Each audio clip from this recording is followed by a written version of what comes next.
Tune in tonight, 6 p.m. as Jefferson faces Washington. That's on TV 10 and WRNR TV on YouTube, as well as the radio side of things. Tomorrow, Nick and Travis will have Shepherd as they play East Stroudsburg. That's a 11:30 pregame and a 12 noon kickoff.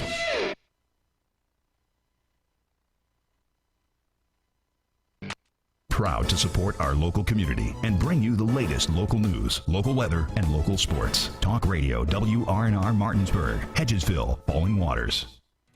W. Harley Miller Systems understands the need and desire for reliable and affordable smart home solutions. Secure your home with a security system to keep a close eye on your family. Automate your home with a Control 4 system to have smart technology work as one. Set daily schedules to control your thermostats. Push a button and set the mood for dinner by dimming lights and playing music, or just sit back and enjoy a movie in your own home theater. Put decades of experience to work for you. Visit us at WHMsystems.com or call 304-350-1931. The following sports special is a broadcast presentation of Talk Radio WRNR Martinsburg. It's time for the excitement of West Virginia high school football. To get you ready for today's play-by-play action, we'll bring you interviews, in-depth analysis, and important game information on the pregame show. So let's get things started by going to the stadium and join our Talk Radio WRNR broadcast team.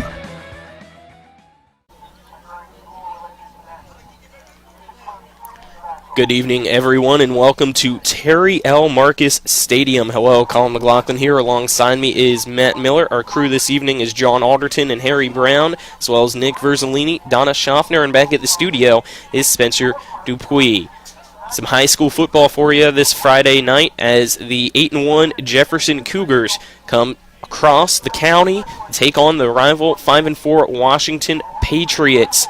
With playoff indications on the line for both sides, let me welcome in my broadcast partner, Matt Miller, and let's talk about those playoff indications, Matt. Yeah, Colin, for the Jefferson Cougars with that 8-1 mark, they sit at number 6 right now in the AAA rankings, and a victory in this one would certainly keep them where they are at the least and maybe even move them up just a little bit, and that would mean at least one home playoff game with the postseason beginning next week. Meanwhile, for the Washington Patriots, a win in this one, and they are assured of a playoff spot. They're number 14 right now in those AAA rankings. A loss doesn't necessarily push them out of the postseason. They could drop 1 or 2 spots to 15 or 16 and still be in. However, you drop to those spots, and you're talking about Huntington at 1 and Martinsburg at 2, and so being on the road against very tough opponents, a win in this one may set you up a little bit better going into the opening round of the playoffs. Yeah, Jefferson right now only .33 behind University and Cabell Midland, which are tied at 4th with 14 points. They're in the AAA rating, so a win, you might jump them. You never know with the bonus points and how much you get for AAA, and a win as well might get you at least 2 home games for that postseason, which is always crucial. It's always difficult to travel, especially when you have to go to the southern part of the state or even the northern Panhandle. University is taking on Oak Hill tonight, and Oak Hill with just 3 wins compared to the 5 wins for Washington. So as you say, even with a University win, Jefferson with this victory over Washington may still have a chance to surpass University. We'll see how that ends up playing out. All of that will be decided late tomorrow, and official announcements for the playoffs will come out on Sunday morning. Now, I know you told me that you wanted some softballs here, but I want to jog your memory a little bit to see how you can do for this one. I was thinking earlier today, say if Washington wins and maybe gets to like 12th or so, and with the Jefferson loss they go to 7th. Have you ever seen a team in the final week of the regular season have to go up against each other for the very first week of the playoffs? We haven't seen it that I can recall in the Eastern Panhandle where they've played back-to-back weeks, but of course we have seen Panhandle teams meet in the postseason, and I have heard of it happening at the other levels, single A and double A, but that would certainly be a new one here in the Panhandle to go from playing a team in the final week of the regular season to 1 week later seeing them again in the opening round of the playoffs. And it'd be a completely different mentality if that was the case, because it'd also be there at Jefferson Jefferson High School, but it does help out decreased travel for these two teams. As I mentioned, it's the Jefferson County rivalry, so only a couple miles separating these two teams, and a lot of trash talk going on right now because Jefferson, the past 3 seasons, have won this rivalry, and it's been some pretty close matchups, including last year in which Evan Toole scored with 2:19 left to get the go-ahead touchdown and help Jefferson win 32-29 over Washington. And that was a big upset last year as well, and Washington's looking to make the roles reversed tonight. Yeah, Jefferson had to come from behind in that one. Washington led 14-8 at the end of the opening quarter and 21-14 at the half, but it was a tough third quarter for the Patriots as Jefferson would open up a 26-21 lead going into that fourth quarter after a Washington score put them up 29-26 with about 5:12 left. As you mentioned, Toole scored a few minutes later, and Jefferson held on for that 32-29 win. This is the 14th meeting in this series, and Colin, you mentioned the 3 consecutive wins right now for Jefferson. That has them out in front 8-5. Otherwise, this series was tied at 5 wins each at the end of that 2017 season when Washington scored a 35-13 win in that matchup. This really has been a county rivalry where either team has been capable from year to year of coming up with the victory. Yeah, and if Jefferson gets a win tonight, it would tie the longest win streak between these two teams, as Washington has it 4 years in a row, starting in 2010 and then going 2011, 2012, as well as 2013. The largest margin of victory, however, on the side of Jefferson. Back in 2016, it was a 77-14 victory, and Jefferson with that high-powered offense this year trying to do the same. They average 42 points a game almost. It's actually 41.9, but when you round up, obviously, at 6 touchdowns that they average, and that high-powered offense led by Sammy Roberts. We can talk a little bit about him more later on in the W. Harley Miller Systems pregame show, but before we take our first break, any final thoughts here? Just looking at this matchup, again, I think it's a game tonight that could go either way, but our keys to the game later will tell us maybe what has to happen for each one of these teams to come out of here with the win. Alrighty, let's take a break. This is the W. Harley Miller Systems pregame show brought to you by W. Harley Miller Systems, providing custom integration services like home and office automation, home theater, networking, audio, video distribution, and more. Phone 304-350-1931 or visit WHMsystems.com. Let's take a break, and then when we come back, you'll see the check of the area schedule for the other EPAC teams. This is West Virginia High School football on Talk Radio WRNR and TV 10. W. Harley Miller Systems understands the need and desire for reliable and affordable smart home solutions. Secure your home with a security system and keep a close eye on your family. Automate your home with a Control4 system and have smart technology work as one. Set daily schedules to control your thermostats. Push a button and set the mood for dinner by dimming lights and playing music, or just sit back and enjoy a movie in your own home theater. Put decades of experience to work for you. Visit us at WHMsystems.com or call 304-350-1931. Are you considering selling your home and don't know where to start? Then call Chris Ross and the Milestone Real Estate Group at Keller Williams. A Martinsburg High School graduate, Chris knows the local market, and he's proven it as #1 real estate team in West Virginia in 2019. Phone Milestone Real Estate Group at Keller Williams at 304-579-7349 or go to callchrisross.com. Let's celebrate your real estate milestone together. The right attorney can make all the difference in the outcome of your case. I called Sutton and Janelle, the best lawyers you could ask for. Sutton and Janelle Attorneys at Law. 70 years of collective legal experience. Family law, criminal defense, DUI, personal injury, and mediation. Sutton and Janelle got the most favorable outcome I could have expected. Visit Sutton and Janelle's new historic location, 224 West King Street in Martinsburg. Online at suttonandjanelle.com. Sutton and Janelle Attorneys at Law. They value your rights and are passionate about your success. Home helpers of the Eastern Panhandle, making life easier for you, your family, and especially your loved ones that need their care. They are locally owned and searching for smiling faces to hire so that your loved one can stay in their home where they are the happiest. Call 304-433-8000 or visit homehelpershomecare.com/Panhandle. Or you can visit them at 3192 Winchester Avenue right here in Martinsburg. Each office is independently owned and operated. Welcome back to the W. Harley Miller Systems pregame show. We'll now check the area schedule for Week 11, brought to you by Rock's Local Markets. Rock's, fast, fresh, friendly. Let's start with the Martinsburg Bulldogs. Their bye week is this week and finished the regular season with 9 wins and 1 loss. We talk about that all the time, blocking, tackling, not making mistakes is what wins football games, and we just can't make that many mistakes. And, you know, we need to call better things to put those guys in better positions to be successful. And but yeah, it's, you know, we played a really tough schedule. If you'd have told me at the beginning of the year that we'd be 9-1 heading into the playoffs, I'd have probably been happy with it at the beginning of the year. But now, you know, with that game, it's just disappointing.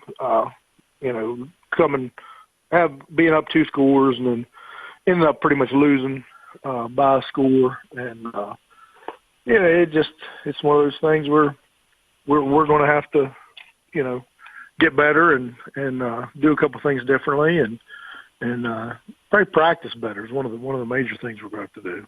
Next is Hedgesville Eagles head coach Matt Faircloth. Hedgesville's coming off a 43-7 loss to Jefferson and now will wrap up the season at Hampshire tomorrow. We played the number 1 team. We played the number 3. We played the 4 and the 5. So for us, we ran the gauntlet. And now it's time for us to see, you know, where we're at with the program. It's on, you know, trying to do the same things that we're doing, trying to build. And, you know, it's a good stepping stone for us going into the off season to, you know, to really see, you know, what we could be next year, especially if we work in the off season.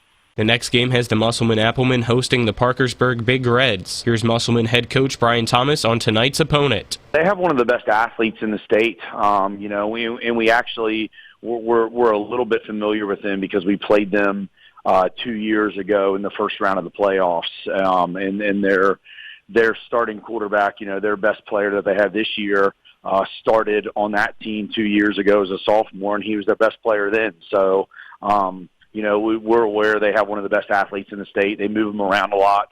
You know, they play him at quarterback some, they play him at running back, they play him at receiver. You really got to be aware. You know, he's one of those kids. I really think he's probably one of the best 5 players in the state, really, in my opinion. And I've seen him up close. You know, like I said, 2 years ago, you know, now he's 2 years more mature and older, and has grown a lot. But I really believe he's one of the few players in the state that every time he touches the ball, he could score. So, you know, we got to contain that and stop that. You know, if we want to have any chance to win the game. Lastly, the Spring Mills Cardinals travel to Morgantown to take on the Mohegans, with a postseason berth most likely on the line. Spring Mills head coach Josh Sims says that his team's ready for a hard-fought battle. You're running into a Morgantown team. You know that they're going to be disciplined. They're going to be very good at what they do. You know, they're not going to beat themselves. So, you know, it's one of those situations where, you know, we're going to have to beat them. You know, they're not going to shoot themselves in the foot. You know, again, they're going to be running a wing tee just like Gallatin did. And, you know, unfortunately, you know, last week, Albert Gallatin was pretty successful at, you know, doing what wing tee teams like to do, and that's keep ball control. So, you know, we've got to make sure to, you know, get off the field on third downs defensively. And, you know, once again, you know, be established a run game on offense. You know, looking at them on tape, on the defensive line, you know, they're very strong. They got a couple very strong tackles, some athletic defensive ends. So, you know, our offensive line has definitely got, you know, their work cut out for them. And you know, kind of like I was alluding to earlier, you know, our passing game, you know, has got to hit when we go for it. You know, we can't get ourselves in a situation where, you know, we begin to press and throw more than, you know, we like to, just with, you know, our personnel this year. So we got to get ourselves in, you know, short second and fives and third and twos, and stay out of the third and eights and third and tens. And, you know, ride our run game offensively. That was the check of the area schedule, brought to you by Rock's Local Markets, with convenient locations spread throughout the Eastern Panhandle. Rock's, fast, fresh, friendly. Once again, our game tonight is Jefferson at Washington. We'll continue our coverage next on the W. Harley Miller Systems pregame show. You're tuned into West Virginia High School football on Talk Radio WRNR and TV 10.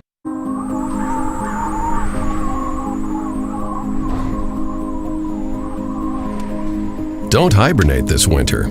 Call Roach Energy at 304-263-3329 for your propane and oil needs.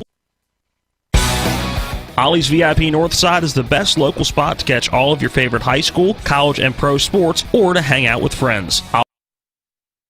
Ollie's has a great beer and cocktail menu, along with a food menu that will blow you away. Ollie's offers multiple TVs to watch the game of your choice from anywhere at the bar or their outdoor patio with cornhole and fire pit.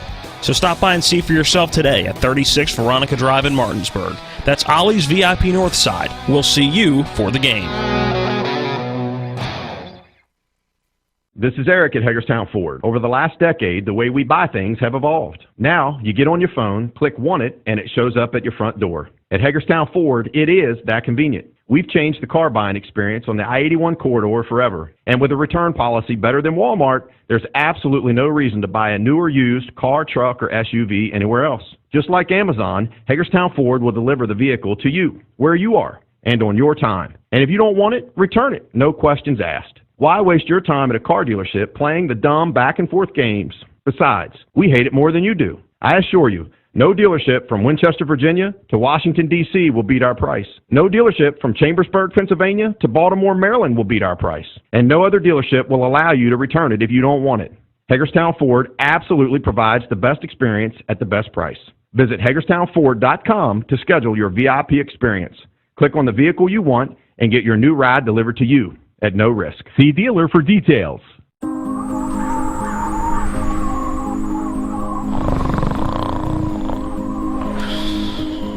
Relax.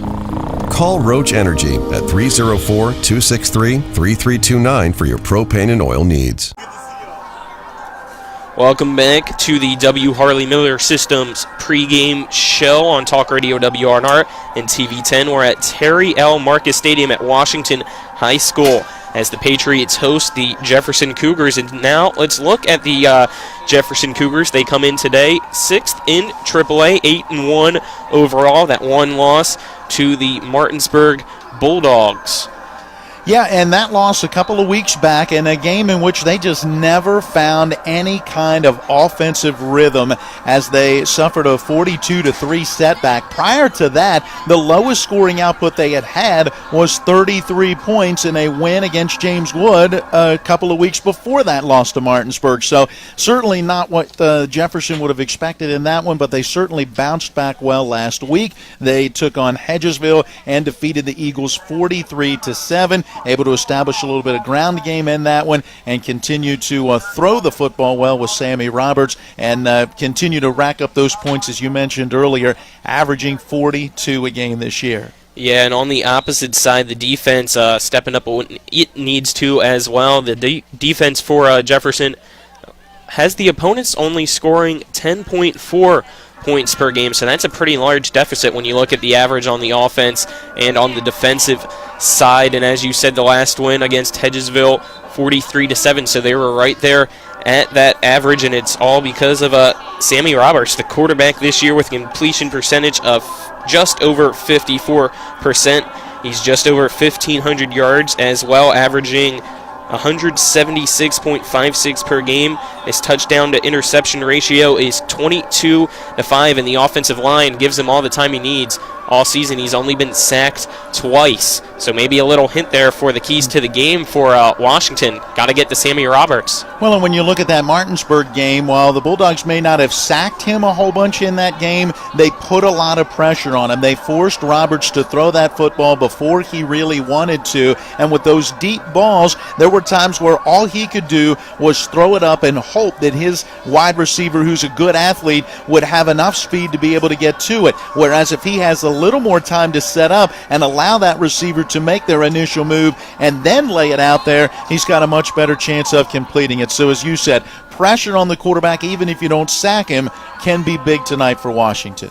And Jefferson also needs to get that ground game going. That's what brought him success in the second half last year when these two teams met, and it was all Evan Toole who is back this year. Right now, he's trying to get to the 1,000-yard mark on the season, 45 yards away for him. He already has 13 touchdowns, leads the team in that category, and averages 106 100.11 yards per game. That's pretty good for both sides of the ball. The team itself averages 143 rushing yards per game and 177 passing yards per game. And that is something that you really like to see on the offensive side. Well, there you go. That's something that had been missing for head coach Craig Hunter and the Jefferson Cougars in past years. Each week when we would talk to him about what's happening and each game, he would talk about not being able to get that ground game going. Well, Evan Toole has provided that ground attack. At the end of last year, he really came on, and as just a junior, still got another year for him to run that football. He has been outstanding. 5'10", 190. He's not huge, but he runs extremely hard, tough to bring down. Yeah, and he ran hard. That 18-yard touchdown last year that we said was the deciding factor between these two teams.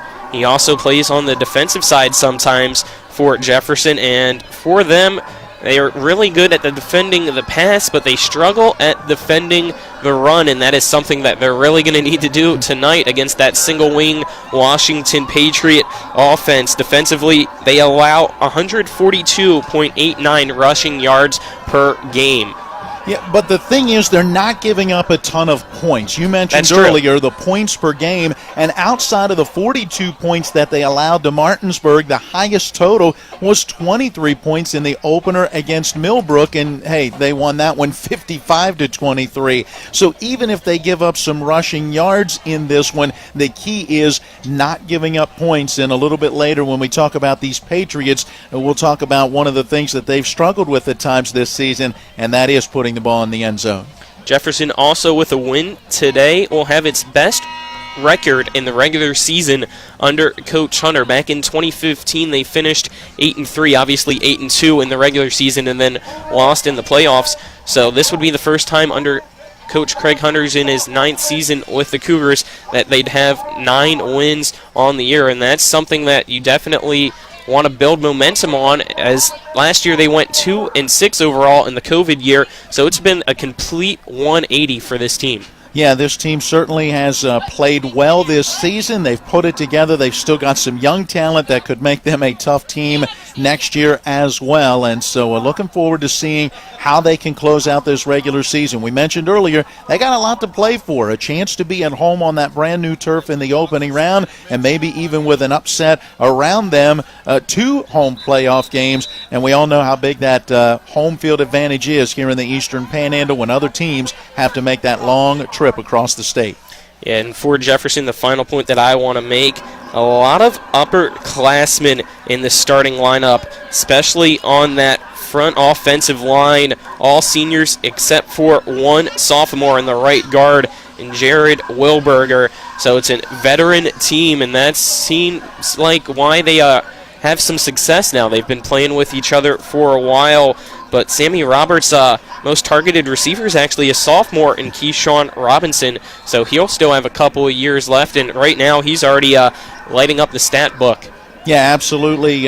Great receiver, but also great at special teams, as Robinson has a couple of punt return and a kick return touchdown. All right, that's going to do it for the look at the Jefferson Cougars. We're now going to take another break and hear from the head coach of the Jefferson Cougars in Craig Hunter, and then we'll be back for more on the W. Harley Miller Systems pregame show. This is West Virginia High School football on Talk Radio WRNR and TV 10. If you're in an accident, the first thing that you have to do is call 911. You have to get medical care immediately. The next thing you need to do is call us. When you hire us at the Skinner Law Firm, what we do is we are going to investigate your case, and we're going to lay out the options that you have, all at no cost to you. We will use all of our resources and all of our experience to get you what you deserve. The Skinner Law Firm, SkinnerFirm.com. Erie Insurance says here's to the grown-ups who move, mortgage, mow, and still bust a move. But does your home insurance still fit? Erie helps you protect the home you've grown into, all at fair prices that are often less than the other guys. So how do you find the right coverage? Magic. Nope. Local independent agents who get to know you like this. Your local Erie agent in Martinsburg is Smallwood & Small Insurance. Get a quote at smallwoodandsmall.com. Erie Insurance. When will I be able to retire? How do I make the most of the money I have? How do I leave a lasting legacy to my loved ones? I'm Philip McCoy, financial advisor with the Mirius Group, a private wealth advisory practice of Ameriprise Financial Services Incorporated. Call us today at 304-263-4343 to help you make the most of your financial future. Our office is located at 1270 Winchester Avenue, Martinsburg, West Virginia. Ameriprise Financial Services Incorporated, member FINRA and SIPC. With 4 new car dealerships and 4 used car dealerships in 3 states, Parsons is the largest used car and fastest growing new car dealer in the tri-state area. Take Parsons Ford with huge savings on hundreds of new Fords, financing from 0%, Parsons' goal of financing for all, and Parsons' famous above-market trade-in allowances that help make Parsons #1 for used cars too. See why so many won't buy anywhere but Parsons Ford in Martinsburg. We became #1 by making you #1 first. Parsons. Welcome back to the W. Harley Miller Systems pregame show. It's time for the visiting coaches interview brought to you by Parsons Ford in Martinsburg. We became #1 by making you #1 first. Visit parsonsford.com for more info. Welcome back here with Jefferson head coach Craig Hunter. Big win last week against Hedgesville. What are your comments on that game? We got the win. I don't think we played the best we could play that game. But we still got the win. So, I mean, there's some things we took away from it that were positive, and there's a lot of things we went back and I talked to the kids about that just weren't acceptable J-High football. Looking for a 4th straight win against a county rival in Washington. How do you guys gear up to win? Just try to get ready for that single wing. It's a difficult offense to face. A lot of things going on in the backfield. The kids got to read their keys. Stay focused, not fall asleep because they'll slip a passing out on you. So it's just a lot of things we just got to stay focused on, read our keys, and be prepared. Last year for that match, it was a close one. You guys had a slow start. How do you make sure not to have a slow start this week and get the players going? I'm hoping we don't have a slow start. Just to keep them focused. There's more things that go on. It's hitting the last game of the season. We have playoffs ahead of us. So let's try to get things going, get on a good momentum swing going into the playoffs. I mean, that's the main thing we want to try to do right now. One of the best offenses in the state right now, almost averaging 42 points a game. How have you guys just got to that level? We got some good players. We got 4 good receivers, a good group of running backs, good quarterback, and the O-line has been doing pretty decent for us. So, I mean, it's just helped us the whole way of being able to score that many points, plus having some special teams be able to help us out, and defensive scores sometimes help us out too. That's what I was going to say. Defensively, only allowing 10 points a game. What's it like for that end, and who are some of the players stepping up? Well, we got a lot of those guys. I think that whole D-line has stepped up. We use a lot of guys on our defensive line to keep everybody fresh, and I think that helps out. We rotate in probably about 8 guys defensive line-wise, and then our linebackers, Lee Forshee and Nolan Milab, have been doing a great job. And then outside, we have Evan Toole, Bryson Fleming, and then Nasir Jacobs comes in and helps out too. And that secondary has been doing a good job with those guys doing a great job covering guys and getting interceptions for us. So right now, sitting at 8-1, 6th in the rankings, with a win to come out 9-1. Yeah, what it would mean for you guys to possibly not only host 1 but 2 home playoff games? It'd be great to host 2. I think a lot of things have to happen right now for us to host 2. But we're still going to go out there and play our game and try to win and see if we can get up higher in the standings. So we're going to play and hopefully try to get a win on Friday night and get up in the standings, see what happens on Saturday. So you said already the single wing offense for Washington. What else have you seen in film from them that you guys need to stop or want to exploit on the offensive end for their defense? Well, they've changed their defense up from last year to this year to a 3-4. They're going to do some different blitzes. I think we have a good matchup with our receiving core against their defensive backs. We just got to make sure we block the blitzing. So we wanted to try to get a little bit back to basics this week offensively, and like I said, get the momentum swing going into the playoffs. Sammy Roberts, who's somebody that we're also going to talk to later on, what's he bring to the table for your team? He brings a lot of experience, a lot of maturity to the table, plus a heck of an arm. So what he's capable of doing back there, running the offense, his intelligence level, his IQ level of the sport is just phenomenal, and it helps us out tremendously. All right, any final thoughts? Go Cougars. Go Cougars. All right, I love it. Our conversation with the Jefferson head coach, Craig Hunter, was brought to you by Parsons Ford in Martinsburg. They became #1 by making you #1 first. Visit ParsonsFord.com for more info. After this, we'll be back with more on the W. Harley Miller Systems pregame show. You're tuned in to West Virginia High School football on Talk Radio WRNR and TV 10. Erie Insurance says here's to the grown-ups who move, mortgage, mow, and still bust a move. But does your home insurance still fit? Erie helps you protect the home you've grown into, all at fair prices that are often less than the other guys. So how do you find the right coverage? Magic. Nope. Local independent agents who get to know you like this. Your local Erie agent in Martinsburg is Smallwood & Small Insurance. Get a quote at smallwoodandsmall.com. Erie Insurance. Let's go! Drink some beers! Mountaineer Grill and Pub! Conveniently located right off 81 at 214 Mid-Atlantic Parkway, Mountaineer Grill and Pub offers many daily specials, including happy hour 11 a.m. to 6 p.m. with $2 domestic bottles and $2.50 domestic drafts. Monday night is trivia night, Thursday night is wing night, and Wednesday and Sunday night is steak night. Let's go! Drink some beers! Mountaineer Grill and Pub! The Mid-Atlantic Group has been serving the area's insurance needs for 40 years. We are an independent insurance agency, therefore we can offer insurance from many insurance companies, find the right coverage at the right price with easy payment plan. Located at 201 West Martin Street in Martinsburg, the Mid-Atlantic Group is easily accessible from Morgan, Jefferson, and Berkeley County. To set up an appointment with a local insurance professional, give them a call today at 304-267-8989. That's the Mid-Atlantic Group at 201 West Martin Street in Martinsburg. Let them help insure you today.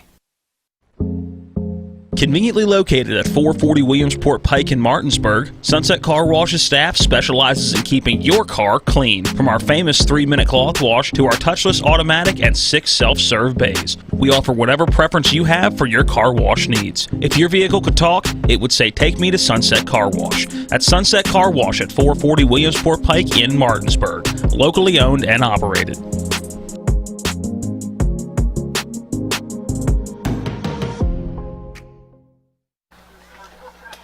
We welcome you back to the W. Harley Miller Systems pregame show. Colin McLaughlin here. Alongside me is Matt Miller. We have John Alderton, Harry Brown, and Nick Verzolini, as well as Donna Schaffner on crew. Back at the studio is Spencer Dupuis. We're at Washington High School. Terry L. Marcus Stadium's the venue tonight for the Jefferson Cougars taking on the Washington Patriots. Let's now look at the Washington Patriots. They come in today 5-4 overall, ranked 14th in AAA, so it's a win, and you're pretty sure that you're in and surviving pretty well in the playoffs. Destiny in their hands, but if they lose, they're going to have to rely on some other scenarios to stay with a postseason berth, Matt. Yeah, and it's a team that has been playing their best football, if you will, here at the end. I mean, they got off to a great start. We were here for that one, a 20-0 win over Hedgesville, and then came a forfeit victory against Spring Mills, or excuse me, a forfeit loss, I should say, against Spring Mills, as Washington was dealing with some COVID issues and unable to play. And that week off probably hurt them as they came back and lost against Frankfort 21-0, and then suffered a 35-14 loss against Independence, but managed to get a huge victory that following week against Parkview, and of course a tough loss against Martinsburg. And you could just see that with two programs in different places. But since that Martinsburg loss, 3 consecutive wins, including a forfeit victory that they received last week against Hampshire. So since you said it, the last time that forfeit happened, which was a loss for them, they came out and lost in a tough one. Does that happen tonight as well? Hence, you're coming off a forfeit, even though it was a win. Well, maybe in this case it was a win, and of course you're later in the season. I think it was much tougher earlier in the season to come off of that win, and they were dealing with those COVID issues themselves at that time, so that probably impacted what they were allowed to do in their practices, and maybe even missing some key players from those practices. This go-around last week, it was Hampshire that was dealing with those same issues, and so I think Washington will be much better prepared coming out of that week last week when they didn't get to play, as opposed to earlier in the year. And Washington's offense is going to need to definitely improve when it comes to scoring. They average 14 points a game, and against a high-powered offense in Jefferson, you're going to need to match them as much as possible or hold on to the ball as much as possible and try to limit Jefferson's offense by just not letting them on the field. So we'll see what happens. They rely heavily on the rushing attack for the Washington Patriots. They average 160.5 yards per game in that single wing offense. So no quarterback, really. They have thrown the ball a couple times, but you mentioned your stat of the day. I'll let you take it away from there. No passing touchdowns on the season. Now, again, that's through 7 games played on the field because of the 2 forfeits, 1 a win, 1 a loss. But you're talking 299 passing yards through those 7 games, just 58 attempts, 27 completions, 4 interceptions, but no touchdowns. They've got to find a way maybe in this one to sneak one of those big pass plays in there that can hopefully lead them into the end zone. Yeah, I agree, especially against Jefferson. As I said, they average just under 42 points a game. So with this single wing offense, you're going to have to make sure that you can, 1, possess the ball, and 2, not get down early, which is what Jefferson did last year against these 2 opponents. So Washington obviously not really built for a comeback situation if it comes to that situation for them. That's the thing. They've got to be able to control this football game from the beginning and stay within striking distance. If this becomes a 2-score game or, if it becomes a 3-score game, that is big time in the favor of the Jefferson Cougars. And even should Washington develop 2 to 3 scores lead, you're still talking about a situation where this Jefferson team, they can come back. They do have that big play capability.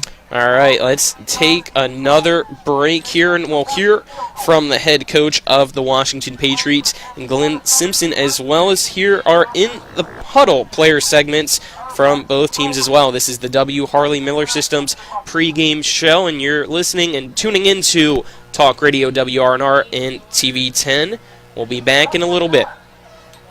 With 4 new car dealerships and 4 used car dealerships in 3 states, Parsons is the largest used car and fastest growing new car dealer in the tri-state area. Take Parsons Ford with huge savings on hundreds of new Fords, financing from 0%, Parsons' goal of financing for all, and Parsons' famous above-market trade-in allowances that help make Parsons #1 for used cars too. See why so many won't buy anywhere but Parsons Ford in Martinsburg. We became #1 by making you #1 first. Parsons. The Palace Lounge in Martinsburg has a brand new list of daily specials. Monday, stop on in for burger night or enjoy a nice juicy steak every Tuesday and Wednesday. The Palace Lounge also offers freshly steamed shrimp Thursdays and chef specials every Friday and Saturday. Sunday is all-day breakfast, and there are drink specials daily too. So come enjoy the Palace Lounge. You can find them on Facebook or call 304-267-7520. The Palace Lounge is located at 1350 Edwin Miller Boulevard. Mayhem is everywhere. I'm your new bangs, and you can't stop staring at me. That's it. Just tilt the rearview mirror over here. And while you're checking me out more times than a library book, your car is wandering into that lane over there. More bangs? Neat. And if you've got cut rate insurance, you could be paying for this yourself. So get Allstate. Call Martinsburg Allstate agent Gary Kelly today at 304-263-4596. Floodwaters can spread E. coli bacteria. Here's Bill Kearns from the Berkeley County Health Department about what to do if your well is tested positive. If it's just a one-time contamination, you can superchlorinate your well, which we have instructions at the health department. They could call and talk to us. You're providing an excessive amount of bleach down the well. Then you do a runoff to get that out of the system, to get the bleach through your lines, get any contamination out of there. You do a runoff of so long, and then you can have it tested again. The Berkeley County Health Department, 122 Waverly Court in Martinsburg. Call 304-263-5131. We're back again on the W. Harley Miller Systems pregame show. Time to talk with Washington head coach Glenn Simpson. Our conversation brought to you by Parsons Ford. They're on Shepherdstown Road, just east of Martinsburg. They became #1 by making you #1 first, Parsons.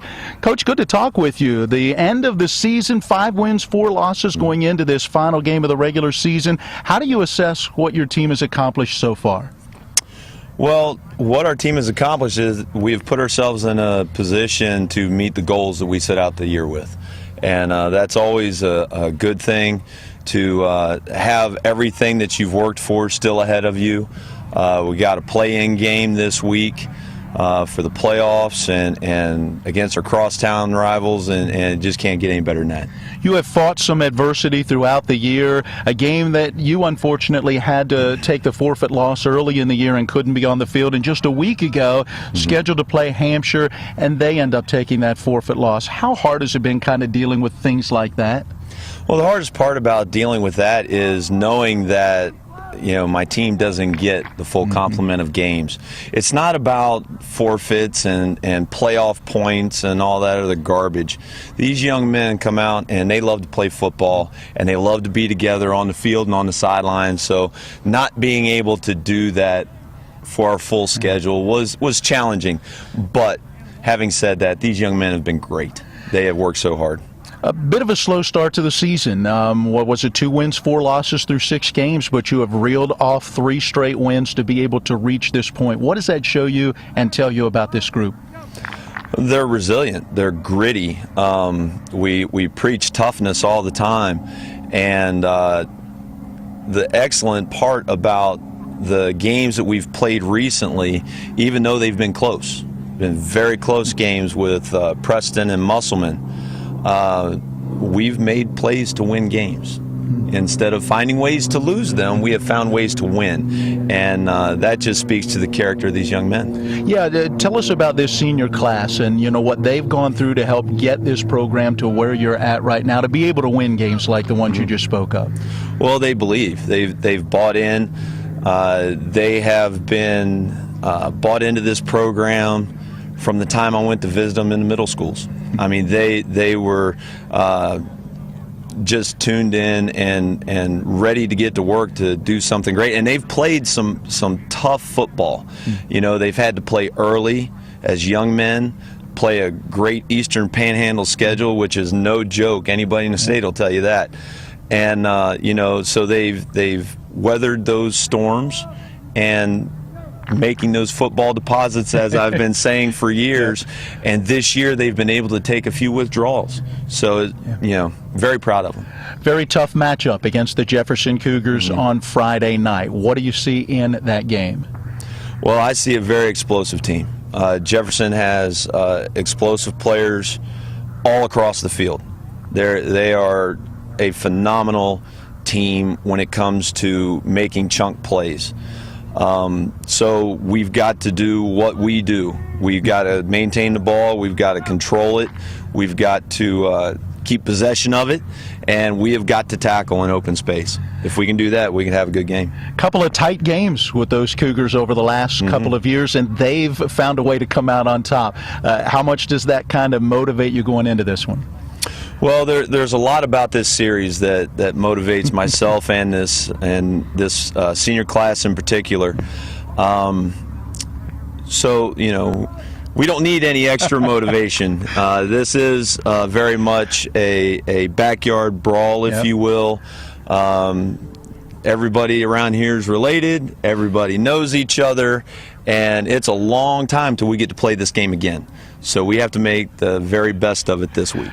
Home field advantage, how big is that? Oh, it's huge. We haven't played that school here in 3 years. So it, due to resurfacing of the track and turfing the fields and so forth, we've played 3 consecutive games over there. So it is nice to be here for a change. Coach, we wish you all the best. Thank you for your time. Thank you. There you go, Glenn Simpson, head coach of the Washington Patriots, joining us here in our pregame. Our conversation brought to you by Parsons Ford on Shepherdstown Road. They're just east of Martinsburg. They became #1 by making you #1 first. Parsons. We've got more of the W. Harley Miller Systems pregame show coming up. It's West Virginia High School football on Talk Radio, WRNR, and TV 10.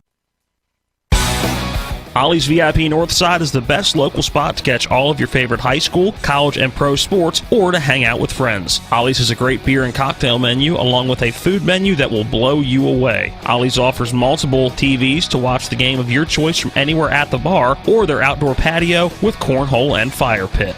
So stop by and see for yourself today at 36 Veronica Drive in Martinsburg.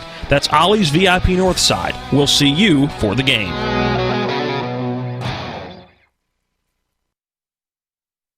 Mayhem is everywhere. I'm your new bangs, and you can't stop staring at me. That's it. Just tilt the rearview mirror over here. And while you're checking me out more times than a library book, your car is wandering into that lane over there. More bangs?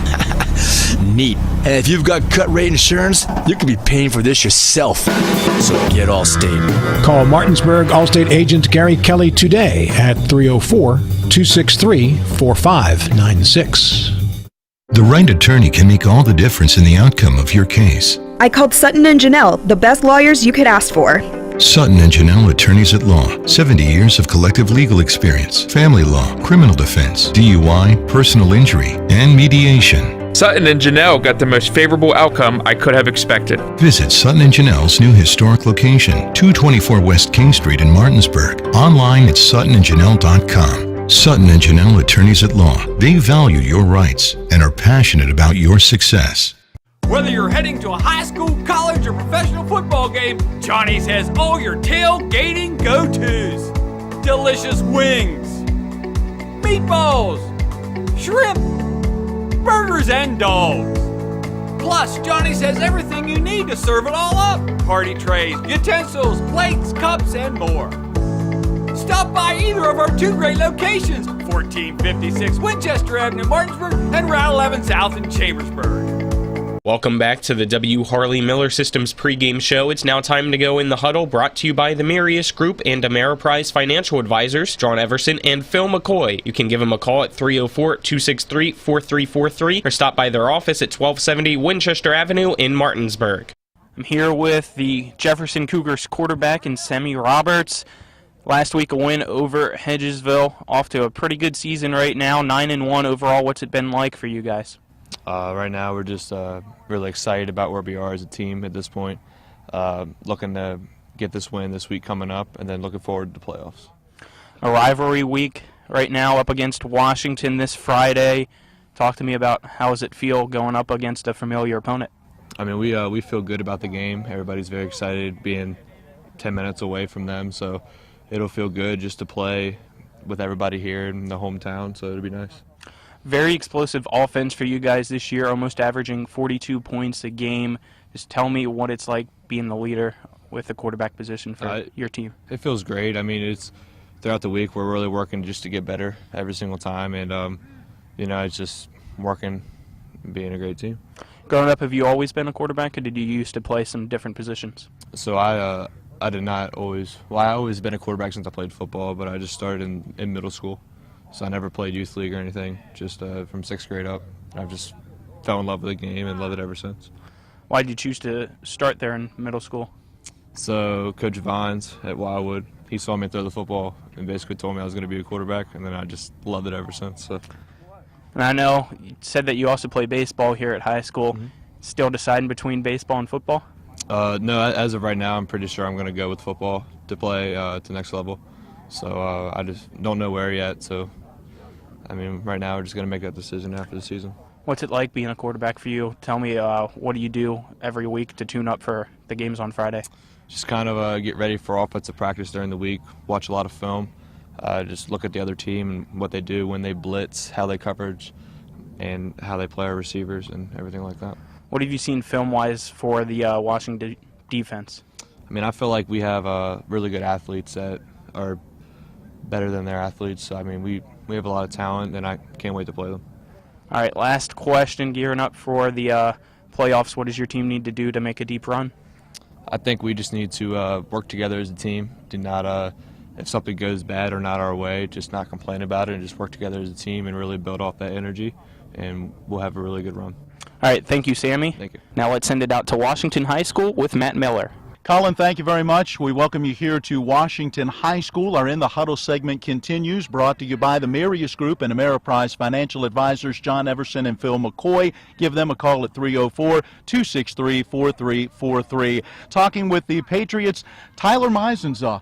Tyler, give us an idea of what this season has been like. 5 wins, 4 losses coming into this final week of the regular season. Well, yeah, it's been a great senior season. We have had some setbacks. Week 2, we had a COVID problem, and we had to miss a game. We had to forfeit that game, which was definitely very winnable. That kind of set us back. We had to fight back. We had to overcome a lot of adversity.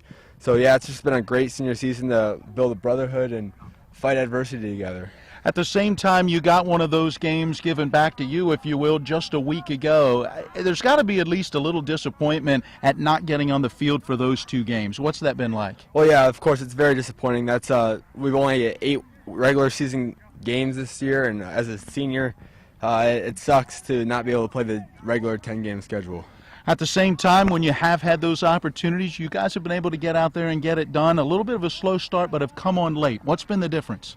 We just came together after going through adversity. We played some hard games. We played Independence, and we fought back in the second half and didn't necessarily make it all the way back, but we fought hard, and then we played Musselman, which is a tough team to beat, and we ended up beating them. And so we started fighting together, and we started winning games. You mentioned that comeback against Independence. Even though you didn't get over the top in that one, how much did that maybe set the tone for what you have been able to do since then? It showed us what we were able to accomplish. It showed us the level we could compete at, and it really helped us coming into the next few games, especially, like I said, against Musselman, showing us how much we could fight, and we did that against Musselman. Speaking of that level to compete at, it's a high level this week against Jefferson, a highly ranked team in Class AAA. What do you look forward to in this matchup?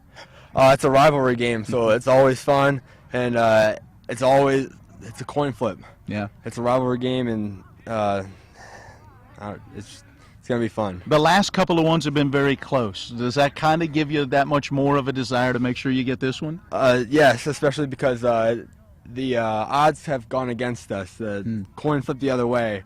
A Hail Mary touchdown pass, and then a last-minute drive, I think, last year that they scored on. And so this one, we're going to get this one. When you look at the playoff situation right now, this is virtually a playoff game for you. Do you kind of approach it that way? Yeah, that's how we approached it. That's how we thought about it. But it's definitely go 1-0 this week, and we're going to focus on the Jefferson game, and then we'll figure out what comes after that. Tyler, thank you so much. Good luck. Thank you, sir. There you go. Tyler Meisenzahl joining us from In the Huddle, and this segment brought to you by the Mirius Group and Ameriprise Financial Advisors John Everson and Phil McCoy. You can find them at 1270 Winchester Avenue in Martinsburg, or phone 304-263-4343. We've got more of the W. Harley Miller Systems pregame show coming up. It's West Virginia High School football on Talk Radio, WRNR, and TV 10. Are you considering selling your home and don't know where to start? Then call Chris Ross and the Milestone Real Estate Group at Keller Williams. A Martinsburg High School graduate, Chris knows the local market, and he's proven it as #1 real estate team in West Virginia in 2019. Phone Milestone Real Estate Group at Keller Williams at 304-579-7349 or go to callchrisross.com. Let's celebrate your real estate milestone together. If you're in an accident, the first thing that you have to do is call 911. You have to get medical care immediately. The next thing you need to do is call us.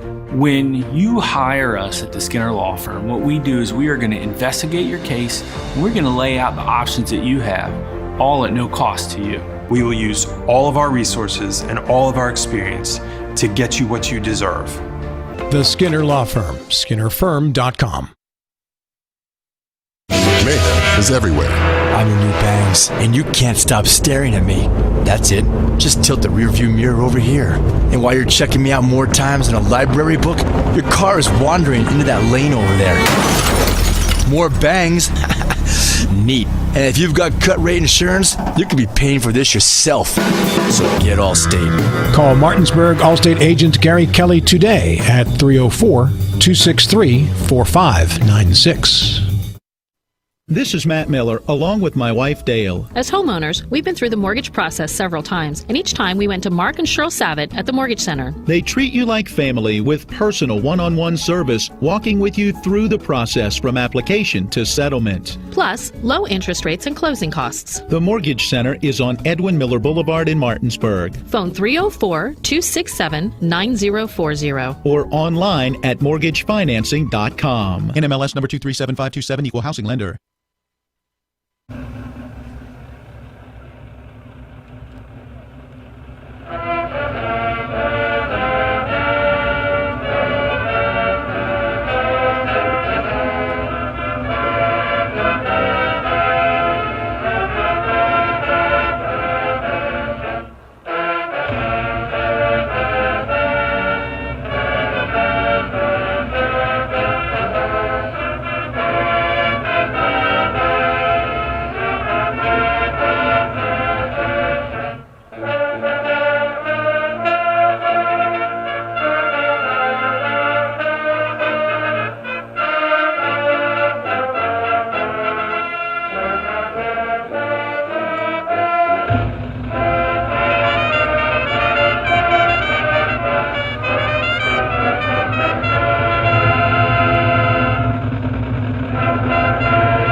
As the national anthem concludes here, welcome you back to the W. Harley Miller Systems pregame show. It's now time for our Keys to the Game, brought to you by the Mortgage Center on Edwin Miller Boulevard in Martinsburg.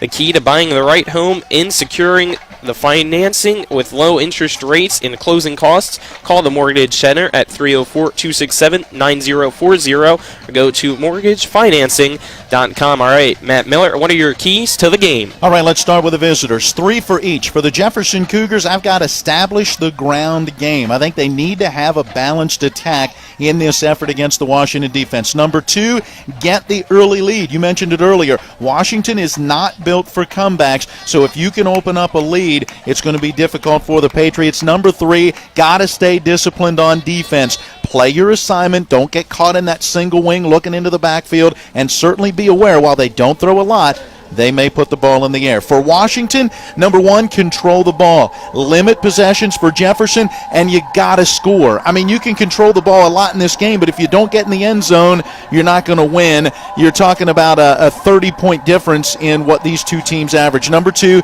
contain that Jefferson offense. You can't afford to give up big plays, and in order to do that, you got to try to get to the quarterback and pressure him. Finally, play well on special teams. Jefferson has 3 punt return and 1 kick return touchdown this season. If they get plays in special teams, it'll be tough for the Patriots. Yeah, I have the same 3 for each side. Reiterate for Jefferson, scoring on every possession will be key. Let's take our final break here on the W. Harley Miller Systems pregame show. Then we'll be back for the start of Jefferson at Washington. This is West Virginia High School football on Talk Radio WRNR and TV 10. Remember that last trip to the auto mechanic? I also think your solenoid gasket is bad. What? Yep, that'll be another $500. Forget that and go to D&N Auto Specialist at 230 Tavern Road, Martinsburg, where honesty is their best policy. Serving the Eastern Panhandle since 1974, D&N Auto is family-owned and operated, specializing in exhaust alignments and tires. From general maintenance to major overhauls, they'll treat you right. Call D&N Auto Specialist at 304-267-4078. A reputation for caring, a legacy of service. At Brown Funeral Homes and Cremations, it's been our story since 1880. A family-owned business, we support the needs and wishes of families. We offer traditional services, as well as many options for cremation, customized remembrances, and pre-planning. Brown Funeral Homes and Cremations retains its family atmosphere and stays true to its roots. Contact us for advanced planning, or at your time of loss. We're here when you need us. And that concludes today's pregame show. We play every play like it's the most important play of the game. Let's go. Coming up next, it's the starting lineups, opening kick, and play-by-play action of West Virginia high school football. Today's game is being brought to you by Bechtel Jewelers, the Brown Funeral Homes and Cremations, Friends of Jason Barrett, Hagerstown Ford, the Madchen Ferretti Law Firm, Kelly Allstate Agency, Milestone Realty, Miller Honda, the Mid-Atlantic Group, the Mirius Group, Orsini's Home Store, the Palace Lounge, Parsons Ford, Rocks, Spring Valley Farm Market, Sunset Car Wash, the Sutton and Janelle Law Firm, Smallwood and Small Insurance, and WVU Medicine, Berkeley Medical Center, and Jefferson Medical Center. And now, let's go back to the field and rejoin our Talk Radio WRNR broadcast team.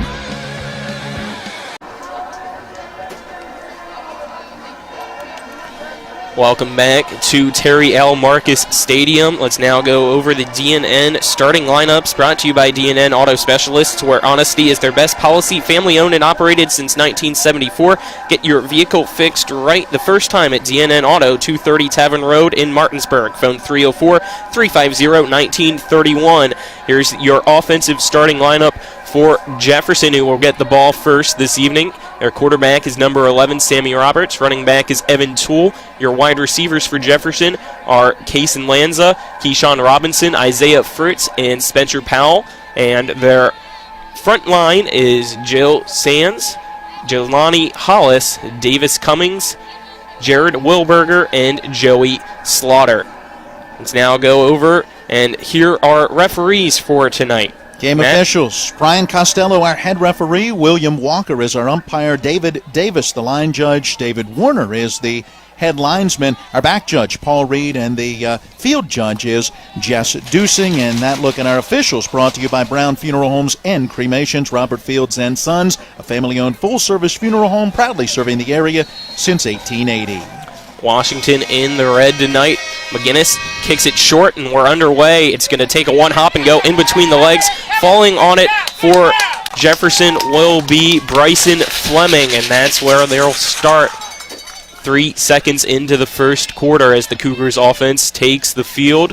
Looks like the ball will be at the 27-yard line. 1st and 10 for Jefferson. Well, that's one way to nullify the special teams that we talked about in our keys to the game. Pop that kick up, pooch it, bounce it around. Don't let it get to those deep players. And there for a second, I thought Washington may have a chance to get to that loose football. Roberts in shotgun formation with Toole to his right.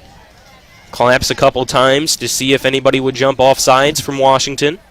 Gets the play call now. Trips to the far side of the field, one wide receiver to the near side. Snap back, Roberts looks to the far side of the field, finds Robinson in the middle. He's going to cut to the right side over in the numbers. He's past the 40, gets a couple blockers across the 50-yard line and pushed out of bounds. Big play there to start for Jefferson's offense. Yeah, absolutely. Just your slot receiver goes down the field, basically turns around, button hook if you will. You get him the football, and then, wow, we saw the athleticism of that young man as Keyshawn Robinson, 5'10", 160, just a sophomore, able to get it out to the 49. Yep, a simple curl route there makes it 1st and 10 at the 49, 11:40 to go in the first. Two wide receivers on each side.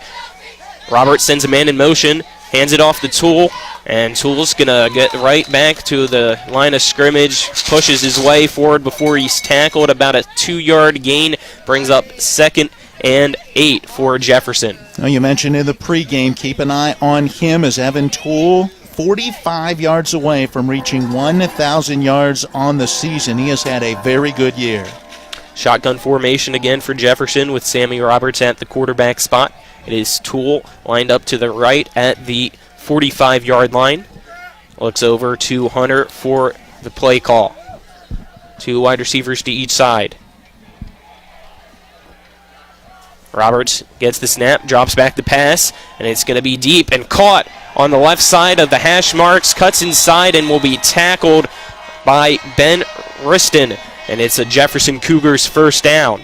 Yeah, that is Kason Lanza. He's a big fella, 6'4", 210 pounds, officially listed on the roster as a tight end, but lines up as a slot receiver and sometimes even further out, a wide receiver again in this formation. He's tough to bring down. 1st and 10 for Jefferson, ball on the 29. Roberts play action pass, quick slant. It's caught by Spencer Powell, and he's going to be wrapped up outside the numbers on the near side, and he'll get another first down for Jefferson. Yeah, they are getting it in chunks, and that is certainly not good for this Washington defense. We'll see what type of adjustments that they are able to make. Ball marked at the 16 now for the Cougars. 1st and 10, 10:26 to go in the first quarter. Roberts, a Toole to the right, hands it off after the snap. Going to make one man miss and then swarmed by 3 Washington Patriots for a gain of 2. So, a 1-yard gain as the ball will be marked right at the 15. Brings up 2nd down and 9 for Jefferson. Yeah, that's Adam Sharp in there to make that tackle, and a nice job to fill the hole and get him down after just that 1-yard gain. Roberts, no huddle, gets the play call from the sideline. It'll be two wide receivers on each side of him. Tool lined up to his right in the running back spot. Roberts drops back the pass, looking to his right. Pump fakes once, finds a wide open man in the end zone. It's a touchdown pass for Jefferson with 9:41 to go in the first. The Cougars now lead 6-0 on a 15-yard strike. Yeah, that's Isaiah Fritz who is able to get open in that far back corner of the end zone. And right now, the Washington Patriots just do not have an answer for the athleticism in that wide receiving core. We said it earlier, the key to maybe slowing down Jefferson, they're going to have to get some pressure, and they certainly did not get any pressure on Sammy Roberts in that first possession. Orrin Humphreys now on to attempt the extra point. Snap, hold, and kick is up. Right down the middle, it is good. Jefferson now leads 7-0 with 9:41 to go over Washington. We'll be back in a minute. This is West Virginia High School football on Talk Radio WRNR and TV 10. Floodwaters can spread E. coli bacteria. Here's Bill Kearns from the Berkeley County Health Department about what to do if your well is tested positive. If it's just a one-time contamination, you can superchlorinate your well, which we have instructions at the health department. They could call and talk to us. You're providing an excessive amount of bleach down the well. Then you do a runoff to get that out of the system, to get the bleach through your lines, get any contamination out of there. You do a runoff of so long, and then you can have it tested again. The Berkeley County Health Department, 122 Waverly Court in Martinsburg. Call 304-263-5131.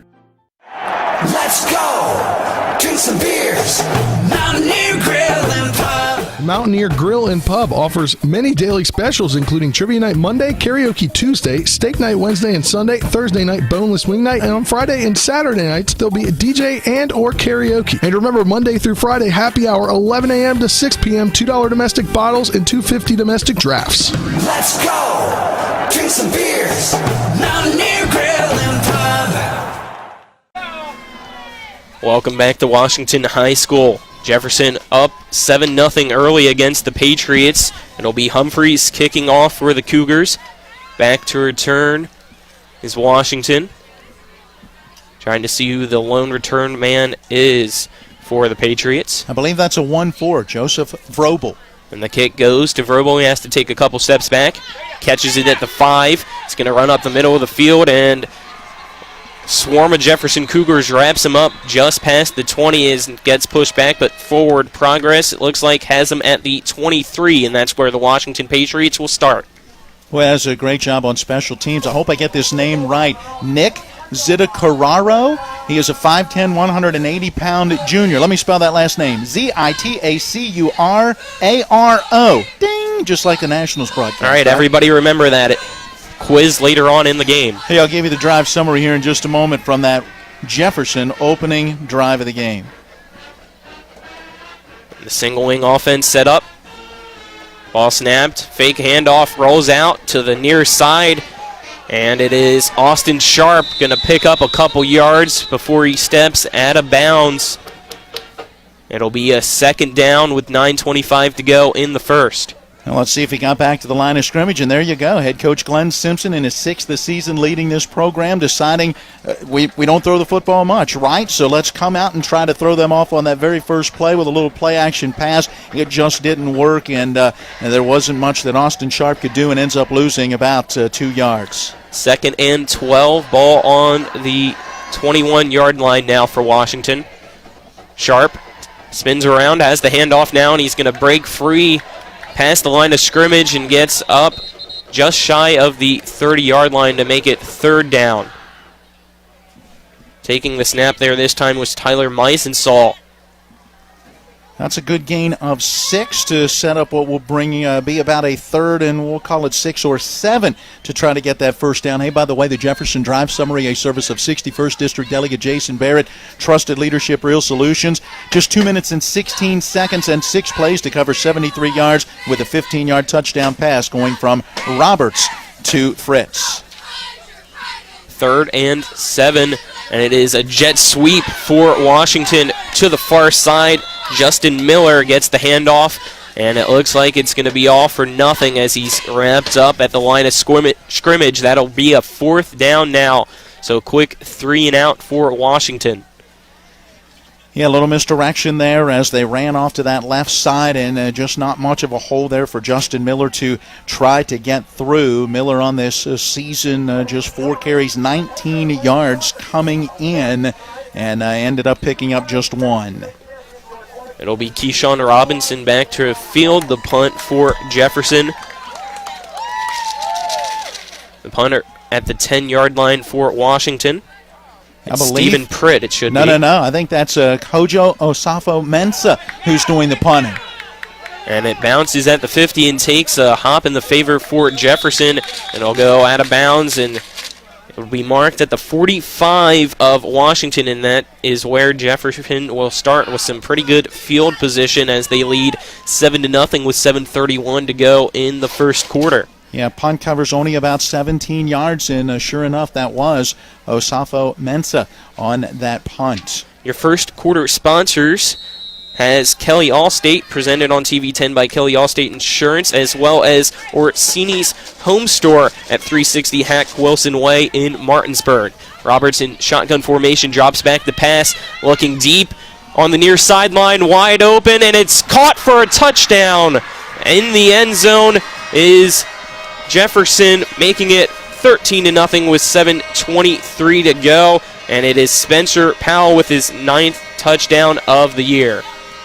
And they made that look easy. There was double coverage on this near side, but a case where Powell literally just got by the first man, and the deep coverage wasn't back deep enough. He outran everyone, and again, no pressure, and Roberts had more than enough time to set up and throw the deep ball. He's now got 2 TD passes in the first 2 possessions. That's 24 on the season. Humphreys on to attempt another extra point for Jefferson. Snap is there. Kick is up as Humphreys falls down. The extra point is good. 14-0 now, 7:23 to go in the first. Jefferson leads Washington. This is West Virginia High School football on Talk Radio WRNR and TV 10. Are you considering selling your home and don't know where to start? Then call Chris Ross and the Milestone Real Estate Group at Keller Williams. A Martinsburg High School graduate, Chris knows the local market, and he's proven it as #1 real estate team in West Virginia in 2019. Phone Milestone Real Estate Group at Keller Williams at 304-579-7349 or go to callchrisross.com. Let's celebrate your real estate milestone together. The right attorney can make all the difference in the outcome of your case. I called Sutton and Janelle, the best lawyers you could ask for. Sutton and Janelle Attorneys at Law. 70 years of collective legal experience, family law, criminal defense, DUI, personal injury, and mediation. Sutton and Janelle got the most favorable outcome I could have expected. Visit Sutton and Janelle's new historic location, 224 West King Street in Martinsburg. Online at suttonandjanelle.com. Sutton and Janelle Attorneys at Law. They value your rights and are passionate about your success. Welcome back.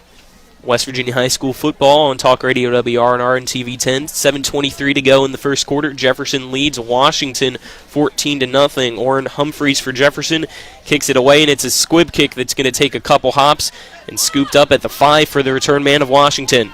Cuts up the middle, going to make one broken tackle and then stopped at the 30-yard line. Some extracurriculars going on, but everybody's going to go to their sidelines after that. It's a rivalry game, man, right? Yes, the Jefferson County rivalry. Joseph Vrobel once again on that return. And again, our drive summary brought to you by 61st District Delegate Jason Barrett, Trusted Leadership Real Solutions. Not really a drive. One play, 44 yards, took just 8 seconds. The touchdown pass going from Roberts to Powell, and Jefferson has the early lead. Remember those keys to the game, Colin? Washington can't fall behind too quickly. Down by 2 scores, they really need to make something happen here.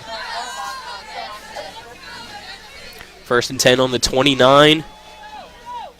It's right at the line of scrimmage for a couple yards. Didn't see exactly who it went to. It's always tough for this single wing offense. It looks like it was Tyler Meisensaw on the pickup of 1 yard, making it 2nd and 9 for Washington. Yeah, you'll see 2, sometimes 3 guys back there. You never know which one is going to get that snap, whether they're going to keep it, whether they're going to hand it off. In this case, Meisensaw kept it and was able to pick up what we'll call 2. Looks like Rodrigo Delgado is back in there in the backfield as well with Meisensaw. Snap goes to Rodrigo. He's going to keep it himself. He's going to be tackled after a 2-yard gain. In there is Rice to make it 3rd down. Rodrigo Delgado has had a very strong sophomore season. Leads this team with 491 yards on 107 carries and 5 rushing touchdowns. Got to hope that he is able to find some holes and get something going for this Washington offense. 3rd and 6 for the Patriots. 6 minutes to go in the first quarter as they trail 14-0 against Jefferson. Delgado in shotgun formation. Hands it off, and it's a scoop from the fullback of Chase Crutchley over to another teammate on the carry that brings up 4th down. It looked like the final one to get the ball was Meisensaul. Well, a case where they tried a little razzle-dazzle, right? You make a lot couple of creativity right now for Washington. And then a pitch to try to make something happen, but ultimately they go right back to that line of scrimmage. It'll be a 4th down and 6 and a punting situation for Washington. Robinson to return for Jefferson. It looks like on the far side of the field is Tayshawn Roper as well to field this punt from Osafo Mensah. It's a short snap. He's going to keep it himself and makes a man miss, but he's still going to be short of the line to gain by, it looks like, a yard. So it's going to be a turnover on downs. They still might try to measure it, but I don't think they will. It looks like they're calling for it. Yeah, they are going to call the sticks over. Isaiah Osafo Mensah goes by the nickname of Kojo, just a freshman, 6'1", 258 pounds. I don't know if that was a specific call that they would run that fake if he saw the opening, but there was no one here on this right side. He took that snap and immediately took off with the football, lowered the head and shoulders, and with his size, bowled his way forward. From our angle here on the sideline, I'm looking at the cameras. Donna is right beside of us. Can't really see the football either. As they're going to stretch this out, I think he's going to end up being short by about the length of the ball. Let's see. It's always the chain that you have to keep an eye on instead of the actual thing, and they're going to say it's a turnover on down, so Jefferson will get the ball back after that fake punt run. Yeah, technically it'll be a gain of about 5 yards when he needed to get 6. Really, it was 5.5, and then it becomes the turnover on downs. And, tough place for this Washington defense to be against a Jefferson offense that has already scored on their first 2 possessions. 5:05 to go in the first. 1st and 10 for Jefferson on the 39-yard line of Washington. Roberts in shotgun formation sends Robinson to the far side of the field in motion, and he's going to hand it off to Toole. Toole on the near side past the numbers. He's going to be brought down by his jersey around the shoulder pad area and pushed out of bounds for a 1st down for Jefferson. Colton Childress able to get there to make that tackle, but a nice offensive play. As you said, they brought Robinson in motion from left to right, and then with a handoff to Toole, came right back into that hole, and hang on, holding penalty will go against Jefferson. So that's going to negate Evan Toole's run there. It's the junior, averages 106.1 yards per game, and he won't get to that 1,000-yard mark on the season just yet. Well, the good news is, if you will, it came 8 yards into that run, so he will get credit for 8 yards on the carry before the penalty gets marked off. So now it'll be a 1st down and 12, ball on the 41 as the clock ticking at 4:45 in the first quarter. Sammy Roberts in shotgun formation, hands it off up the middle for Toole. He's going to hit that line and trying to get a little bit of momentum forward, and finally gets pushed back. Got back to the 40-yard line, and it'll be a 2nd down now for Jefferson. Yes, looks like we have a player down as well for the Cougars.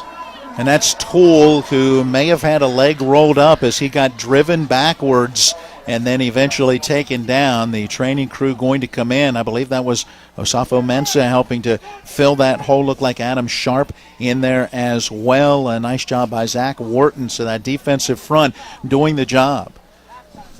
We're in the first quarter, 4:24 to go. It is 14-0. Jefferson leads Washington. It is 2nd down and 11 when we resume. But right now, the running back for Jefferson is currently hurt at the near side hash marks.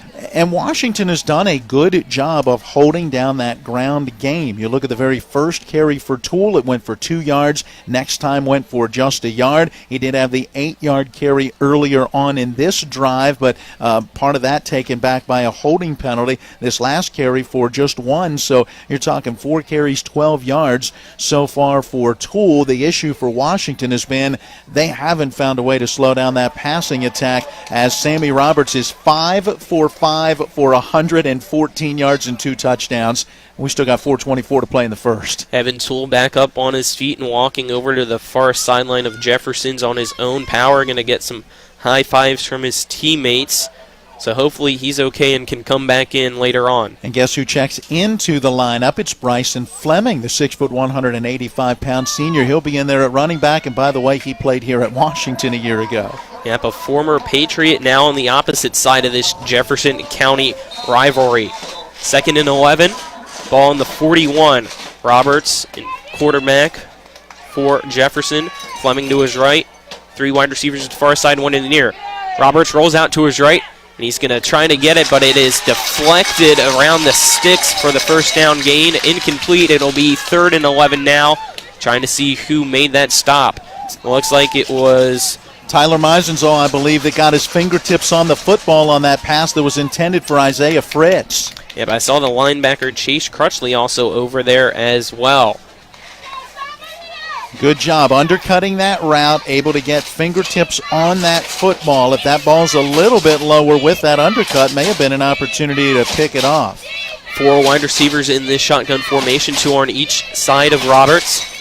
He's going to roll out to his right again, has a couple people blocking for him, and he finds a wide open receiver right past the first down gain. Spencer Powell steps out of bounds, gets the first down, a 12-yard pickup with 4:01 to go in the first.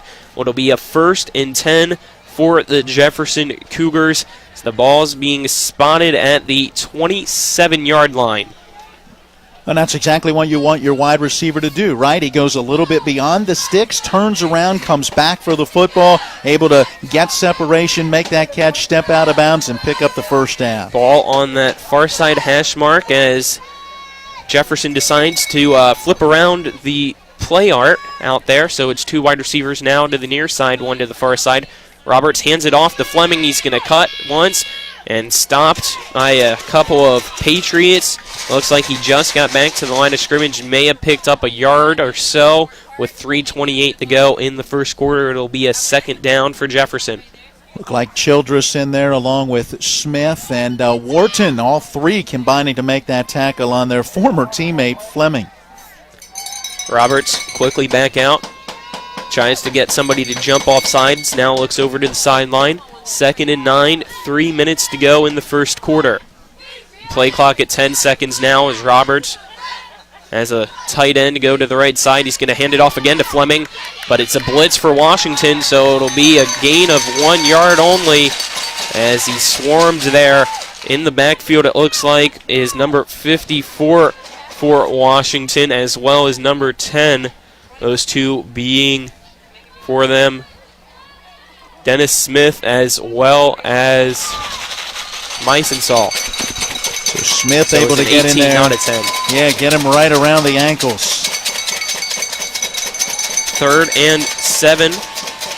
Fleming still in running back. Toole, though, on his feet over on that sideline.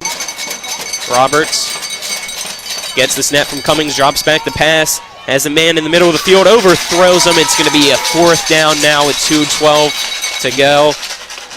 Pretty decent field position, though, for Jefferson as the ball's at the 26, so let's see if they choose to go for it or if they're trying to play the field position game or maybe even kick a long field goal. Yeah, long field goal attempt may be there for you when you look at some of the numbers for Humphreys. He is 2 for 4 in field goals made with a long of 39. This would be, wow, coming from about the 33, about a 43-yard kick. And that's what they're going to do as Humphreys is lined up. On to hold for him is Isaiah Fritz. Trying to make it a 17-0 ball game. Humphreys' kick has the distance. Does it have the accuracy? No, wide to left. with 2:04 to go. The field goal is missed, so Washington will get the ball on the turnover on downs after that missed field goal by Humphreys. Hey, just what the doctor ordered, right? They were able to make a stop. It was good double coverage, a very tight window for Sammy Roberts to try to get that last pass into Powell, and frankly, a good thing probably that it sailed high as the linebacker was cutting underneath with the main defender, the defensive back, over top. It forces the field goal attempt. The field goal no good, and now let's see if that defensive stop can give the offense a little momentum. So it is 1st and 10 for Washington, 2:04 to go in the first. Ball on the 20-yard line for the Patriots. Delgado, low snap. He's going to keep it himself. Breaks through the line into the secondary, and just short of a first down. It looks like it's about a 9-yard pickup to make it 2nd and short for Washington. Jelani Hollis, 6'2", 255-pound senior, able to get a hold of that ankle and bring him down, but that is the best offensive play so far for Washington. So there you go. Defense gives you a little momentum. You pick up 9 yards. Now you got to try to get that first down. Delgado in shotgun formation. Everybody boxed in there. He's going to get a direct snap past the first down, so it'll be a 1st and 10 wherever the ball's marked for Washington. It's the first down of the evening for the Patriots. It's another quarterback keeper by Rodrigo Delgado, the sophomore for Washington High. Nice job to pick up 5 yards, and hey, give credit to that offensive front line. That was a very good push to be able to get just a little bit of an opening, and then even when that opening collapsed, that push continued from the running back and the line to pick up 5 yards.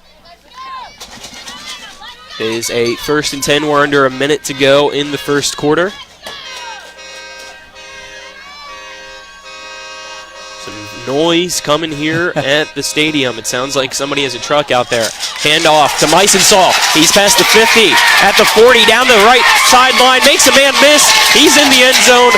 Touchdown, Tyler Meisensaul with 30 seconds to go in the first. It is now 14-6. Washington strikes back after a slow start there, and that's exactly what they needed. A spark for the Patriots with 32 seconds to go. It's a one-possession game, and you're pushing me right now. It was that stiff arm there by Tyler Meisensaul that kept him going. Yeah, I thought for sure that Christian Blau had the angle and was going to be able to push him out of bounds, but that stiff arm was enough to not only shield off the defender, but he had enough balance to stay in bounds. What a play for the senior. It's now 14-6, and it'll be an extra point now for Washington. Out there is McGinnis to attempt the point after. He's ready to go as we wait. The ball snapped. The hold looks good. The kick is up and good. 14-7 with 32 seconds to go in the first quarter. Jefferson still leads Washington, but it's a one-possession game. This is West Virginia High School football on Talk Radio WRNR and TV 10. Whether you're heading to a high school, college, or professional football game, Johnny's has all your tailgating go-tos.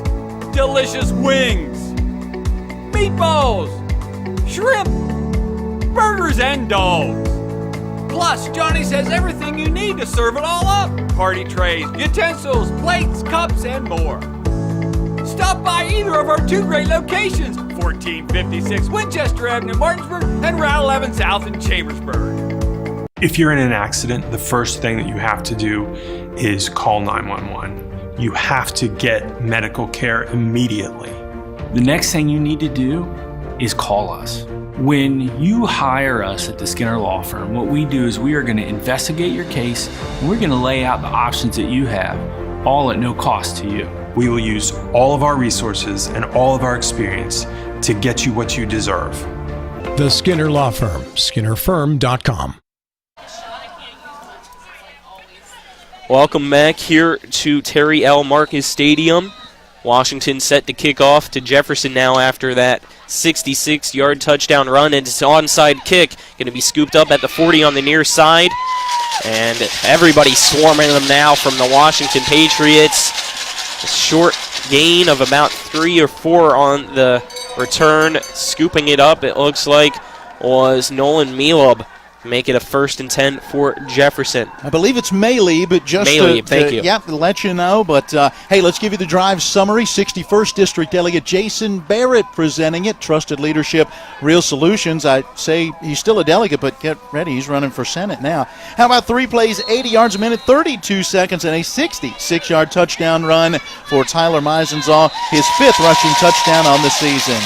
And here we go to start the drive for Jefferson. It's a false start on them, so that'll back them up 5 yards and make it a 1st and 15 with 25 seconds to go. And the first quarter sponsors this first quarter presented by TV10 for Kelly Allstate Insurance. For all your insurance needs, call Gary Kelly at 304-263-4596, as well as Orsini's Home Store, not just an appliance store any longer, on 360 Acquisition Way.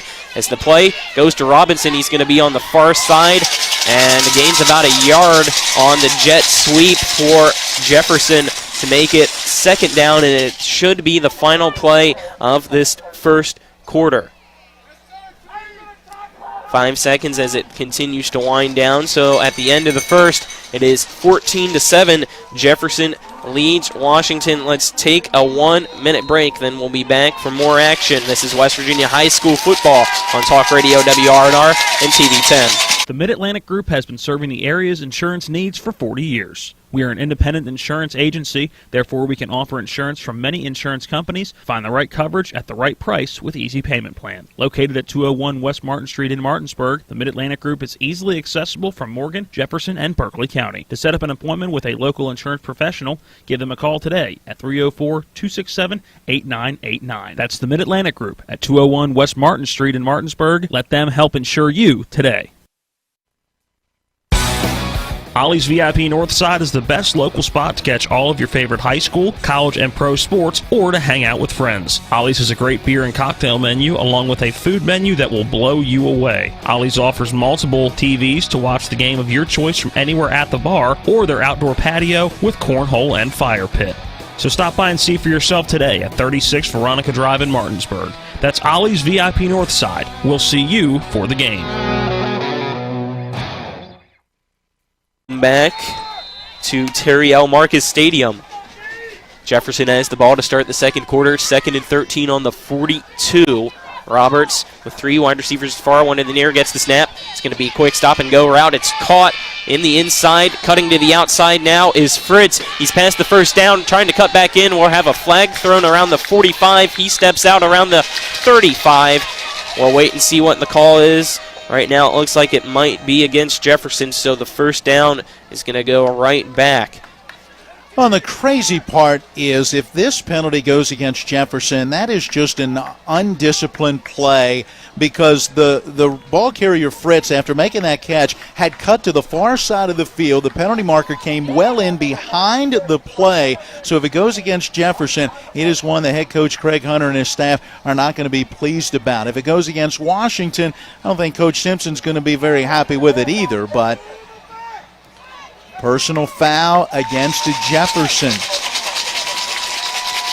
So that's going to push him way back there on that one. Well, but hang on. That should be marked at the end of the play, I would believe. It happened during the play, so will it go all the way to the end and then be marked off from there?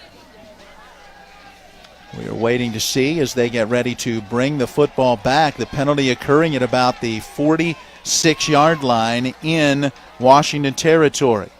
Which is exactly around where the first down to gain is. So it'll still be 2nd down. Ball now on the 39-yard line. And it'll be a 2nd and 17 for Jefferson as we wait to make sure that the line of scrimmage is correct now, as some of the officials out there are still talking to each other. Looks like it's going to remain there.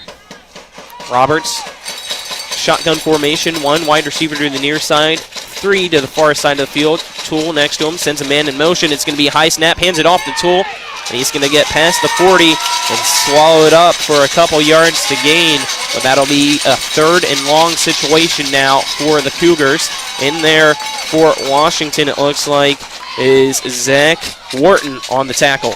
Yeah, this defensive front line has done a very nice job of being able to hold that line of scrimmage or even penetrate into the backfield, making it tough for the ground game. They've settled down in that passing game a bit as well. Roberts in shotgun formation, tool to the right now. 2 wide receivers to each side.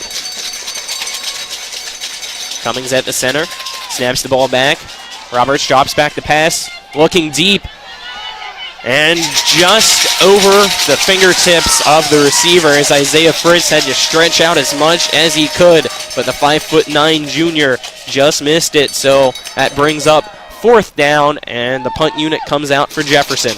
Boy, that is one Sammy Roberts would like to have back. There wasn't a lot of pressure. He had time to step up. He just threw it a little too directional. Didn't get enough air underneath of it to allow Isaiah Fritz to get to it, as Fritz did have a step on Tyler Meisenzahl, the defensive back. Punt return man out there for Washington behind the 15-yard line. Back on to punt for Jefferson is Humphreys. Gets it away, and it's going to be short. Washington player touches it, and we're going to wait and see who recovers it. There's a huge dog pile there around the 25-yard line. 35-yard line as they're fighting for it. 23 yards on that punt. Humphreys didn't get all of that. Came in averaging just a little better than 36.5 yards per punt. I think Washington managed to get it back. Yep, Washington dodges a bullet there. You heard the yell of Peter to get away, but I don't know if the players heard it. We could clearly hear it from up here, but it'll be a 1st and 10 now with 10:48 to go in the second quarter. It's 14-7. Jefferson leads Washington. Do we have a penalty on the play? Our head referee came over to talk briefly with Washington head coach Glenn Simpson.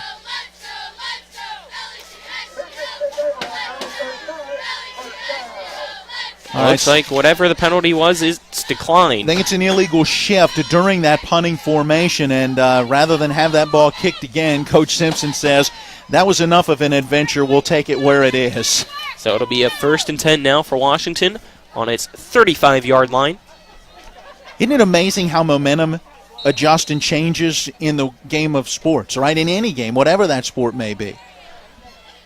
Sharp and Meisenzahl in the backfield. Meisenzahl hands it off to Sharp. He's going to go to the right side off a tackle. It looks like it'll be a 6-yard pickup at the far hash marks. Brings up a 2nd and 4 for Washington. There you go, that spinner play, if you will. The snap went to Meisenzahl, who spins, shows his back to the defense, but in that process of spinning around, hands it off to Sharp, going the opposite direction, and he's able to pick up about 5. Yeah, you're going to see about 5 or 6 different people in that backfield, all of them listed as running backs.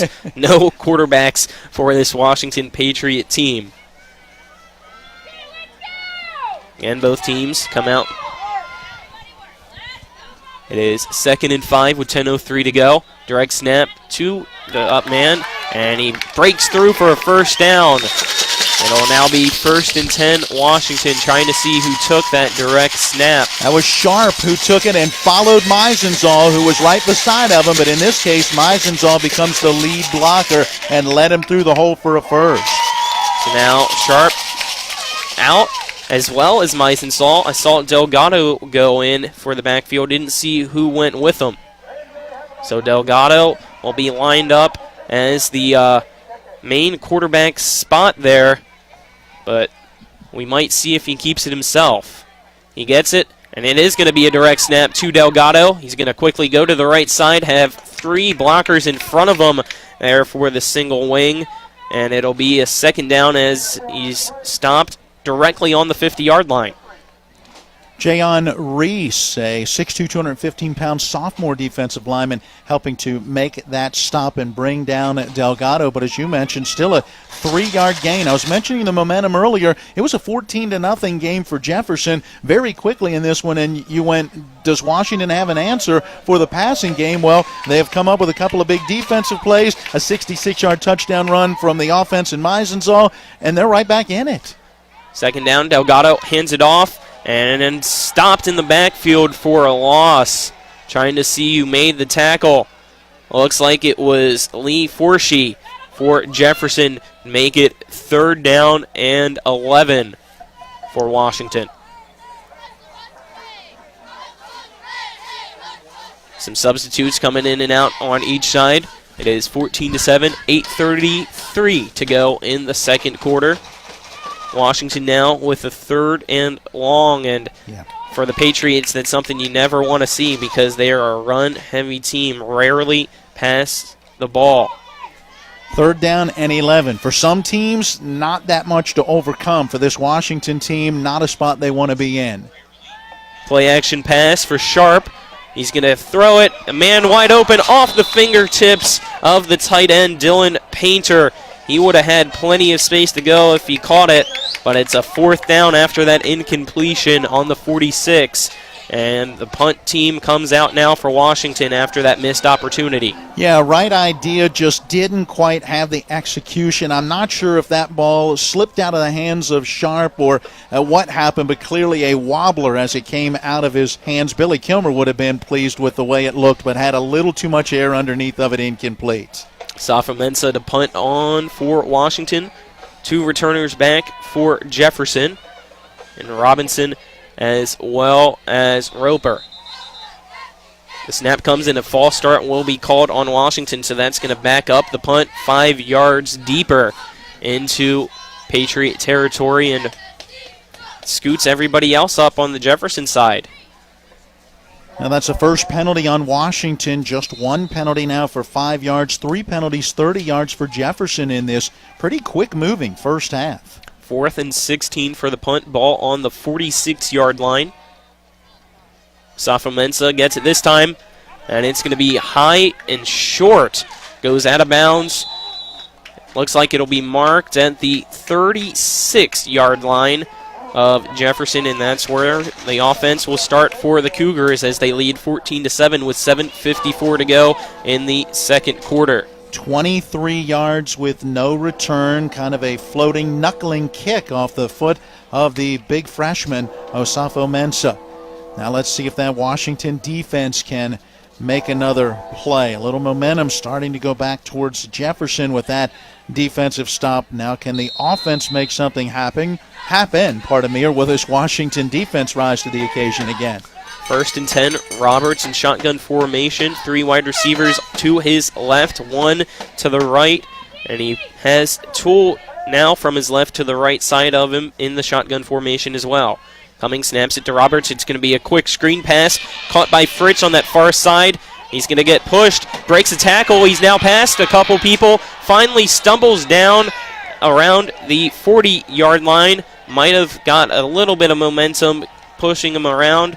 It'll be a big play for Jefferson on that far side, waiting to see where the ball was marked, but it's still a 1st and 10 with 7:44 to go in the first half. How about a pickup of about 27 yards, 8 of 11 passing, 165 yards now for Robertson. That's a short pass, and really that's Fritz getting the job done. Once again, just the athleticism able to get away from the Washington defensive backs. Yep, a quick wide receiver bubble screen there. It's 1st and 10 again, ball marked at the 39. So Jefferson now in Washington territory. Roberts gets the snap. It's again another screen, this time to Robinson on the near side. He's going to juke, make a couple people miss. He's going to be put out of bounds by Delgado, but not before another 1st down for Jefferson just outside of the red zone. Oh, and some good play calling there. We've seen Roberts go deep with some balls and just miss those. They've gone back now to that shorter passing game. Hey, get it out of the hands of Roberts, get it into an athlete in space, let them make plays, and they're doing just that. Roberts drops back, and it's another screen, this time to the left side, and it is caught. This time Washington able to quickly get on the receiver, so not a 1st down that time around. It'll be 2nd down after a 4-yard pickup by Fritz. Yeah, and that was Sharp, Austin Sharp, the 5'9 senior who came up and put a pretty good lick on Fritz to help bring him down. 2nd and 8, 6:47 to go. Roberts claps and tries to make a man jump off sides. Nobody moves for Washington. Now the Cougars get the play call. Washington showing blitz. It's It's going to be a shovel pass to Toole on the left side. He's going to break free and stopped a couple yards after the first down pickup. So it'll be a 1st and 10 wherever the ball's spotted on the left hash mark for Jefferson. It's the 3rd first down of this drive for the Cougars. Looks like it'll be set down around that 13, maybe 14-yard line, waiting to see, and we'll call it the 14, so another 10-yard gain. Only needed 7. 3 first downs now in this possession after having only 1 first down in their last 2 possessions. Roberts barking out the call to his line and receivers. High snap, hands it off to Toole up the middle. He breaks free, spins around, and will be stopped after about a 5-yard pickup. Looks like the ball's marked now at the 10-yard line to bring up 2nd down. 5:50 to go until the end of the half. It is still 14-7. Jefferson leads Washington, trying to make it a 2-touchdown game. Yeah, 2nd and about 6, and Toole up to 29 yards on 7 carries as he's picked up 14 yards on these last 2 touches.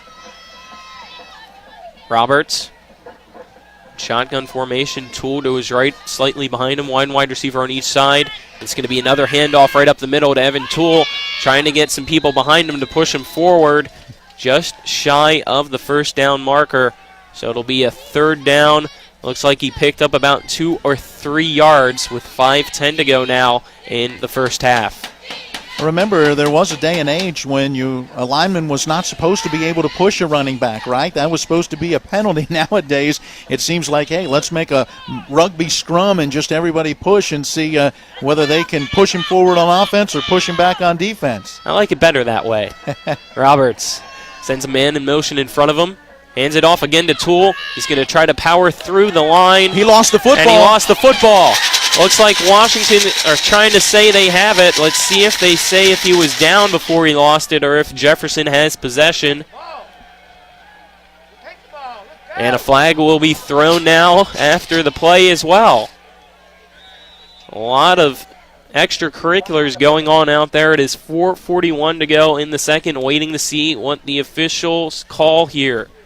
14-7. A dead ball penalty at the end of the play with the ball down close to that 6-yard line. Still see if they call if it was a fumble or not. We wait for the head referee, Brian Costello. And it's a penalty on Jefferson. But it looks like they're still saying that Jefferson retained possession there. So it was a gain of about a yard after the fumble and then the recovery at the 6-yard line, and you mark off the 15-yard penalty against Jefferson. Now 4 penalties, 45 yards on the Cougars in this first half, and the second time we've had a personal foul penalty. So now it is 4th down and very long with 4:41 to go. All the way back at the 21-yard line. They won't go for a field goal. They'll go for it. Roberts chucked it in the end zone. Touchdown. Jefferson wide open is Isaiah Fritz for the 21-yard strike with 4:28 to go. It is now Jefferson 20, Washington 7. Oh, boy. How heart-wrenching is that for this Washington defense? You make a stop on a 3rd and 3, almost recover a fumble. There's a huge 15-yard penalty. It backs up Jefferson to the 21. All you want to do here is keep them from getting a first down inside the 5, and you've got a chance to get the football back. And they went back to a similar play that they ran earlier when there was a 15-yard touchdown pass to Fritz, where they kind of clear out the side and then run him across towards the back pylon, if you will, and Roberts made a great throw. We have a timeout called for Jefferson. Let's take a 1-minute break. This is West Virginia High School football on Talk Radio WRNR and TV 10.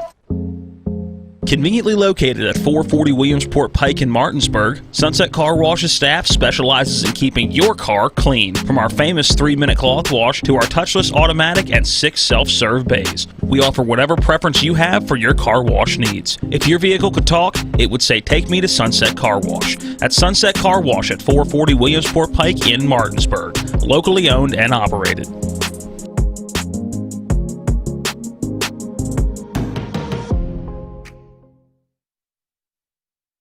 mayhem is everywhere. I'm your new bangs, and you can't stop staring at me. That's it. Just tilt the rearview mirror over here. And while you're checking me out more times than a library book, your car is wandering into that lane over there.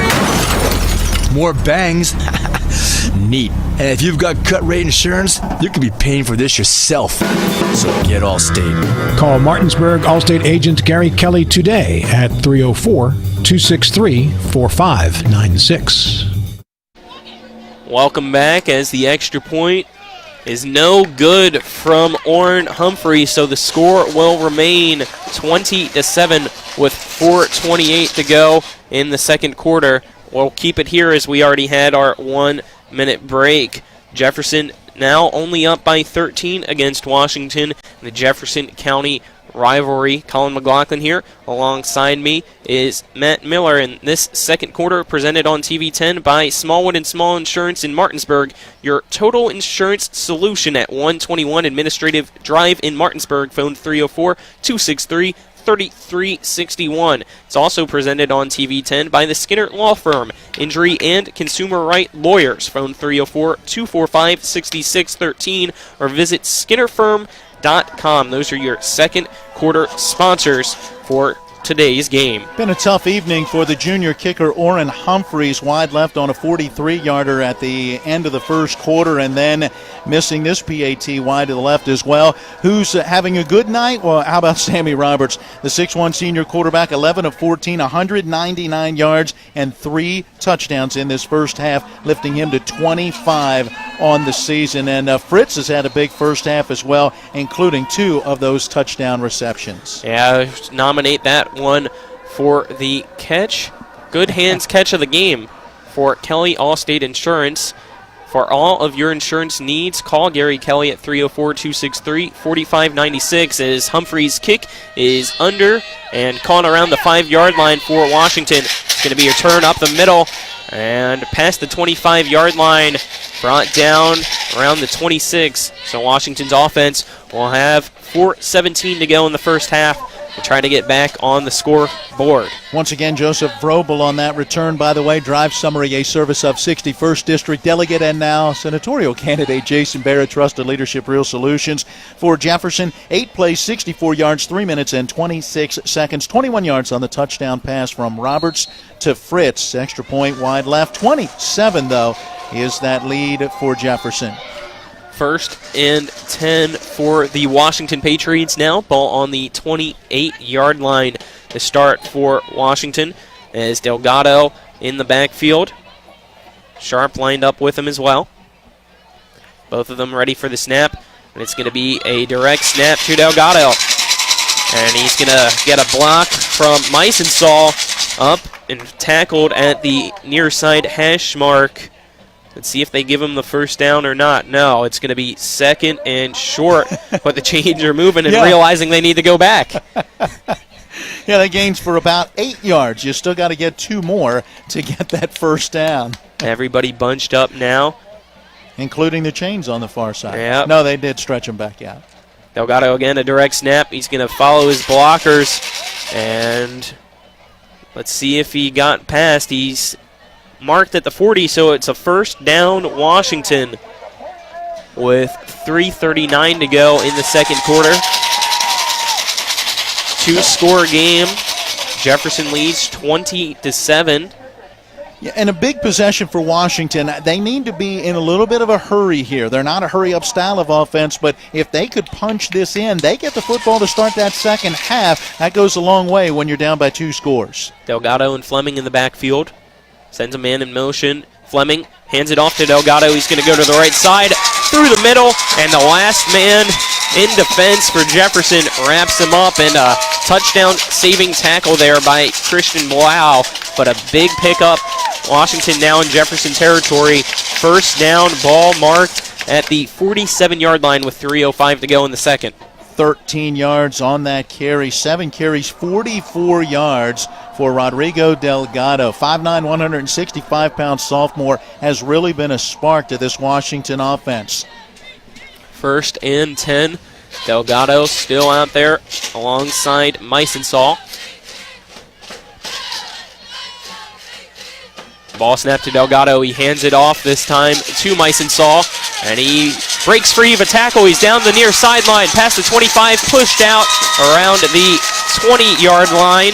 It'll be another big gain by Myson Saul as he was pushed out by Spencer Powell. Washington now inside the red zone with 2:32. It's a 1st and 10. The ball marked right on that 20-yard line of Jefferson's.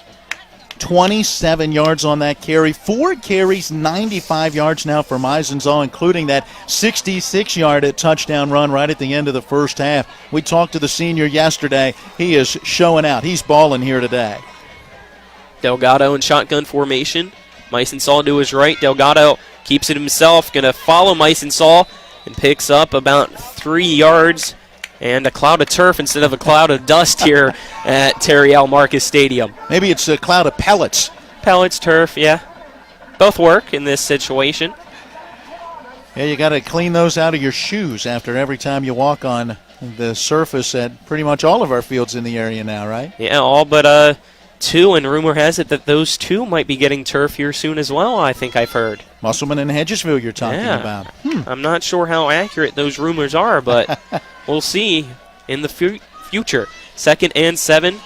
5 seconds to go on the play clock. Delgado and Meisenzahl need to get it off quickly. They do. Delgado, quarterback keeper. But he's swarmed in that backfield, trying to see who came around on the left side to that right side to make the tackle. I believe it was Forshee. You got it. Lee Forshee, the 6'1", 200-pound senior. And that's a case where Delgado was waiting for those blocks to set up, and Forshee, as you said, came completely around that line, got in behind the offensive line, tracked him down from behind. No gain, and it's a key 3rd and 7. Now Sharp enters for Delgado, as it looks like Delgado might have twisted his ankle when he was being tackled. I see him trying to just walk back and forth on this near sideline now, getting the pain away. So it's Sharp back in for Washington, sends a man in motion, and will hand it off to Meisenzahl, and it's going to be to the left side, trying to break free of a tackle, stomping around, keeping his feet churning. And it looks like he'll be about a yard or 2 short of the first down with 57.7 seconds to go now, and Washington might have to go for it here. And I believe they've called a timeout as the clock is stopped at 57.7. And yes, Washington has burned the timeout. Let's take the timeout with them. A 1-minute break. This is West Virginia High School football on Talk Radio WRNR and TV10.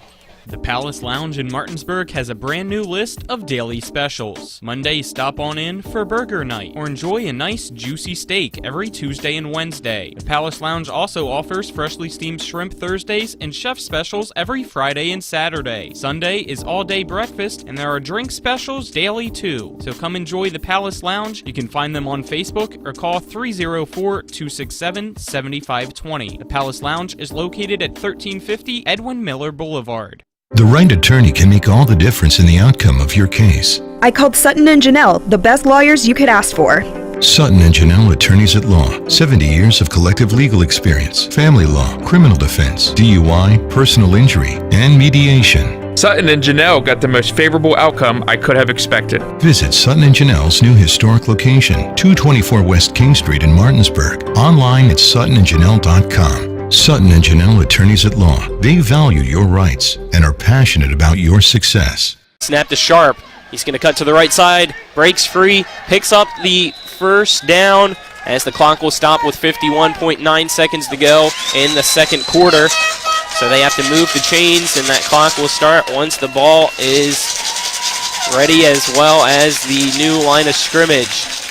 Well, that was a gain of about 5, and while it wasn't a second effort based on contact, it was a second effort for Austin Sharp. As he started to cut into a hole, it closed quickly, and he was able to dart a little further out to his right and find an opening to get the first. Clock now at 40 seconds. It is 1st and goal, ball on the 7-yard line for Washington. Delgado back in at quarterback, keeps himself right up the middle, but he's immediately tackled at the line of scrimmage. That'll bring up a second down, and a timeout will be called by Washington with 31.5 seconds to go. We'll keep it here as we're at 20-17 in this Jefferson County rivalry. Jefferson leads Washington. It is the number 6 team in the state in the Jefferson Cougars taking on the 14th team in the state in Washington. Both teams trying to win tonight to help out their seeding in the postseason. Second down and goal to go from the 5-yard line. Washington still with timeouts, so you've got to use them wisely in this situation with 31 and a half seconds left in the half. And limping off on the field, Donna letting us know at number 10 was that for Jefferson. So that was Forshee, the linebacker, who went to that far sideline with a little bit of a limp. He's one of their key guys. And back on this side, sorry for interrupting you, Matt, Delgado was just getting stretched out. I mentioned that he twisted his ankle earlier, now might be cramping up. And it's second and goal, ball on the 5 for Washington, and he's still in there in that quarterback/running back spot for the single wing offense. So a leading rusher on one side, back in there but a little gimpy, and a third leading tackler on the other side being tended to on the sideline. As I said, second and goal, 31 and a half seconds to go in the first half. Delgado keeps it himself, has a couple blockers. He's at the goal line. Is he in for the touchdown? Yes, touchdown. Washington is the signal on the far sideline, but on the near sideline they're saying he's short. We'll see what it's officially going to be. Washington thinks they have it. 25.7 seconds to go, and the head referee calls it a touchdown, so it's now 20-13. Washington responds to make it a 7-point lead and now has the extra point attempt to try to make it a 6-point lead. Boy, what an impressive drive to close out this first half. 10 plays, and they're able to cover 72 yards and take time off the clock. This started with 4:17 to play in the half. Hannah Hill's extra point is up. Does it have enough power or accuracy? No, wide right, so it'll remain 20-13. Let's take a 1-minute break. This is West Virginia High School football on Talk Radio WRNR and TV10. Erie Insurance says here's to the grown-ups who move, mortgage, mow, and still bust a move. But does your home insurance still fit? Erie helps you protect the home you've grown into, all at fair prices that are often less than the other guys. So how do you find the right coverage? Magic. Nope. Local independent agents who get to know you like this. Your local Erie agent in Martinsburg is Smallwood & Small Insurance. Get a quote at smallwoodandsmall.com. Erie Insurance. If you're in an accident, the first thing that you have to do is call 911. You have to get medical care immediately. The next thing you need to do is call us. When you hire us at the Skinner Law Firm, what we do is we are going to investigate your case, and we're going to lay out the options that you have, all at no cost to you. We will use all of our resources and all of our experience to get you what you deserve. The Skinner Law Firm, SkinnerFirm.com. Welcome you back here to Terry L. Marcus Stadium at Washington High School. 25.7 seconds to go in the second quarter. It is Jefferson 20, Washington 13 now as Washington set to kick off to Jefferson. And Washington, after that drive, will get the ball back to start the half. But let's go over the scoring drive summary quickly. Matt? 10 plays, 72 yards, 3 minutes, 52 seconds, 5 yards on the touchdown run for Delgado, his 6th rushing touchdown of the year, and it's brought to you by 61st District Delegate Jason Barrett. Another short kick. It's going to hop, and both teams on it. The ball seems like it might be loose. We're going to wait to see who recovered it. And it looks like Jefferson finally was able to fall on it. Recovering it there is Nicholas Zitakuro. No, I think it was 19. 19, not 16, so that was Goins, Quentin Goins, who was able to come up with it. I saw 26 out there on it. Sorry, I see him limping off too. Nah, Goins was the one to come out of there with it at the 41-yard line. But special teams coaches have to talk to their up guys. That is a live football. There was a chance to get to that ball. You see a lot of onside kicks around here in the EPAC. You'd think most teams would be able to recover it, at least have the hands team out there at all times. Hey, 21 seconds left. Washington cannot fall asleep defensively. We know Roberts can throw it deep, and he's got the guys to go to. And Washington has their safeties, about 20 yards off the football. Roberts in shotgun formation, Tool to his right, 3 wide receivers to the far side, 1 to the near. He's going to pump fake, steps back, rolling out to his left, now spins around, and he throws it short to Evan Tool. Tool with it, has a blocker in front of him. He's going to go across the 50, steps out of bounds, so that's going to stop the clock with 12.2 seconds to go in the second quarter, and it brings up another first down as they mark him at the 49-yard line. 10 yards and a heady play that time by Roberts. In trouble. That's one of the first times we've seen a lot of pressure from Washington, but he kept his head about him, found Toole, dumped it down, and picked up 10. Roberts has the arm strength to make it to the end zone as he gets the snap, drops back, and it's going to be a quick in route. And on the far sideline, has a couple blockers splitting through and tackled past the 15-yard line. It looks like it was Kason Lanza. With 2.8 seconds left, Jefferson will call a timeout to try to get that field goal unit on and get some extra points on the scoreboard before going into halftime. Wow, looks like they're going to spot that football down around the 13-yard line, so meaning it'd be a 30-yard field 36 goal. yards on the pass play. If they choose to kick that field goal, it'll be 30 yards. It is 20-13. Jefferson in the lead, trying to make it 23-13 with 2.8 seconds to go. And it looks like they do have the kicker out there to attempt it. It is Orrin Humphreys, who missed a 43-yarder earlier, as well as an extra point this evening so far. Well, both of those kicks were wide to the left, and he is kicking this one from that left side hash mark. So he's really got to be sure to push this one out to the right a little bit. Hang on. And it looks like Glenn Simpson's going to call a timeout now to try to make him wait even longer. You have the timeouts, might as well use them, trying to ice Jefferson's kicker to make sure that it's still a one-possession lead for Jefferson when Washington gets the kickoff to start the second half. How about the first half for Sammy Roberts? I've got him at 245 yards and 3 touchdowns. He has lit it up. This Washington defense has been able to stop and or slow down the run. If at the half they can find the adjustments to slow down this passing game for Jefferson, hey, they got a shot right now, down 20-13, getting the ball to start the second half. Let's see if they can gain any more momentum by either blocking this one or having Humphrey miss. As we're here at Washington High School for the Jefferson County rivalry, as Washington timeout ends, both teams back out there. Again, it is Orrin Humphreys for Jefferson on to attempt a 30-yard field goal. And a flag is thrown before the field goal can be kicked. We're going to wait to see. It looks like it's an offsides on Washington, so that's going to help out Humphreys and make it now a 25-yard field goal. Just the second penalty of the first half. 10 yards in penalties now for Washington. They've had a procedure, and now this one an offside, but as you just mentioned, very costly. 2.8 seconds to go in the first half for those of you just tuning in.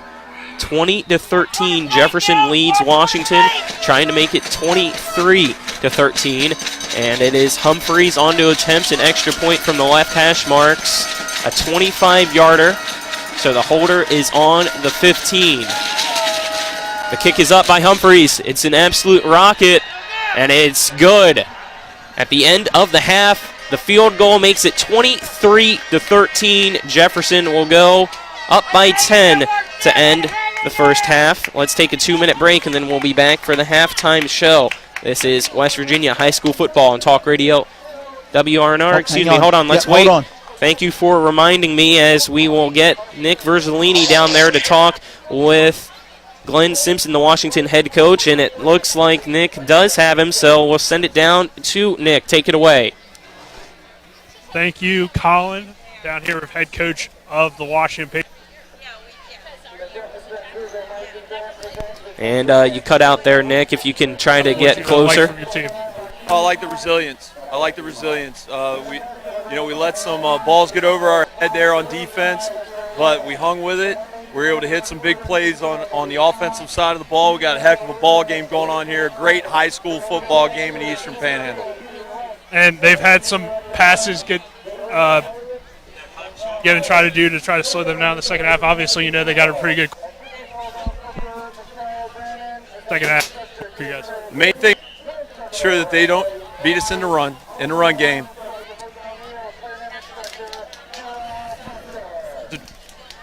So we got to make sure that we maintain our hats and gaps in the run game, and we'll get that coverage tightened up.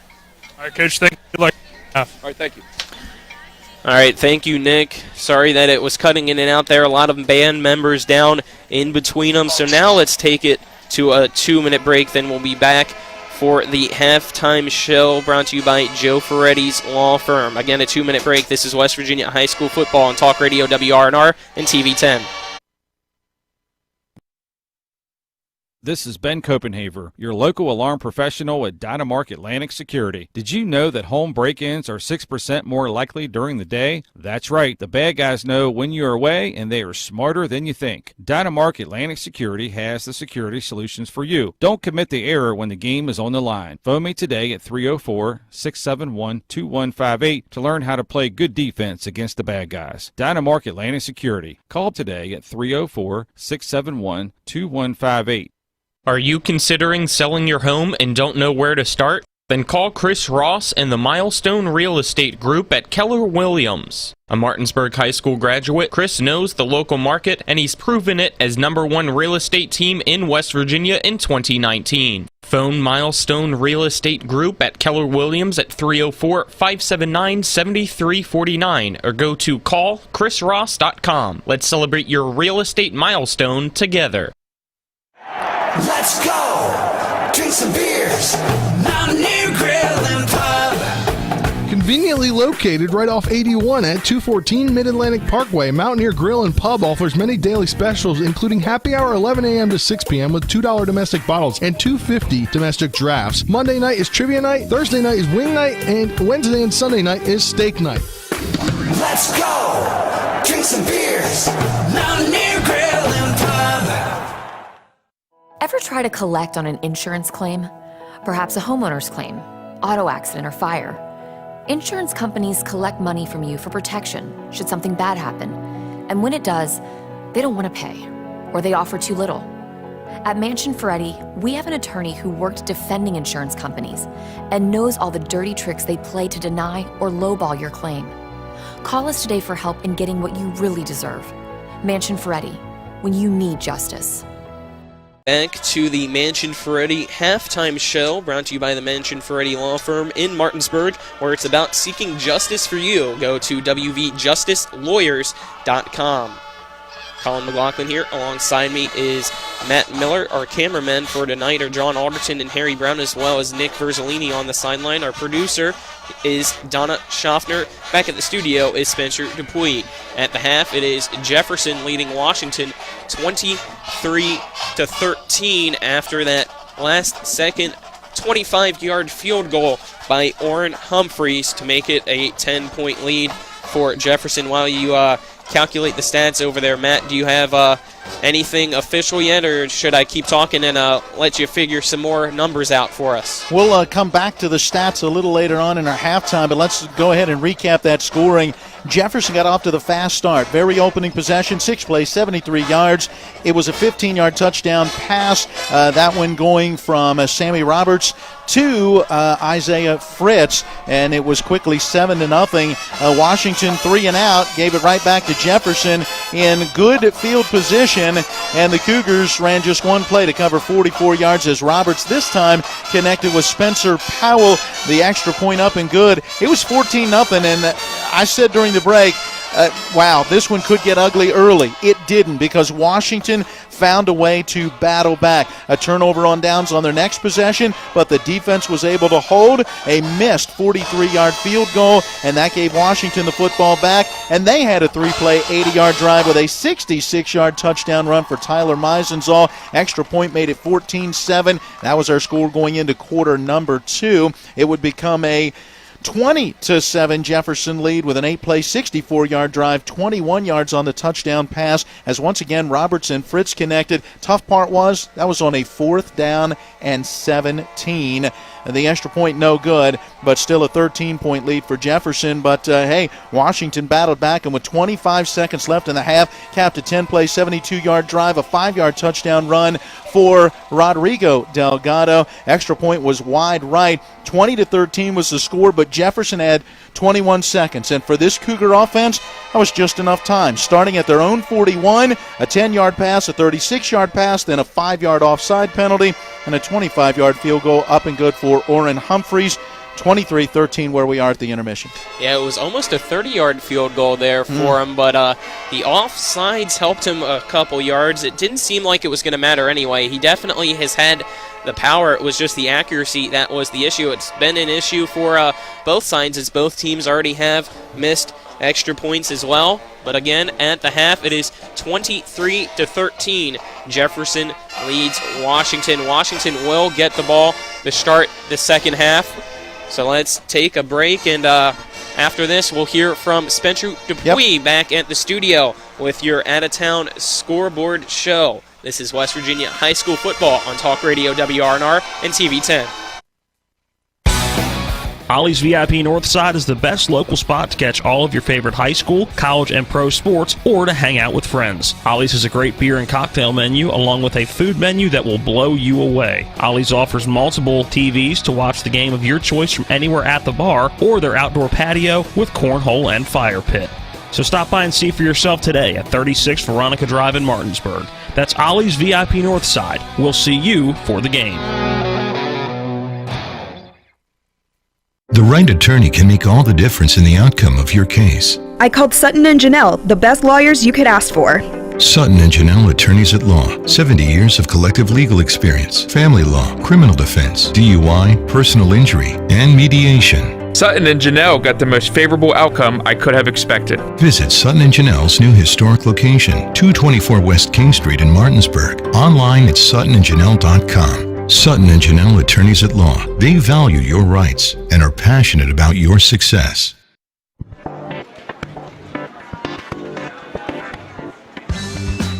Laura. Hey, Laura. What's with the sunglasses? Ouch! The word is spreading. Bechtel Jewelers is home to some dangerously brilliant diamonds. See the difference at Bechtel Jewelers in Inwood. Sunglasses not included. Welcome here into the Talk Radio WRNR TV 10 studios for your halftime scoreboard show, brought to you by Home Helpers Home Care of Martinsburg, serving the tri-state area, giving care the way you want to be cared for. Learn more by calling 304-579-8862. And we'll start you guys out. This one, obviously, Jefferson up 22-13, but Washington having a battle in this one. And we'll take you to look at some EPAC scores going on, and one of the most anticipated EPAC games going on with Spring Mills as they face number 15 Morgantown in a battle for most likely the last playoff spot. That has been delayed due to a power outage. So that's the latest I have from down there. And latest I have is Parkersburg Musselman. No score there reported in the first quarter. And another EPAC matchup as the Hedgesville Eagles travel to the Hampshire Trojans. That is set for tomorrow. Due to the COVID forfeit last week for Hampshire, they gave them an extra day. Take a look at some scores around AAA. We'll start with the number one, Huntington Highlanders, not looking like the number one team right now. As we speak, they are down 7-0 to the 3-6 Riverside. That is now in the second quarter.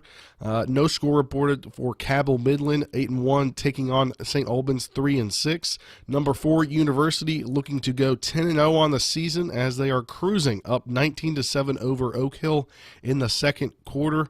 No score between 6-3 Hurricane and number 7-2 Spring Valley. That's one to keep an eye out for when it comes to playoff positioning.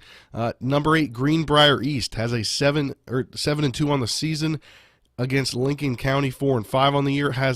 Greenbrier East has a 13-8 advantage. Number 9 George Washington all over Capital 1-8, 21-0. Shocker here as the 4-5, not in the playoffs, Parkersburg South team up 14-7 over number 10 ranked Princeton. That's a big battle down there, and a big battle for certainly a playoff spot for one team and maybe dropping to the edge of the playoffs for another team, as number 16 Woodrow Wilson, 4-5 on the season, has a 14-7 lead over number 12, 5-4 South Charleston. We talked about today on the Sports Mix. It seems like South Charleston is going in the wrong direction as these playoffs are starting. Number 13 John Marshall is at halftime not looking good, as they could potentially maybe drop out of the playoffs at 6-4, as they are, if they fall to 6-4, as they're currently losing 21-7 to Wheeling Park. That is a Wheeling Park team that is not currently in the playoffs. And an unranked two teams out of the playoffs are 4-4 Brooke and 1-8 Preston. Preston's got the 7-0 lead here at halftime, or excuse me, after the first quarter. I'll keep you updated on the other scores when it comes to the game, to that Morgantown Spring Mills game. But one more score for you, a AAA team that recently moved up to AAA from AA, as they finish out their AA schedules that they have made from the last couple years. And number 3 in AAA, Bridgeport, has a 17-7 lead over number 4 in AA, Lincoln. That is at the start of the third quarter, and that does it for your Home Helpers Home Care of Martinsburg halftime scoreboard show. Remember, Home Helpers Home Care of Martinsburg, serving the tri-state area, giving care the way you want to be cared for. Learn more by calling 304-579-8862. After this break, we'll send it back out to Washington High School with Colin McLaughlin and Matt Miller.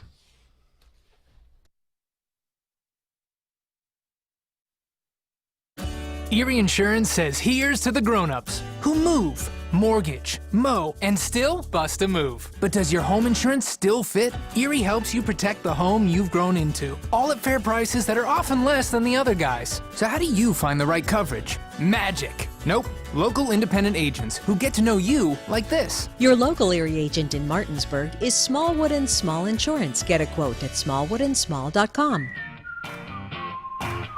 Erie Insurance. Hi, this is Lauren from Orsini's right here in Martinsburg.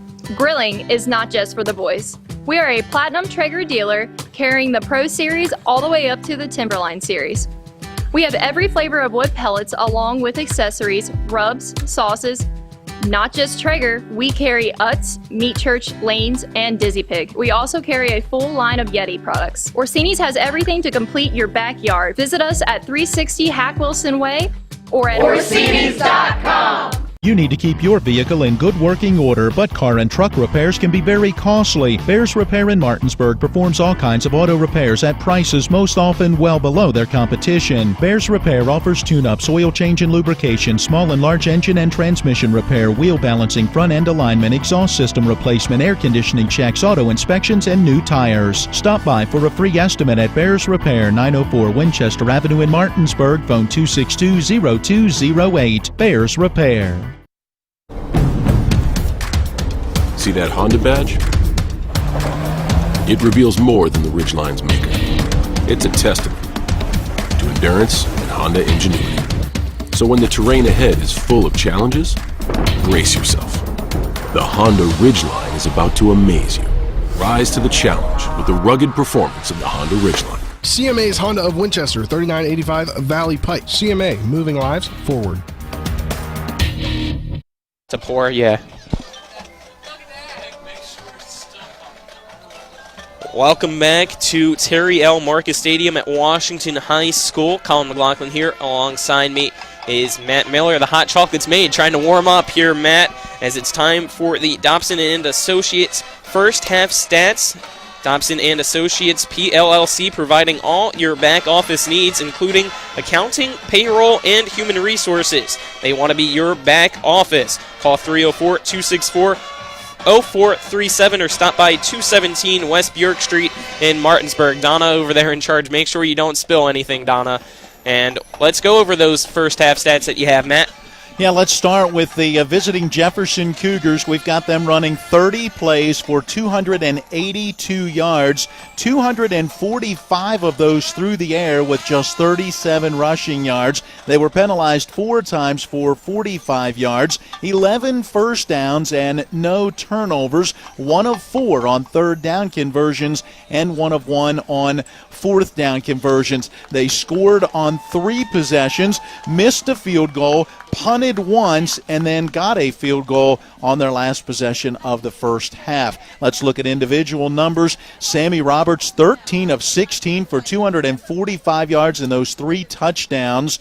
Leading the ground game, 9 carries, 33 yards for Evan Toole. A carry for 2 yards on an end around or a jet sweep for Keyshawn Robinson, and then 2 carries for 2 yards for Bryson Fleming as Toole missed a couple of plays after a brief injury. In the receiving game, leading the way is Isaiah Fritz with 5 catches for 78 yards and 2 scores, 3 grabs for 69 yards and a touchdown for Spencer Powell. 2 catches, 56 yards for Kason Lanza, 2 for 32 yards for Keyshawn Robinson, and out of the backfield a catch for 10 yards for Evan Toole. So there you go, numbers for Jefferson in the first half. Let's turn to the Washington Patriots. 25 plays, 177 yards. Pretty easy to figure out.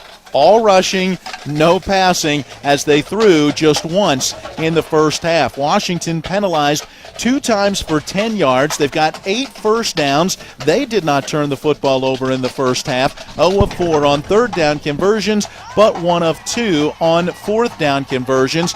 They've punted, turned it over on downs, scored a touchdown, punted again, and then got a touchdown on their last possession, so scoring on 2 of 5 first half possessions. Individual numbers, running the football, 11 carries, 54 yards for Rodrigo Delgado, including a 5-yard touchdown run, 5 carries, 25 yards for Austin Sharp, and then 5 carries, 100 yards for Tyler Meisenzahl, including a 66-yard touchdown run. Rounding out the ground game, a carry for -4 yards for Chase Crutchley, and in the passing game, Austin Sharp 0 for 1, an incomplete pass on his only attempt. It did have an open receiver, but a little bit of a flutter on that ball as it went off the fingertips a little bit too high. There you go, numbers from the first half.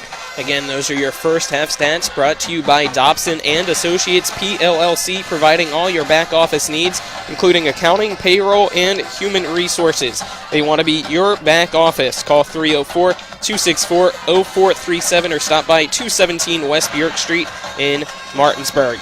This is the Mansion Ferretti halftime show brought to you by the Mansion Ferretti Law Firm in Martinsburg, where it's about seeking justice for you. Go to wvjusticelawyers.com. Still a couple minutes away from the start of the second half. It is 23-13. Jefferson leads Washington by 10, and Washington will get the ball to start the second half. Let's take a 2-minute break while we still have time, and then we'll be back for more action. Again, a 2-minute break. This is West Virginia High School football on Talk Radio WRNR and TV 10. Ever try to collect on an insurance claim? Perhaps a homeowner's claim, auto accident, or fire. Insurance companies collect money from you for protection should something bad happen. And when it does, they don't want to pay, or they offer too little. At Mansion Ferretti, we have an attorney who worked defending insurance companies and knows all the dirty tricks they play to deny or lowball your claim. Call us today for help in getting what you really deserve. Mansion Ferretti, when you need justice. The Palace Lounge in Martinsburg has a brand new list of daily specials. Monday, stop on in for burger night or enjoy a nice juicy steak every Tuesday and Wednesday. The Palace Lounge also offers freshly steamed shrimp Thursdays and chef specials every Friday and Saturday. Sunday is all-day breakfast, and there are drink specials daily too. So come enjoy the Palace Lounge. You can find them on Facebook or call 304-267-7520. The Palace Lounge is located at 1350 Edwin Miller Boulevard. A reputation for caring, a legacy of service. At Brown Funeral Homes and Cremations, it's been our story since 1880. A family-owned business, we support the needs and wishes of families. We offer traditional services, as well as many options for cremation, customized remembrances, and pre-planning. Brown Funeral Homes and Cremations retains its family atmosphere and stays true to its roots. Contact us for advanced planning or at your time of loss. We're here when you need us. Hi, my name's Corey, and I'm here at Orsini's in beautiful Martinsburg, West Virginia. We no longer specialize in only appliances. We have kitchen design, countertops, cabinets, flooring, and even a new 1,200 square foot sleep studio with brands such as Stearns & Foster, Sealy, and Tempur-Pedic. 304-267-7251, 360 Hack Wilson Way in Martinsburg. We price match the big box stores, and we give back to our local community. Orsini's.com. We welcome you back to the Mansion Freddie Law Firm halftime show on Talk Radio WRNR and TV10. Colin McLaughlin here. Alongside me is Matt Miller, a crew working hard and trying to stay as warm as possible. Tonight is John Alderton, Harry Brown, and Nick Verzolini. Inside the press box warm with us is Donna Schaffner. In the studio is Spencer Dupuis as well. Getting ready to start the second half. The 3 minutes added back on the clock to stretch. It is 23-13. What are you wanting to say, Matt? I'm just thinking we're getting ready to start the second half here. For those that maybe haven't heard, we understand that there was a power outage in the north end of Berkeley County that shut out the lights at Spring Mills High School approximately 7 minutes before the scheduled 7 p.m. kickoff. The last I heard, they had not yet started that game. I've been efforting with some text messages to try to find out more. Apparently, a blown transformer in the area, the stadium and surrounding area, totally dark. That was at 7:28. Man, I hope I have power tonight. when I get back home. Oh, no. So, again, I don't know what is We'll going see on about that. with that game, whether they are going to try to play it, but that's a critical game. Spring Mills at 4-5 and Morgantown at 4-5 are currently the 16 and 15 teams respectively. Spring Mills at 16, Morgantown at 15. So you've got to get that game in. Is Morgantown willing to go back home and have to turn around and come back to the Panhandle, or are both teams willing to kind of wait this out and see just how long it will take? I'll be anxious to see. Again, I've got a couple of text messages out waiting to hear back from some folks to see if they've been able to get that going again yet. Once we find out, we'll let you know. Yeah, that's an interesting one. If they do move to tomorrow, it would not be the only game to be played tomorrow, as we also now will quickly send it down to Nick Verzolini, who's on the far sideline with Jefferson head coach Craig Hunter. Nick, take it away.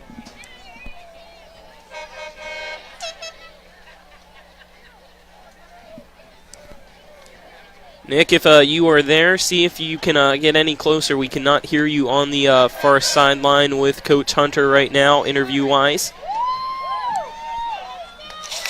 Still putting them gaps that we're missing on right now. I think that's the thing that we got to do, get out here right now, second half, get a stop, and get the ball back, get our offense rolling again. And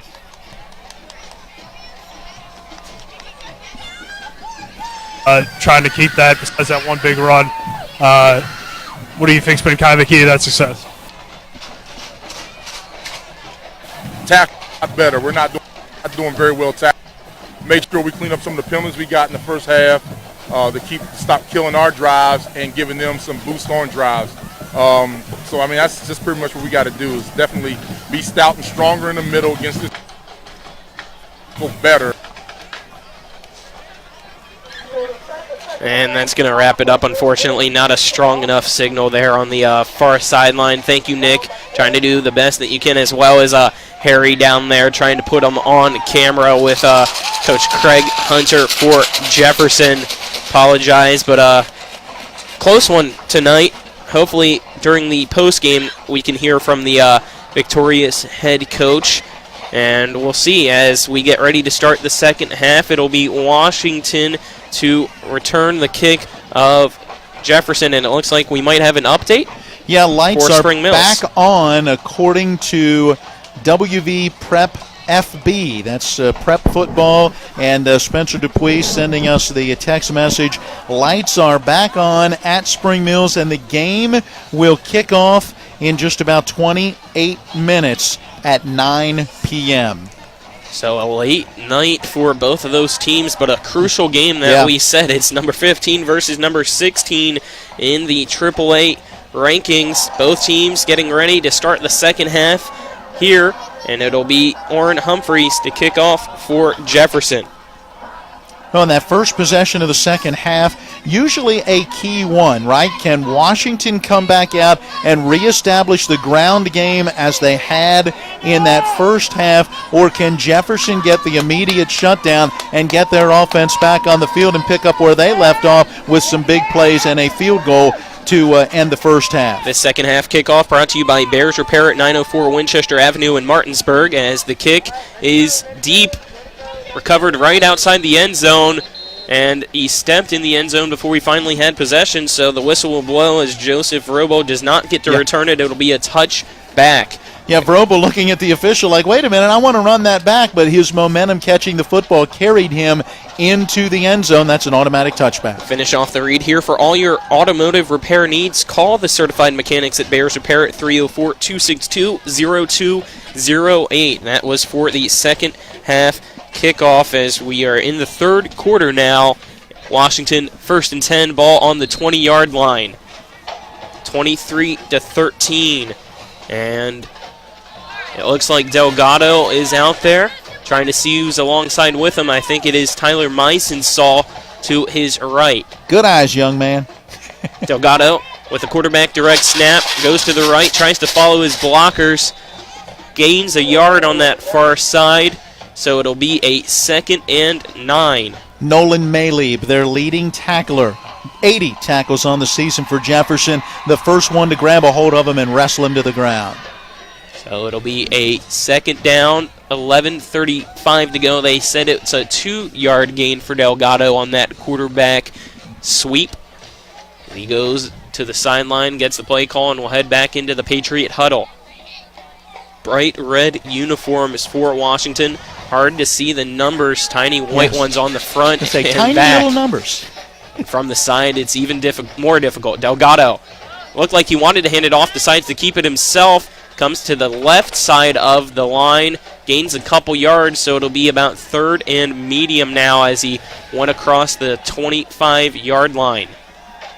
I guess you call that the 26, which would make that about a 4-yard gain and bring up a 3rd down and 4. And not sure if that was simply a misdirection, a counter type of play where he would hesitate and then come to his left, or whether there was maybe a missed handoff or a missed assignment there in the backfield. But Delgado able to pick up some yards and give his team a chance now on a 3rd down. But, hey, they are 0 for 4 on 3rd downs through that first half. Got to find a way to cash in here. 3rd and 5, Washington breaks the huddle. Delgado hands it off to the running back, and he's going to be swarmed directly at the line of scrimmage. May have lost a yard as well, and it'll bring up a 4th down for Washington. In there on the carry was Meisensaw for the loss of 1. Yeah, now 0 of 5 on those 3rd down conversion attempts. Meisensaw does drop a yard and now is under 100 yards on the night. 6 carries for 99 yards. And you got to bring the punter on, although, remember, the big fella, Kojo Osafo-Mensah, ran earlier. So it is 9:50 to go in the 3rd. A quick 3 and out for Washington unless they decide to fake this punt again. And the snap, a little bit high and short. It's going to be a sky punt, not a lot of distance. It bounces at the 35, and looks like we'll be stopped at the 34 or 33-yard line of Washington. So that one, not the best punt, not a lot of total yards there, so it'll be a 1st and 10 for Jefferson. And do you have the exact number, Matt, of how far? 9-yard punt. Yards. Oh. Yeah, that was it. Not what they needed there, and you give this Jefferson football team outstanding field position at the Washington 34. 1st and 10, as Matt just said, on the 34-yard line. Roberts sends a tight end in motion, and he's going to hand it off to Toole. Toole has a lead blocker, cuts back inside in the middle of the lines, and will be tackled for a gain of 2 yards. That brings up second down, make it 3 yards. So 2nd and 7 now for Jefferson as they lead 23-13. Roberts allowing his subs to come on. He'll have 2 wide receivers to his left, 2 to the right. Evan Toole, the running back, in the sidecar on his right side. Sammy Roberts gets the snap from Cummings, drops back the pass, and it's going to be a quick slant off the hands and incomplete from Kaysen Lanza with the drop to make it now 3rd and 7. Ball was just a little bit behind him. The umpire was not too far away. Don't know if that created a bit of a distraction as Lanza was cutting across the field from left to right, and the 6'4 senior just unable to bring it in. Another 3rd down this season coming into today. 48.28% on 3rd downs for Jefferson. Roberts drops back, sends a deep ball towards the end zone. One-on-one situation. It's overthrown from Lanza, trying to call for a flag, doesn't get one, so it's going to be a 4th and 7 now. And the big stop by the defensive back, trying to see exactly who it was. It Justin Miller back there, I think. Justin Miller, there we 35. go. So 4th and 7, ball on the 32-yard line. So if Jefferson decided to kick it, it'd be a 49-yarder. Probably not the length that the leg of the kicker, Orrin Humphreys, can do. So it looks like they're going to go for it. Roberts, 3 wide receivers from the near side. He's looking this way, drops back the pass. He's going to send it deep. It's a beautiful spiral. Touchdown, Jefferson, but a flag is thrown before he entered the end zone. A beautiful catch by Spencer Powell. Let's see if it stands with 8:36 to go. And it looks like it might be an offensive pass interference. Yeah, there was clearly contact before the reception was made, and the near side official feeling that contact gave an unfair advantage to Spencer Powell, and he'll be called with the offensive pass interference. So the score remains 23-13 for now. 8:36 to go in the 3rd quarter. This 3rd quarter presented on TV 10 by Sutton and Janelle, attorney at law, a full-service law firm helping individuals, families, and businesses with all their legal needs. Also, it's presented on TV 10 by Chris Ross and Milestone Real Estate Group at Keller Williams. Buying or selling a home, call 304-579-7449 or go to callchrisross.com. You can also visit suttonandjanelle.com for Sutton and Janelle, attorney at law. Now it's 4th down and very long for Jefferson. Make it 22 yards needed to pick up the 1st down. And it looks like they're going to punt. Back the punt is Humphreys. And he gets it away. A flag will be thrown back there as well. He wasn't touched. We'll see what the call is as the punt lands just past the 20-yard line and will be scooped up by a Jefferson player to mark it at the 19-yard line. Wait to see what the flag is. 8:28 to go now in the 3rd quarter. Colin McLaughlin here alongside me is Matt Miller. LH defense has risen to the occasion on the opponent's first offensive possession of this 2nd half. Procedure penalty, and I think Coach Simpson's going to go ahead and take this one and make them punt it all over again. Yeah, back them up that much further. Helps out for Washington. It's been a special teams struggle. We've already seen a missed extra point for them, and when they just punted to Jefferson, it only went 9 yards. So why not see if Humphreys does the same for the Cougars? So it's going to back up Jefferson even farther, just waiting to see exactly where it's going to be. Looks like the return man's going to stand just a couple yards behind the 30 as the ball now at the 48-yard line. 4th and 32, so not that big of a penalty as Humphreys gets it away and he shanks it.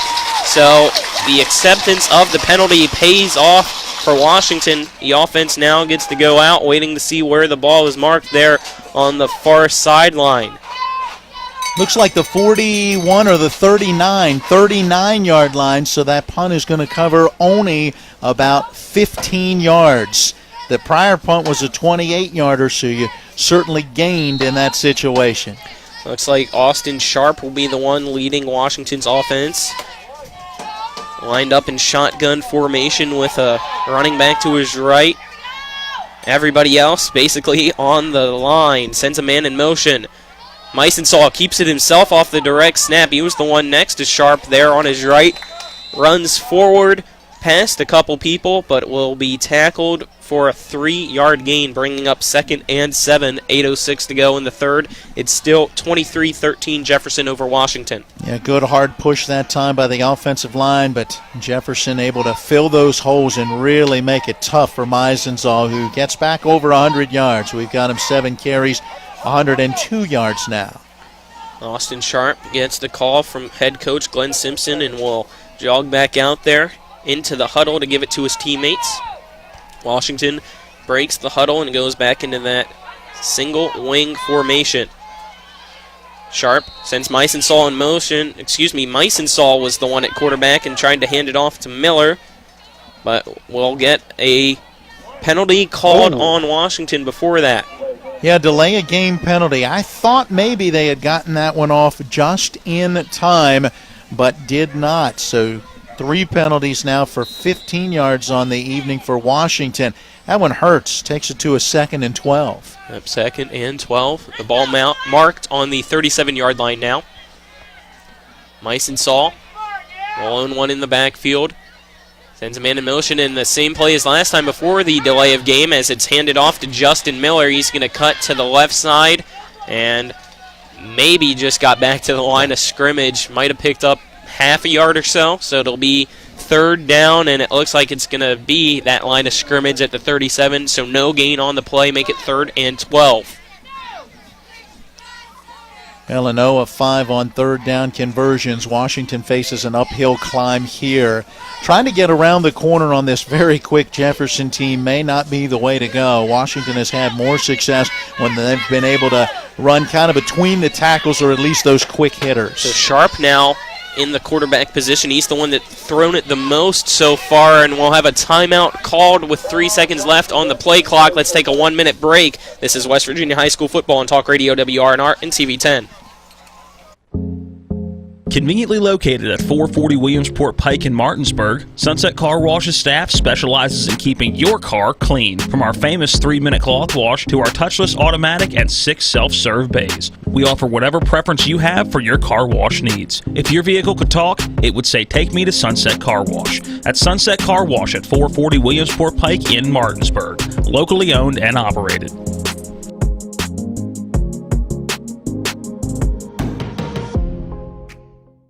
Are you considering selling your home and don't know where to start? Then call Chris Ross and the Milestone Real Estate Group at Keller Williams. A Martinsburg High School graduate, Chris knows the local market, and he's proven it as #1 real estate team in West Virginia in 2019. Phone Milestone Real Estate Group at Keller Williams at 304-579-7349 or go to callchrisross.com. Let's celebrate your real estate milestone together.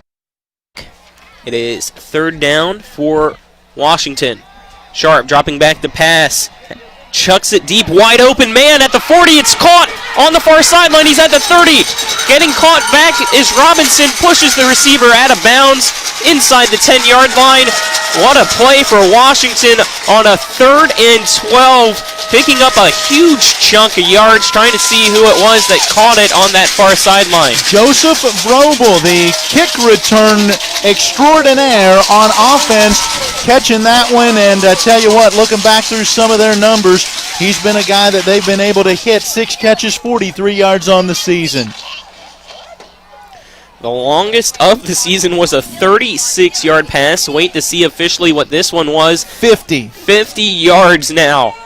It is a 1st and 10 for Washington. 3 seconds already on the play clock. They might have to use another timeout. It's at 0. Did they get it off, or will we have a delay of game? Glenn Simpson did call the timeout just in time. 6:20 to go here in the 3rd quarter. We'll keep it here. The score is 23-13. Jefferson leads, but what a play. Sharp, the one that we've seen throw it the most from the Washington Patriots, finding a wide open receiver. Joseph Vrobel for that huge gain. Well, we said one of the keys earlier for Jefferson, you got to stay disciplined on defense, play your assignment, and watch out for a play just like that. Can't give up that big play. Washington got that big play, a 50-yarder. You look back through the first half, their longest play was 27 yards. This one goes for 50 and puts them in a spot where they can maybe try to punch it in 1st and 10 from the 12. Look, I like what they're doing, running a lot of time off the play clock and controlling the clock and the time of possession, but they've got to be just a little bit quicker to get those in. They've now burned 2 timeouts in a very tight game. Also want to let people know Parkersburg leads Musselman 35-21 at the half. Apparently it was not updated when Spencer Dupuis was on the halftime show. Sharp gets the direct snap and a flag is thrown. False start will be called against Washington after that timeout. And that's exactly what you don't want if you're a Patriots fan. Already had to waste 2 timeouts, not even halfway through this third quarter, and right out of it, it's a false start, backing it up at the 17-yard line. Well, they overcame a delay of game penalty earlier in this possession, now trying to overcome this procedure penalty. So it's a 1st down and 15 yards to go. So the 1st down would be the 2-yard line. It is Sharp in the backfield, takes the direct snap, punches it up the middle, has a hole, and he gets back to the original line of scrimmage, it looks like. That'll be a 2nd down and a 5-yard gain for Washington. Sharp in that first half, we had 5 carries, 25 yards, so keeping the trend alive of about 5 yards each time he touches it. Yep, Austin Sharp, as well as Tyler Meisensall, the majority of the carries so far during this drive, and some noise coming here on the Washington side at Terry L. Marcus Stadium. Some band members trying to pump up this crowd in the Jefferson County rivalry. Sharp gets the snap, it's high, he hands it off to Meisensall, inside zone, and he runs it, it looks like, for possibly another 5-yard gain to make it 3rd down. Ball marked on the 8-yard line, 5:23 to go in the 3rd. Yeah, give him a gain of about 3 on that one as he gets down to that 8-yard line. It's 3rd and 4th down territory, though, right now for Washington. If they don't get it, you know they're going to go for it. Good job by Meisensall, really putting both arms around it, covering up that football, wanting to make sure that it didn't get knocked free. Meisensall on the left side, Sharp on the right side. The snap goes to Sharp, hands it off to Meisensall. He runs to the right side, breaking a couple tackles, trying to get pushed to the 1st down line. Looks like he's going to fall just short, so that's going to bring up a 4th down, trying to see how many yards they're going to need if they choose to go for it. It's a 10-point game. Jefferson leads Washington. And one of the keys to the game that we said, time of possession is what Washington needs to lead, and when they have their chances, they need to score because it's an offense that is not built for comeback situations, Matt. Yeah, they're averaging about 14 points a game. They've got 13 on the board right now, but trail by 10. 4th down and 3 from the 5. 4th and 3. The snap to Sharp, up the middle. It looks like he got it. Waiting to see what the officials will say. There's 4:06 left on the clock in the 3rd quarter. Nobody's moved yet, and the ball has not been marked yet. It's either a turnover on downs or a 1st down. He was not at the goal line, so no touchdown yet. I think they're going to measure. Looks like that ball is resting inside of the 2, which to me should mean a 1st down. Trying to keep our eyes on it. Let's see if we can get a camera angle for you as well on the TV 10 side. Oh, my goodness. Both sides pointing both ways. Everybody crowding it, trying to see and argue their case. The officials still have not called if it's a 1st down or not. Going to have to wait to hear which crowd cheers first. They're still measuring. Well, and there's still such a crowd of players around, it's hard to see, but I think it looks like it's a turnover on downs. Jefferson celebrating, Washington upset at the call. It's a turnover on downs. Yes. So a stop made by the Jefferson defense. It remains 23-13. Jefferson leads but they're in the shadow of the goal line. It'll be a 1st and 10 ball at the 2 to start for the Jefferson offense. Wow, that is a tough blow for Washington to drive that football the way they did, all the way down to just inside of that 2-yard line and not come away with points. Now the defense has to rise to the occasion. Shotgun formation for Jefferson. Sammy Roberts, the quarterback. Tool to his right. Don't think they Claps won't his throw. hands a couple times. Don't think they won't throw from the end zone. Always a throw first team, it seems like, for Jefferson. Roberts gets a snap, drops back the pass, looking at the near side, pump fakes, chucks it deep. And it's caught at the 40. He breaks away at the 50. Running all by himself is Isaiah Fritz. It's going to be a 98-yard touchdown pass. Jefferson with 3:51 to go in the third makes it 29-13. Wow, an absolute bomb that was caught at the 40-yard line, and Isaiah Fritz just broke free, and he was all alone for that touchdown.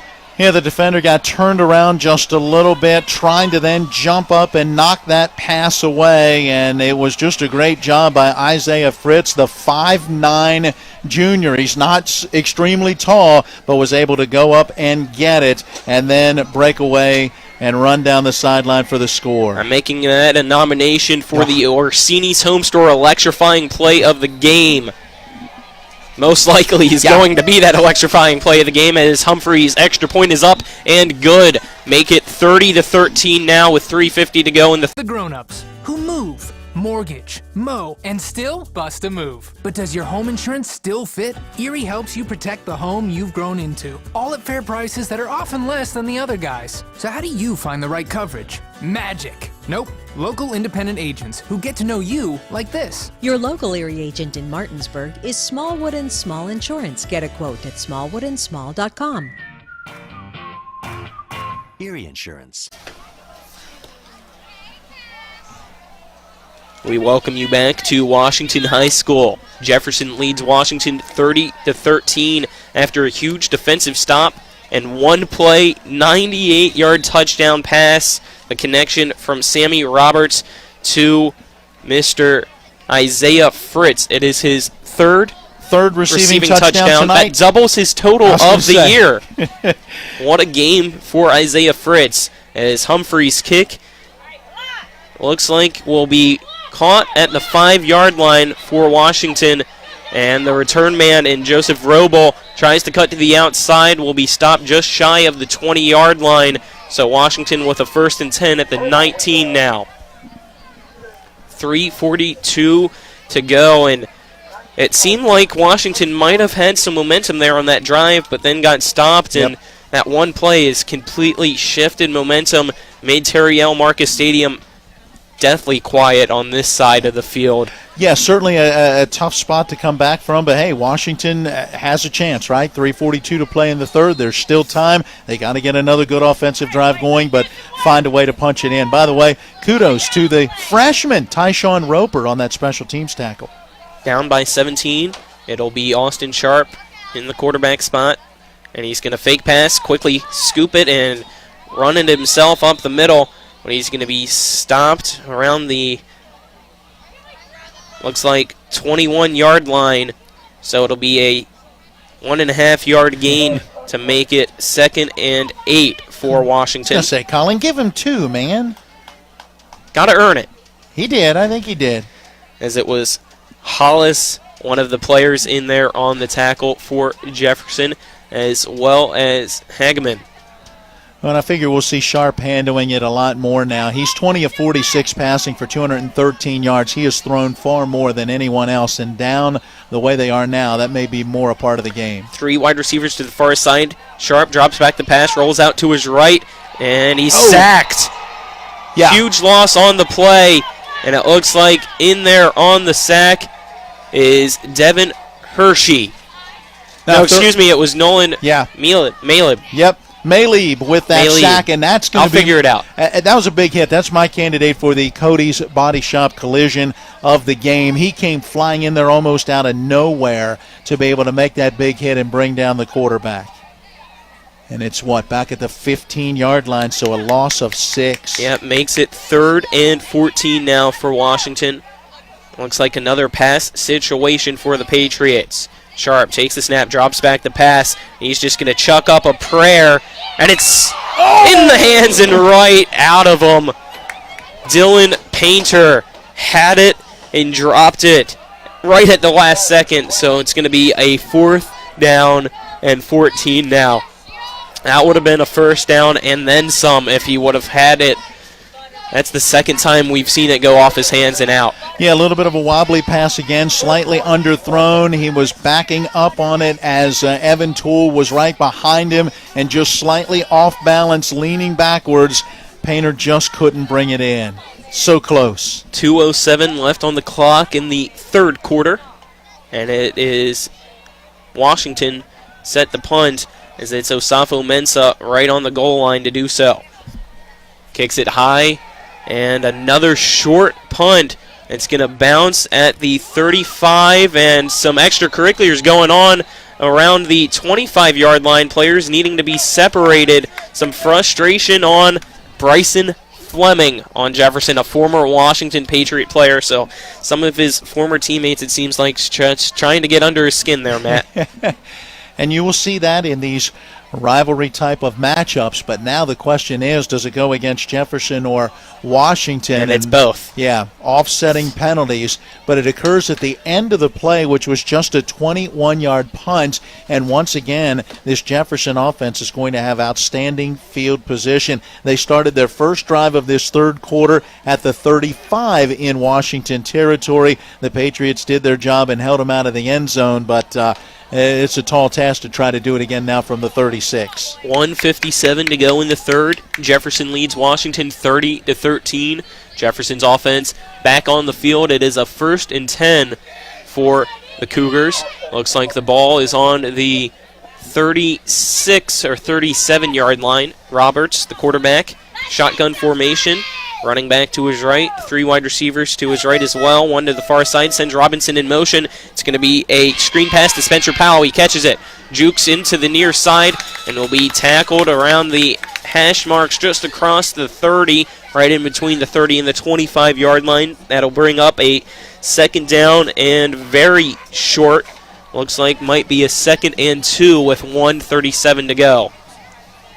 In the first half, 3 catches, 69 yards, and a touchdown for Spencer Powell, his first catch of this second half. And when you add that to the prior totals, 351 passing yards now for Roberts. Roberts with the handoff, the Tool, and he's going to power his way forward a little bit to the left of the offensive line. It should be enough for the first down. Looks like about a 4-yard gain as the Chains move forward. The ball just slightly across the 25, so it'll be a 1st and 10 at the 24 for Jefferson. 13 first downs on the night for this Cougar offense. Roberts in shotgun formation. Shovel pass over to Toole, and he's tripped up. In there on the tackle is Austin Sharp. The defensive back blitz pays off to make it 2nd down. And no yards gained, so it'll be a 2nd and 10 with 47 seconds to go in the 3rd quarter. Yeah, Sharp coming in off that right side of the defense, left side of that offensive line, and quickly into the backfield, diving and getting a hand out there, an arm out there, and taking the legs out from under Toole. That's actually, thought it was going to be more of a loss of a yard back to the 25. They say it is on the 25, right, but the yard marker did not move. Quick pass from Roberts on the slant, catching it and then immediately falling to make it 3rd down is the receiver. I believe that was Kaysen Lanza with the catch. And it should be the final play of the 3rd quarter. And at the end of 3, it is Jefferson 30, Washington 13. Let's take a 1-minute break, and then we'll be back for the 4th quarter. This is West Virginia High School Football on Talk Radio WRNR and TV 10. With 4 new car dealerships and 4 used car dealerships in 3 states, Parsons is the largest used car and fastest growing new car dealer in the tri-state area. Take Parsons Ford with huge savings on hundreds of new Fords, financing from 0%. Parsons' goal of financing for all, and Parsons' famous above-market trade-in allowances that help make Parsons #1 for used cars too. See why so many won't buy anywhere but Parsons Ford in Martinsburg. We became #1 by making you #1 first. Parsons. Mayhem is everywhere. I'm your new bangs, and you can't stop staring at me. That's it. Just tilt the rearview mirror over here. And while you're checking me out more times than a library book, your car is wandering into that lane over there. More bangs? Neat. And if you've got cut rate insurance, you could be paying for this yourself. So get Allstate. Call Martinsburg Allstate agent Gary Kelly today at 304-263-4596. We welcome you back to Washington High School. The fourth quarter just getting started. It is 3rd and 3. Roberts drops back the pass. An absolute bullet that's caught on the near sideline. It's going to be a 1st and goal now, as with the catch is Kason Lanza. He's tackled at the 3-yard line with 11:52 to go. Jefferson trying to increase its lead. It's already a 17-point game. Trying to put it out of reach of Washington now. Yeah, it's just a simple route. Go down the field, turn around, a little button hook, if you will, and as you said, a bullet pass. Roberts really put some zip on that one. Got it to Lanza. He's a big guy, hard to bring down. 1st and goal on the 4. Roberts pitches it to Evan Toole. He's on the right side, dives in, touchdown, Jefferson. Evan Toole with a 4-yard run. 11:27 to go. Jefferson now leads Washington 36-13.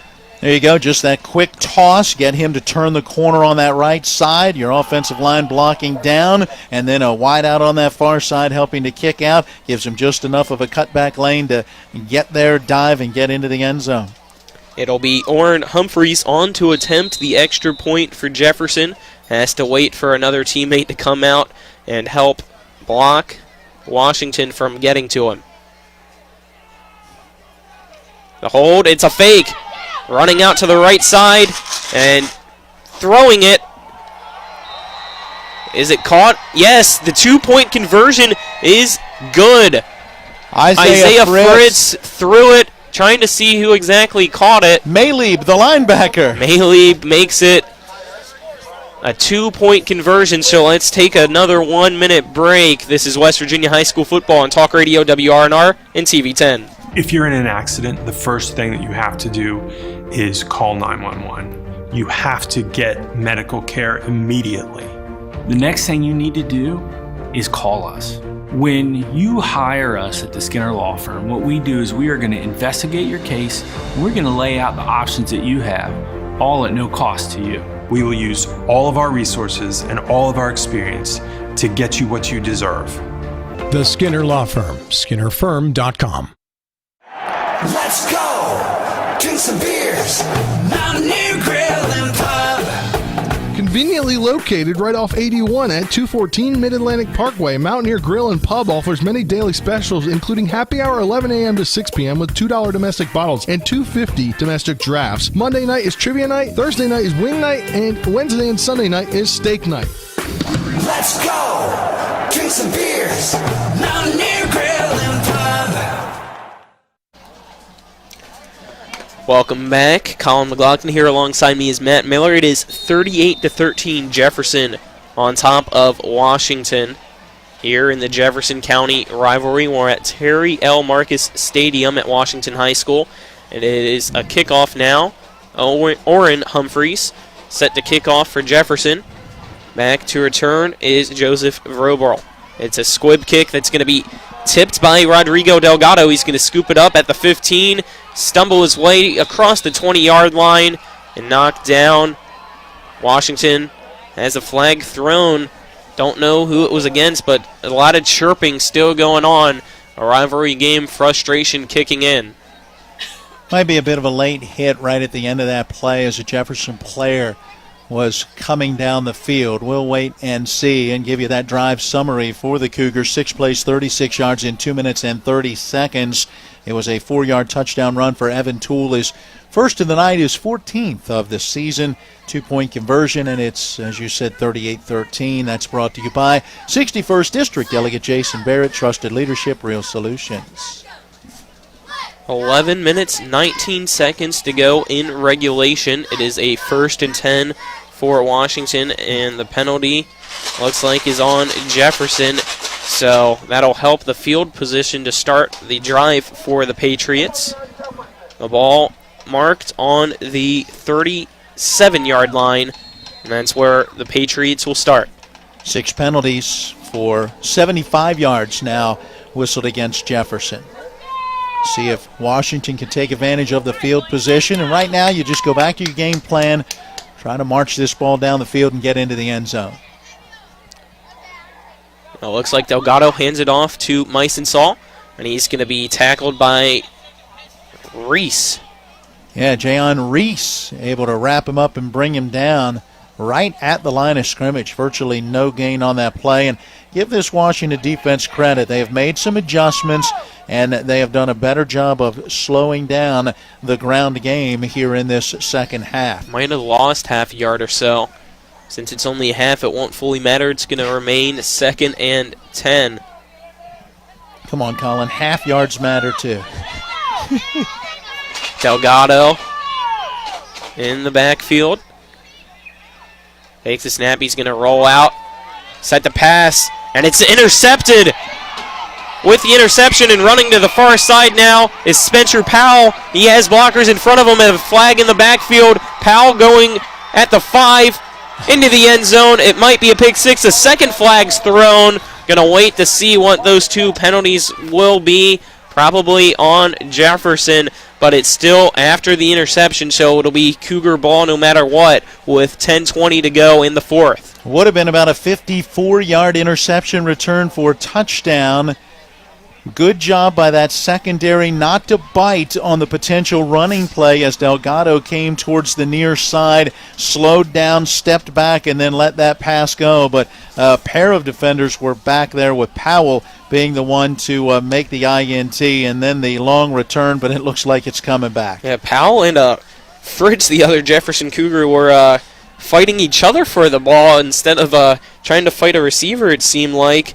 And that interception for Spencer Powell, trying to see it. Looks like it's his 3rd one of the year. We wait for the 2 penalties to be called. Now we have a targeting call that will be accepted. Looked like the other was a block in the back. That was further down the field, and that one was not taken. So that's 15 more yards. So 90 yards now on 7 penalties for Jefferson. So Jefferson gets the ball, but it's inside its own territory. It'll be a 1st and 10 for Jefferson. Ball on the 34-yard line. Yeah, right now Jefferson will take it. They get the football. I mean, you'd love to have the points, obviously. You don't want to make those mistakes with the playoffs right around the corner, but in this situation with a 38-13 lead, take that football and let's see what they can do offensively. Sammy Roberts still in at quarterback. A huge night for him and the Jefferson offense. 28 yards away from a 400-yard night. Roberts drops back the pass. He's going to chuck it deep downfield, and it's way overthrown. The intended receiver was Spencer Powell. Might have still been out of breath after that interception that got negated for the pick 6. Yeah, deep ball down the near sideline, just could not connect. Yeah, I wondered, would they go back to the ground game, go ahead and try to run some time off this clock, but that's not what this offense is built on. Hey, by the way, they're ready to head to the postseason, are the Jefferson Cougars, for a 9th time in program history and the first time since 2016. It's going to be a 1st down now. We have a penalty called on Washington, a face mask call on the Patriots, so that's going to add 15 yards to Jefferson's drive. So plus 15 on that face mask penalty. Must have been a hands to the face, and that is now 5 penalties for 35 yards on the Patriots. So it'll be a 1st and 10. Ball marked at the 48-yard line with 10 minutes on the dot to go in the 4th. Roberts passes it over to the right side. Man in motion is Evan Toole on the halfback motion screen. He's going to get pushed out on the far sideline for a pickup of 9 yards. Make it 2nd and 1 for Jefferson. Evan Toole just went in that motion and had some blockers as there were 3 wide receivers on the far side to help him out. And it looks like he stepped out at the 45, so instead of a 9-yard gain, make it an 8-yard gain, so it's 2nd and 2. Roberts sends Lanza in motion, hands it off to Toole up the middle. He's going to cut to the right side, past a couple players, tries to stiff arm one, and he'll be tackled by the man he was trying to stiff arm at the 30-yard line on that far side. Looks like in there on the tackle, I believe, is Meisensaw. Mark it at that 30. That's a 15-yard gain, and I would have 43, add 15, 58 yards on 14 carries, and congratulations to Evan Toole, over 1,000 rushing yards now on this season. Let's hope he doesn't lose any and lose that marker. 8:50 to go in the 4th quarter. Roberts, Toole to his left, 3 wide receivers on the near side. The lone wide receiver on his right side is Powell, and a timeout will be called by the Cougars. Let's take a 1-minute break. This is West Virginia High School football on Talk Radio WRNR and CV10. When will I be able to retire? How do I make the most of the money I have? How do I leave a lasting legacy to my loved ones? I'm Philip McCoy, financial advisor with the Mirius Group, a private wealth advisory practice of Ameriprise Financial Services Incorporated. Call us today at 304-263-4343 to help you make the most of your financial future. Our office is located at 1270 Winchester Avenue, Martinsburg, West Virginia. Ameriprise Financial Services Incorporated, member FINRA and SIPC. You need to keep your vehicle in good working order, but car and truck repairs can be very costly. Bears Repair in Martinsburg performs all kinds of auto repairs at prices most often well below their competition. Bears Repair offers tune-ups, oil change and lubrication, small and large engine and transmission repair, wheel balancing, front end alignment, exhaust system replacement, air conditioning checks, auto inspections, and new tires. Stop by for a free estimate at Bears Repair, 904 Winchester Avenue in Martinsburg, phone 262-0208. Bears Repair. Welcome you back as we just had a quick play. It was Evan Toole on a run, and he was stopped for a 2-yard loss to make it 2nd down and 12. Colin McLaughlin here alongside me is Matt Miller, trying to stay as warm as possible. Big shout out to our crew out on the field. Freezing is John Alderton, Harry Brown, and Nick Verzolini doing a great job tonight, as well as Donna Schaffner and Spencer Dupuis. 2nd and 12, 8:07 to go. Roberts, Toole to his left. Roberts drops back the pass. He's going to chuck it deep. Has a wide open receiver through Isaiah Fritz's arms and incomplete. That would have been his 4th touchdown catch if he could have made it go, but went right through the arms. Tried to basket catch it. Yeah, Fritz looked like he stumbled just a little bit right at the end of that play as he was looking back over his left shoulder on a ball that was coming so far away, and just could not quite get the hands out there to bring it in.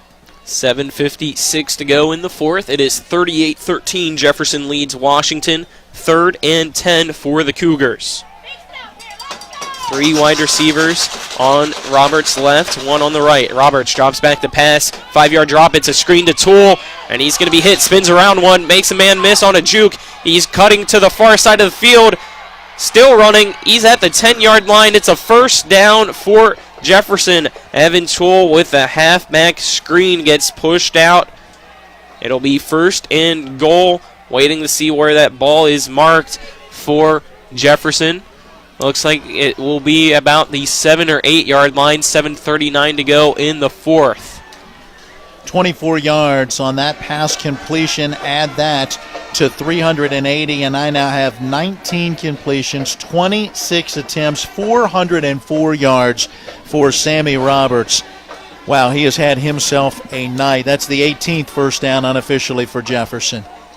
Great running, an opportunity there for Colton Childress to bring him down pretty quickly, but once he broke that tackle, off he went. Toole gets the handoff from Roberts, and he's going to be swallowed up in the backfield for a couple-yard loss. That'll bring up 2nd and goal. How many yards did you say? 404? 404. So he's now about 7 or 6 yards away from 2,000 on the season. Looks like we'll have a timeout, and I believe it's taken by Jefferson. Ball is back at the 11-yard line, so -3. We'll keep it here as your fourth quarter sponsors for TV10 and Talk Radio WRNR are Ollie's VIP Northside at 36 Veronica Drive in Martinsburg. Join friends at Ollie's VIP to watch the game, enjoy great food, and a good time. Also by Kelly Allstate Insurance. For all of your insurance needs, call Gary Kelly at 304-263-4596 or stop by 724 Lakeview Drive in Martinsburg. Those are your fourth quarter sponsors. 6:47 to go, 38-13. Jefferson leads Washington. Colin McLaughlin here alongside Matt Miller. Matt, take it away. Colin, this Jefferson team going to head to the postseason for a 9th time, first since 2016. They'll get a chance to host a game for the first time since that 2015 season when South Charleston came up here and went home with the victory. Washington hoping at 5-5 they still get into the playoffs for a second straight year. Roberts in shotgun formation drops back the pass, has a fade wide open receiver. He's drilled and he dropped it at the last second. Incomplete pass. In and out of the hands of Kason Lanza. That'll bring up 3rd and 11. All right, there's our Cody's Body Shop collision of the game. That was a big hit by Tyler Meisenzahl to separate Lanza from the football because he had it and was ready to celebrate that touchdown. It was in his hands as his feet were hitting the ground, and Meisenzahl separated the big fella from the ball. 6:36 to go, 3rd and goal. Ball on the 11-yard line for the Cougars of Jefferson High School. Sammy Roberts drops back to pass, looking to his left. He's going to have to roll out a little bit. As a receiver, it's caught, drilled immediately by number 44, Colton Childress. The catch by Spencer Powell, and it's going to be 4th down and 8 yards to go for the 4th and goal. And it'll be a field goal attempt now for the Jefferson Cougars to try to make it 41-13. Orrin Humphreys out to attempt this field goal. It'll be a 25-yard attempt. Yeah, ball from this near side hash mark. End of that first half, he knocked one through from 25 after missing earlier from 43 and missing an extra point tonight. The kick is up. And another 25-yard field goal is good for Orrin Humphreys to make it Jefferson 41, Washington 13. Let's take a 1-minute break. This is West Virginia High School football on Talk Radio WRNR and TV10. Mayhem is everywhere. I'm your new bangs, and you can't stop staring at me. That's it. Just tilt the rearview mirror over here. And while you're checking me out more times than a library book, your car is wandering into that lane over there. More bangs. Neat. And if you've got cut rate insurance, you could be paying for this yourself. So get Allstate. Call Martinsburg Allstate agent Gary Kelly today at 304-263-4596. Hi, this is Lauren from Orsini's right here in Martinsburg. Grilling is not just for the boys. We are a Platinum Traeger dealer carrying the Pro Series all the way up to the Timberline Series. We have every flavor of wood pellets along with accessories, rubs, sauces. Not just Traeger, we carry Utz, Meat Church, Lanes, and Dizzy Pig. We also carry a full line of Yeti products. Orsini's has everything to complete your backyard. Visit us at 360 Hack Wilson Way or at Orsinis.com. We welcome you back. West Virginia High School football on Talk Radio WRNR and TV10. Colin McLaughlin here alongside me is Matt Miller. And Matt, you're chuckling a little bit over there before the kickoff. What is it? The way you kind of led into that I thought you were about to sing Christmas carols. I was waiting for We Wish You a Merry Christmas. I do like my Christmas carols, even though it's only November 5th. I know I get a lot of complaints from people about that, as it's going to be a squib kick from Humphreys. And immediately scooped up and dropped on by Washington. Getting it is Justin Miller with 5:30 to go in the 4th quarter. Washington will get the ball just shy of the 35-yard line. Scoring drive for Jefferson, 10 plays, 58 yards in 4 minutes and 42 seconds. The 25-yard field goal up and good for Orrin Humphreys, his second made field goal of the night, and it is 41-13 Jefferson.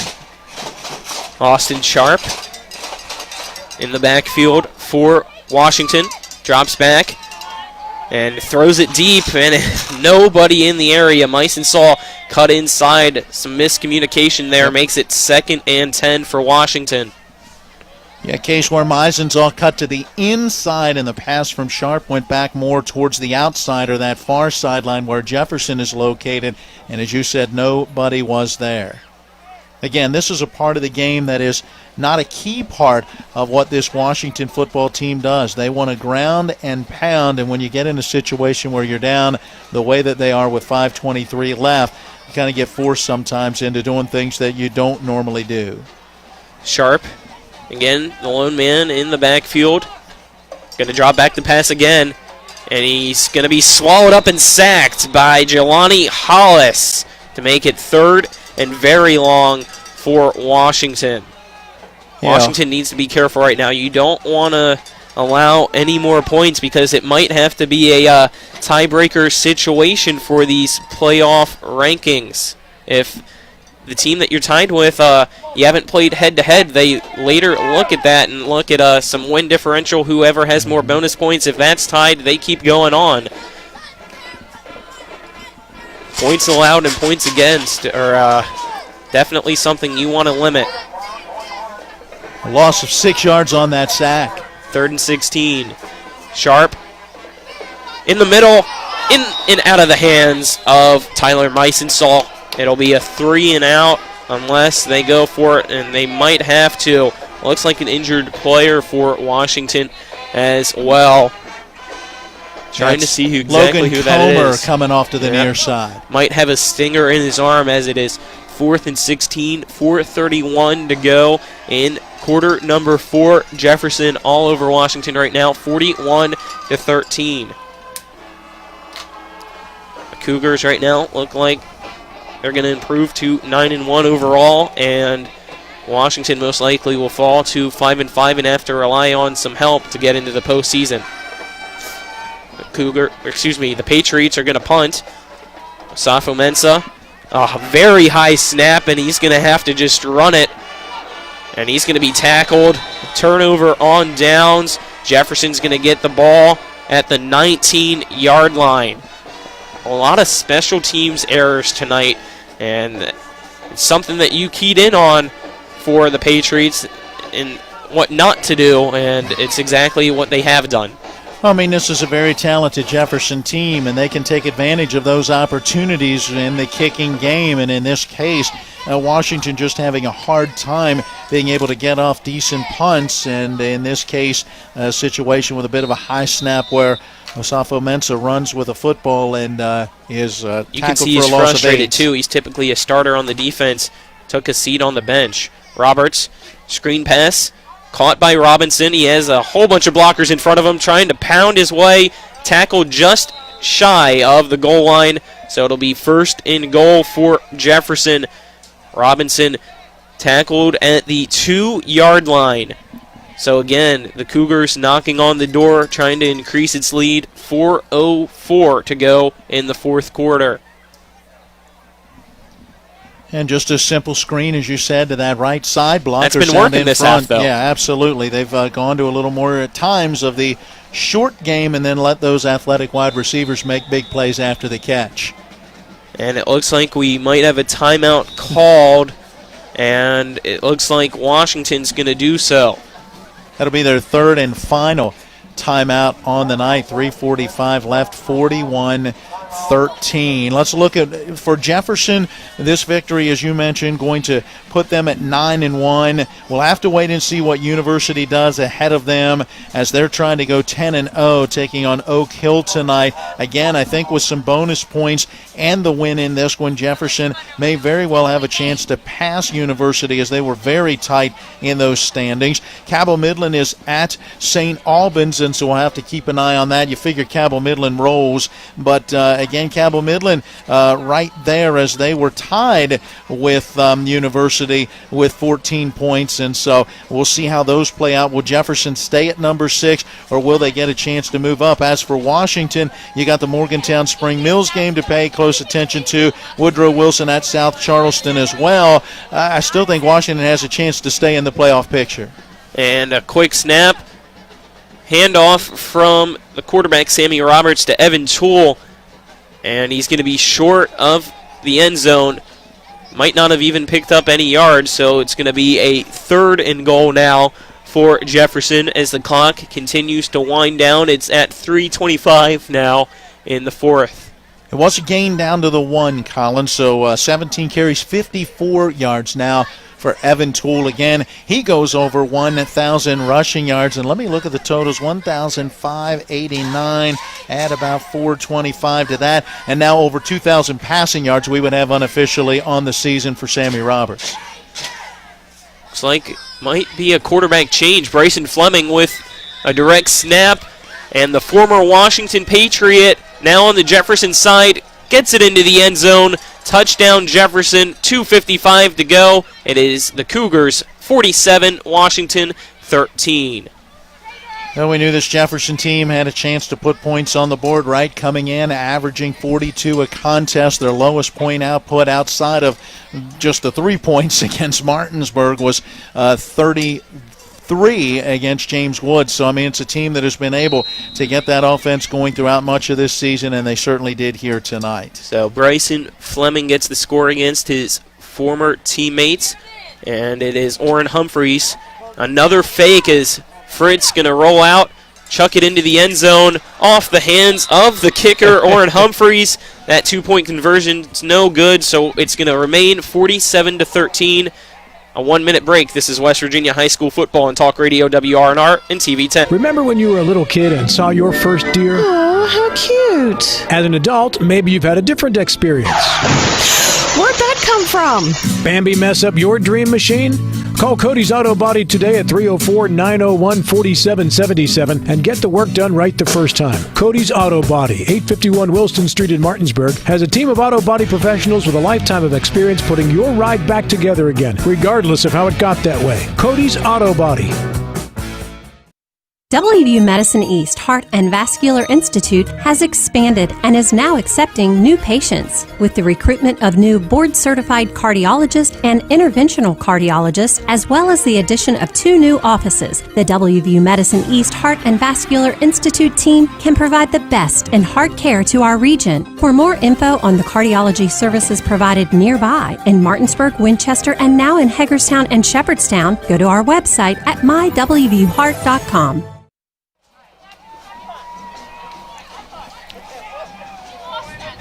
We're back here at Terry L. Marcus Stadium. The score is Jefferson 47, Washington 13 in the Jefferson County rivalry. It looks like the Cougars are going to make it 4 straight wins over the Washington Patriots and improve to a rivalry series 9-5 record against the Patriots as Humphreys kickoff going to be caught by Vrobel at the 5. He's making his way across the 25 and will be tackled in the middle of the 25 and 30-yard lines. Looks like they're going to mark it at the 27 for the Washington offense to make it 1st and 10 Patriots with 2:42 to go in the 4th quarter. Scoring drive for Jefferson, 3 plays, 20 yards in a minute and 30 seconds, 1 yard. The touchdown run for Bryson Fleming. I'm looking at his numbers quickly to see Fleming with his 6th rushing touchdown on the season. 2-point conversion failed. So our score 47-13, and Washington from their own 28. Let's see if they can get a first down or 2 and get the time off of this clock and see what will happen for them in the postseason. Delgado hands it off to Meisensault. He has a couple blockers in front of him trying to lead him, and he'll be tackled on the left side around the hash marks for a gain of about 3 or 4 yards to make it 2nd down as the clock continues to wind. It is at 2:23 in regulation. Tell you, Meisenzahl's had a heck of a game. 11 carries, 112 yards. That big 66-yard touchdown run back in quarter number 1 that cut a 14-0 deficit to 14-7. He has really played well, helping to keep his team in this one. It is 2nd and 6. Delgado and Meisenzahl in the backfield. Sends a man in motion. Meisenzahl hands it off to Delgado, and he's going to be tackled by Reese. Might have gained a yard. Brings up 3rd down. 1:45 to go in the 4th. It looks like no gain on the play, Colin, as they set it down pretty much right back at the 32. I was with you on that spin as he went down. I thought maybe he would pick up at least one. Just 1 of 9 on 3rd down conversions tonight for Washington. That has been an issue. Just have not been able to keep some drives going. 1:20 to go before this one's all said and done. 47-13, Jefferson leads Washington. 3rd and 6 for the Patriots. Delgado going to keep it himself, has a couple blockers in front of him trying to find a hole. Can't find any, and he's going to be wrapped up and tackled by a couple of Cougars. Looks like the final one to stop him was Keyshawn Robinson to make it 4th down and 6. We're at under a minute to go now.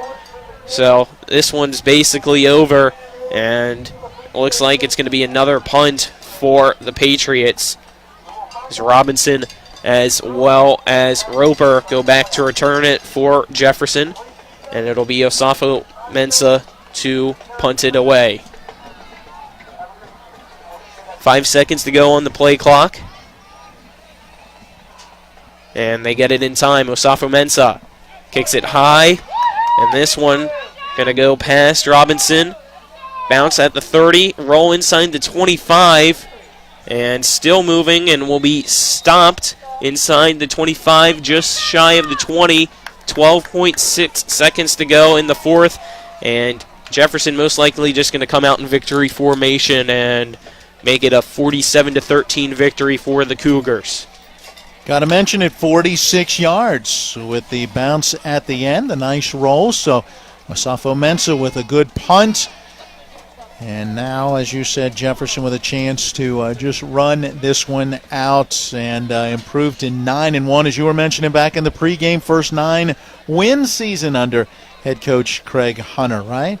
Yeah, that's what I had. So yeah, 8-3 back in that 2015 campaign, so it'll be 9-1 right now, and also assures at least one playoff game on that new turf surface over at Cougar Stadium coming up next weekend. Hoping we get to possibly see it if that game and Martinsburg's game don't conflict with one another. Now you've also got Shepherd with a big matchup coming up next weekend against Slippery Rock tomorrow. The Rams are on TV 10. Unless Slippery Rock wins tomorrow, then they'd be playing in the PSAC championship as the ball snapped and Sammy Roberts takes the knee, and it'll be Jefferson improving to 9-1. Washington falls to 5-5. The horn sounds. The final score: Jefferson 47, Washington 13.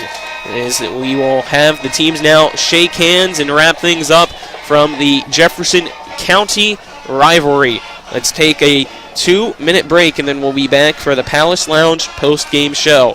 A 2-minute break. This is West Virginia High School football on Talk Radio WRNR and TV 10.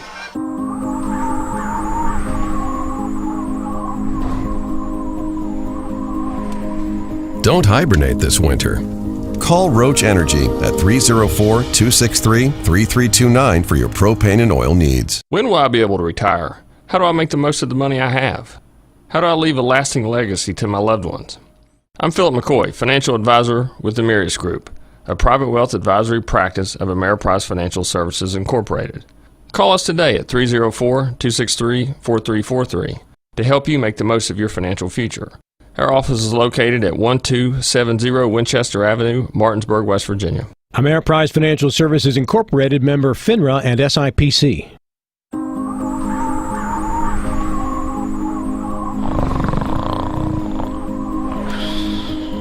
Relax. Call Roach Energy at 304-263-3329 for your propane and oil needs. If you're in an accident, the first thing that you have to do is call 911. you have to get medical care immediately. The next thing you need to do is call us. When you hire us at the Skinner Law Firm, what we do is we are going to investigate your case and we're going to lay out the options that you have, all at no cost to you. We will use all of our resources and all of our experience to get you what you deserve. The Skinner Law Firm, SkinnerFirm.com. The Palace Lounge in Martinsburg has a brand new list of daily specials. Monday, stop on in for burger night or enjoy a nice juicy steak every Tuesday and Wednesday. The Palace Lounge also offers freshly steamed shrimp Thursdays and chef specials every Friday and Saturday. Sunday is all-day breakfast and there are drink specials daily too. So come enjoy the Palace Lounge. You can find them on Facebook or call 304-267-7520. The Palace Lounge is located at 1350 Edwin Miller Boulevard. We welcome you back to the Palace Lounge post-game show on Edwin Miller Boulevard in Martinsburg. Is the Palace Lounge with a full lunch and dinner menu and daily specials in a clean, comfortable atmosphere. Check out the menu for the Palace Lounge on its Facebook page. The Jefferson Cougars improve to 9-1 as Washington falls to 5-5 with a 47-13 victory.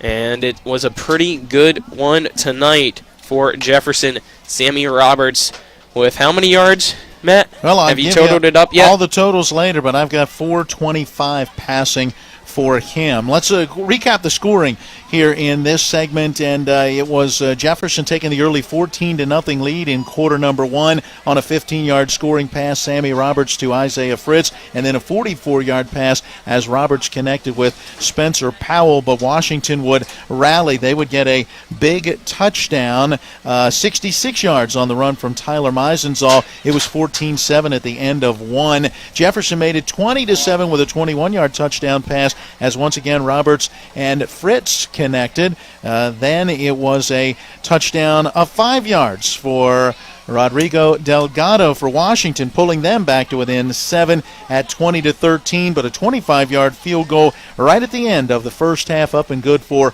Orrin Humphreys made it a 23-13 Jefferson lead. So we had a pretty good ball game going there at the half, but in the second half it was really all Jefferson in this one. A 98-yard scoring strike. Roberts to Fritz made it 30-13, and then in quarter number four, a 4-yard touchdown run for Evan Toole, a 25-yard field goal for Humphreys, and then a 1-yard touchdown run for Bryson Fleming, and your final score 47-13. All right. It looks like our sideline reporter Nick Verzolini is down there with Jefferson's head coach Craig Hunter. Let's now send it down to Nick Verzolini to hear from Coach Craig Hunter. With victorious head coach Craig Hunter, coach, not only get this win but play as well as you guys did in the second half. What did you kind of see from your team, and what did you like about your performance? I think we pretty much did exactly what we talked about at halftime. We need to be better in the middle, be stout, more stout in the middle, stronger in the middle, and tackle. And we did a better job of tackling, better job of being more stout inside, better at keeping contained on the outside. We still gave up a big play, little confusion in the secondary. Just got to get that cleaned up. But other than that, I thought they played well offensively. We just kept doing what we were doing. They were trying to take away the run a lot, but we were able to get the ball, throw the ball. So we just stuck with the passing game. And, Coach, also a rivalry win for you. So what does this mean for your program this year? It's great for the program. I mean, these guys get after it. They talk a lot on the Twitter, social media sites. So it's a great win for the team, great win for the school. Second best record ever that the football team has ever had, Jefferson High School 9-1. So it's a great thing. Now we go into a new season, 0-0. You know, these guys haven't seen that before, so we just got to get ready and be ready to play. As you get ready for the playoffs now, what are some of your goals, and what do you hope to achieve in the playoffs? Hopefully a win in the first round, just to continue to get better, get things clicking offensively still, and defensively continue to be better at tackling and better at our assignments. All right, Coach, good luck in the postseason. All right, thank you. All right, thank you, Nick, and thank you again to Coach Hunter for that interview. And the final score is 47-13. Jefferson beats Washington, and as you heard, the second best record in history for those Jefferson High School Cougars, Matt. Yeah, only behind the 10-0 regular season that came back in, let's see, what would that have been, about 2005. They went 11-1 that season, beating Fairmont Senior 39-7 in the opening round of the playoffs before falling at home in the quarterfinal round 27-19 against University. So a chance to be back at home next week. Let's see if they can pick up that victory and then see what happens in that quarterfinal round this year. All right, let's take a 2.5-minute break now, and then we'll be back for more of the Palace Lounge post-game show. This is West Virginia High School football on Talk Radio, WRNR, and TV 10. The Mid-Atlantic Group has been serving the area's insurance needs for 40 years. We are an independent insurance agency, therefore we can offer insurance from many insurance companies, find the right coverage at the right price with easy payment plan. Located at 201 West Martin Street in Martinsburg, the Mid-Atlantic Group is easily accessible from Morgan, Jefferson, and Berkeley County. To set up an appointment with a local insurance professional, give them a call today at 304-267-8989. That's the Mid-Atlantic Group at 201 West Martin Street in Martinsburg. Let them help insure you today. This is Ben Copenhaver, your local alarm professional at Dynamark Atlantic Security. Did you know that home break-ins are 6% more likely during the day? That's right. The bad guys know when you are away, and they are smarter than you think. Dynamark Atlantic Security has the security solutions for you. Don't commit the error when the game is on the line. Phone me today at 304-671-2158 to learn how to play good defense against the bad guys. Dynamark Atlantic Security. Call today at 304-671-2158. The right attorney can make all the difference in the outcome of your case. I called Sutton and Janelle, the best lawyers you could ask for. Sutton and Janelle Attorneys at Law. 70 years of collective legal experience. Family law, criminal defense, DUI, personal injury, and mediation. Sutton and Janelle got the most favorable outcome I could have expected. Visit Sutton and Janelle's new historic location, 224 West King Street in Martinsburg. Online at suttonandjanelle.com. Sutton and Janelle Attorneys at Law. They value your rights and are passionate about your success. Are you considering selling your home and don't know where to start? Then call Chris Ross and the Milestone Real Estate Group at Keller Williams. A Martinsburg High School graduate, Chris knows the local market, and he's proven it as #1 real estate team in West Virginia in 2019. Phone Milestone Real Estate Group at Keller Williams at 304-579-7349 or go to callchrisross.com. Let's celebrate your real estate milestone together. Erie Insurance says here's to the grown-ups who move, mortgage, mow, and still bust a move. But does your home insurance still fit? Erie helps you protect the home you've grown into, all at fair prices that are often less than the other guys. So how do you find the right coverage? Magic. Nope. Local independent agents who get to know you like this. Your local Erie agent in Martinsburg is Smallwood & Small Insurance. Get a quote at smallwoodandsmall.com. Erie Insurance. Welcome back to the Palace Lounge post-game show at Terry L. Marcus Stadium. Jefferson beats Washington 47-13. Colin McLaughlin here alongside me is Matt Miller. Let's now look at our Atlantic Security post-game stats. Brought to you by Dynamark Atlantic Security. Reminding you, don't be a statistic. Protect your family, home, and business with the local alarm professionals at Dynamark Atlantic Security. Call Ben Copenhaver at 304-671-2158. That's now here from Matt Miller with the stats. All right, we're going to begin with Washington as the home team. In the first half, we had 25 plays, 177 yards. In the second half, Jefferson held the Patriots to just 59 yards on 22 plays. That's 236 total yards. 47 total plays for Washington, 186 yards on the ground, 50 through the air. Struggled on third down conversions. The Patriots just 1 of 10 and just 1 of 4 on fourth down conversions. A nice job penalty-wise, just 5 for 35 yards. And looking at first downs in the second half, it was just 1 first down, so 9 total in the ball game, as Jefferson really did a good job of shutting down the Patriots in the second half. 15 carries for 60 yards for Rodrigo Delgado, and then 11 carries, 112 yards, leading the way for Tyler Meisenzahl. Meisenzahl had a touchdown run, and Delgado had a touchdown run in there as well. And let's see, that was it for the scoring for Washington. Let's look at passing totals. 1 of 5 for 40 yards, and that one coming from Austin Sharp, and Sharp was able to connect with Joseph Vrobel on that 50-yard pass completion. Let's turn our attention to the Jefferson Cougars. 30 plays, 282 yards in the first half. In the second half, add 198 yards on 24 plays, and that is 54 plays for 480 yards, 425 through the air, just 55 on the ground. They were 3 of 8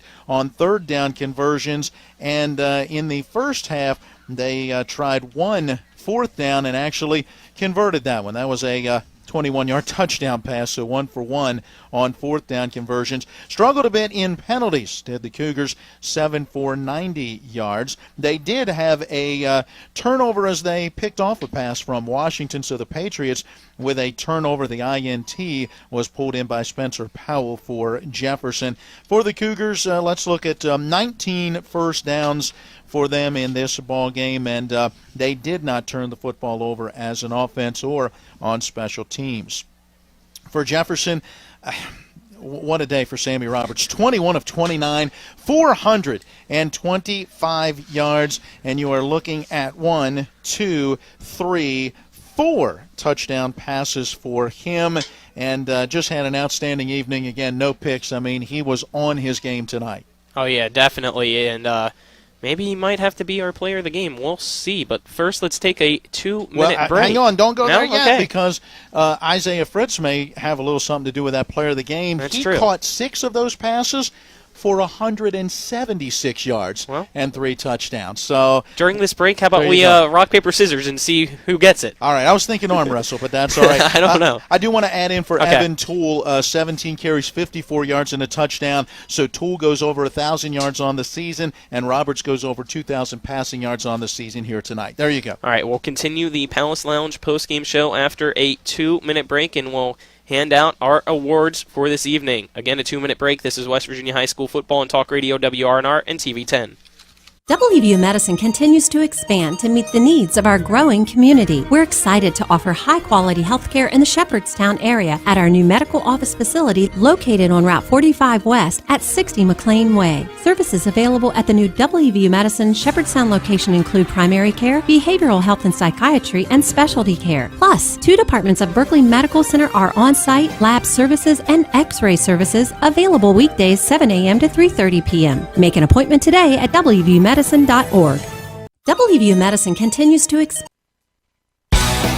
Ollie's VIP Northside is the best local spot to catch all of your favorite high school, college, and pro sports, or to hang out with friends. Ollie's has a great beer and cocktail menu, along with a food menu that will blow you away. Ollie's offers multiple TVs to watch the game of your choice from anywhere at the bar, or their outdoor patio with cornhole and fire pit. So stop by and see for yourself today at 36 Veronica Drive in Martinsburg. That's Ollie's VIP Northside. We'll see you for the game. This is Matt Miller, along with my wife, Dale. As homeowners, we've been through the mortgage process several times, and each time we went to Mark and Cheryl Savitt at the Mortgage Center. They treat you like family with personal one-on-one service, walking with you through the process from application to settlement. Plus, low interest rates and closing costs. The Mortgage Center is on Edwin Miller Boulevard in Martinsburg. Phone 304-267-9040. Or online at mortgagefinancing.com. NMLS number 237527, Equal Housing Lender. Ever try to collect on an insurance claim? Perhaps a homeowner's claim, auto accident, or fire. Insurance companies collect money from you for protection should something bad happen. And when it does, they don't want to pay, or they offer too little. At Mansion Ferretti, we have an attorney who worked defending insurance companies and knows all the dirty tricks they play to deny or lowball your claim. Call us today for help in getting what you really deserve. Mansion Ferretti, when you need justice. Stadium, the score, Jefferson 47, Washington 13. The Cougars now 9-1, Washington 5-5. Colin McLaughlin here. Alongside me is Matt Miller. Now let's give out our awards. We actually forgot to do rock, paper, scissors, so I'll let you decide since that's my fault for forgetting. Who you want to give it to, starting off with our good hands catch of the game. The good hands catch of the game. I'm going with two candidates. I think you got to at least consider the 50-yard catch for Joseph Frobel for Washington. The only pass completion of the night for the Patriots. Found himself wide open, hauled it in, and picked up 50 yards. That might be an honorable mention, but I think we go back to the end of the first half, and the 4th and 17, 21-yard pass completion from Sammy Roberts to Isaiah Fritz for the touchdown that helped us spread it back out, a 20-7 lead at that moment in time. I think that is our good hands catch of the game, brought to you by Kelly Allstate Insurance. For all your insurance needs, call Gary Kelly at 304-263-4596 or stop by 724 Lakeview Drive in Martinsburg. I got this one. The Cody's Body Shop collision of the game. I wrote it down. You can't tell, but that number 18 right there is the reminder to me that from the 11-yard line of Washington, the Jefferson Cougars on a 2nd down and goal to go, and Roberts back to throw, was trying to hit Lanza on that far side. He had it in his hands until Tyler Meisenzahl said, I don't think so. Straight in the chest, nailed him, knocked that football free. No doubt about it, the collision of the game. It's brought to you by Cody's Body Shop at 851 Wilson Street in Martinsburg. Family owned, they offer superior customer service and great pricing for a job done by experienced certified technicians. Find out more on their Facebook page or call 304-901-4777. All right, I'll let you take this one. The Orsini's electrifying play of the game. It has to be that 98-yard touchdown pass. I mean, that's completely where Jefferson just took control and basically put it in the bag for them from Sammy Roberts there to Mr. Isaiah Fritz. It was his 3rd touchdown pass out of 4, I believe, right?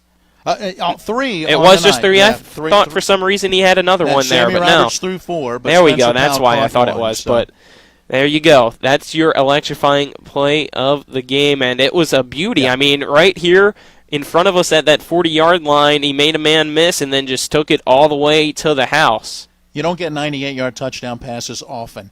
Definitely electrifying. That's brought to you by Orsini's Home Store, not just an appliance store any longer. 360 Hack Wilson Way, Martinsburg, and Orsinis.com. All right, our WVU Medicine players of the game. Fair enough. We agree? Yeah, we'll agree for that. Yeah. I mean, you got to give it to both guys. When Roberts throws for 245 yards and 4 touchdowns, and Fritz catches 176 of those yards and 3 of those touchdowns. Those two guys were on target tonight. Congratulations to the both of them, and again, congratulations to the Jefferson Cougars on a blowout victory over the rivals in the Washington Patriots. Players of the game, a service of WVU Medicine, Berkeley, and Jefferson Medical Centers, leading healthcare here and everywhere. And now for really both of these teams, you just have to sit back and wait and see what happens through the rest of the weekend. Jefferson, maybe they move up, maybe they hold on to that number 6 spot. And for Washington, still think they have an opportunity to be in at 5-5, but it will probably be that 16 seed, and then you're talking potentially Huntington in round 1. Yeah, we'll have to wait and see how the 15 and 16 seeds are doing right now over at Spring Mills High School between the Cardinals and Morgantown. And to make sure you can hear that score, let's get ready to send it to Spencer Dupuis for the Extra Point post-game scoreboard show. That's going to wrap things up here from Washington High School. Again, the final score, 47-13 for Spencer, Donna, Nick, John Alderton, and Harry. Matt Miller as well. I'm Colin McLaughlin signing off until tomorrow for the Shepherd game. Have a good night, everyone. Home Helpers of the Eastern Panhandle, making life easier for you, your family, and especially your loved ones that need their care. They are locally owned and searching for smiling faces to hire so that your loved one can stay in their home where they are the happiest. Call 304-433-8000 or visit homehelpershomecare.com/panhandle. Or you can visit them at 3192 Winchester Avenue right here in Martinsburg. Each office is independently owned and operated. Welcome in to the Extra Point post-game scoreboard show here from the WRNR TV 10 studios in Martinsburg. The post-game scoreboard show brought to you by Home Helpers Home Care of Martinsburg, serving the tri-state area, giving care the way you want to be cared for. Learn more by calling 304-579-8862. And the score here in this one was Jefferson 47 and Washington 13. Jefferson improves to 9-1 on the season. Washington falls to 5-5, and that electrifying play that Colin named from Sammy Roberts, a 98-yard touchdown pass to Isaiah Fritz with 3:50 left in the third. Here is that play. Don't think they Claps won't his throw. hands a couple times. Don't think they won't throw from the end zone. Always a throw first team, it seems like, for Jefferson. Roberts gets the snap, drops back the pass, looking at the near side, pump fakes, chucks it deep. And it's caught at the 40. He breaks away at the 50. Running all by himself is Isaiah Fritz. It's going to be a 98-yard touchdown pass. Jefferson with 3:51 to go in the third makes it 29-13. Wow, an absolute bomb that was caught. A bomb indeed, as Sammy Roberts all over the place tonight, throwing the ball, slinging. Sammy Roberts gets it done as Jefferson wins 47-13, as Washington just has to sit and wait, and they'll be intrigued by the score here, as we'll start out with the EPAC scores. Number 15 Morgantown at number 16 Spring Mills. Delayed start due to a power outage. They started as they mentioned. I sent the broadcast information. They actually started literally right after that, as they started at right around 8:35, 8:40, and currently in the third quarter, number 15 Morgantown leads Spring Mills 28-13 in that big battle for the playoffs. And elsewhere in the EPAC, late in the third quarter, Musselman is making a comeback, as Parkersburg currently leads 49-42. Parkersburg was up big at one point in this contest, as Musselman makes the comeback.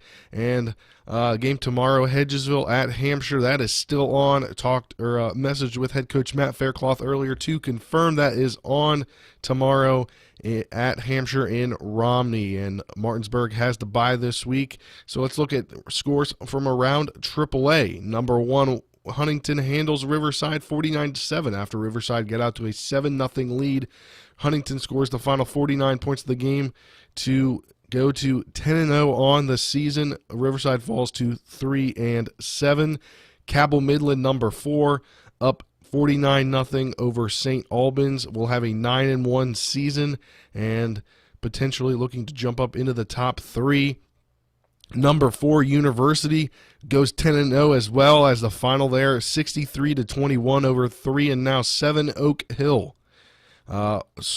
Number 7 Spring Valley gets the victory over number 11 Hurricane 21-7. They improved to 8-2, finish the regular season there, and Hurricane finishes the regular season at 6-4.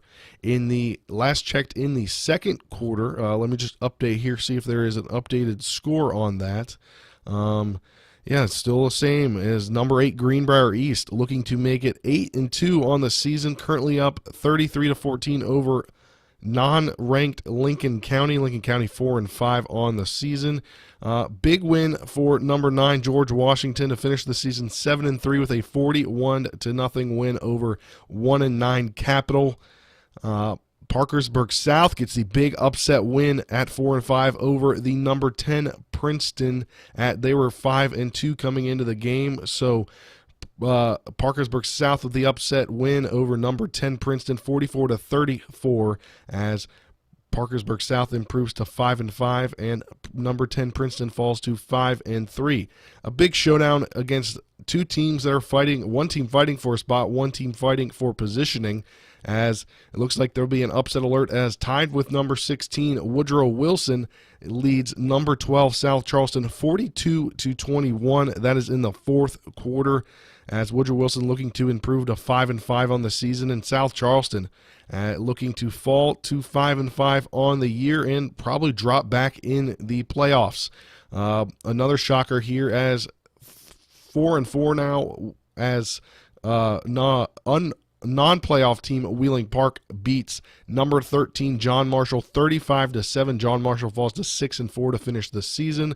Wheeling Park 4-4 on the year, trying to play spoiler for some teams is Wheeling Park, as they could have potentially knocked John Marshall to the very end, but obviously that is a very stacked back end of the playoffs, so we'll have to see how those ratings shape out.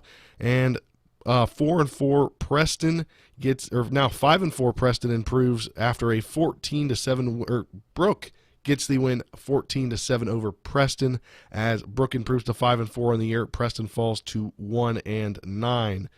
And look at that game from Bridgeport. Bridgeport playing their finishing out their AA schedule that they had already agreed to before moving to AAA. The number 3 AAA team beats the number 4 AA team in Lincoln, as Bridgeport wins to improve to 10-0 on the season, 38-7. So that leads Huntington undefeated at 10-0, Bridgeport undefeated at 10-0.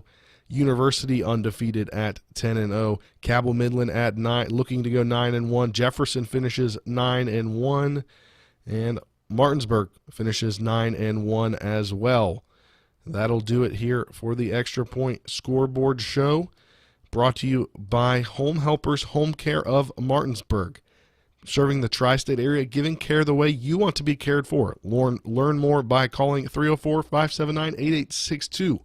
Tomorrow, our next broadcast tomorrow, as the Shepherd Rams host the East Stroudsburg. It's a 12 noon kickoff with Nick Verzolini and Travis Smith. 11:30 pregame show on TV10 and WRNR TV on YouTube. So for everybody at the stadium, remember, tune in on Monday to the Sports Mix. We will break down all the playoff matchups as those come out Sunday. So tune in Monday to the Sports Mix at 12 noon, re-aired from 5 to 6. So for Colin McLaughlin, Matt Miller, Nick Verzolini, Harry Brown, Donna Schaffner, John Alderton, I am Spencer Dupuis saying so long and have a great rest of your night, everyone.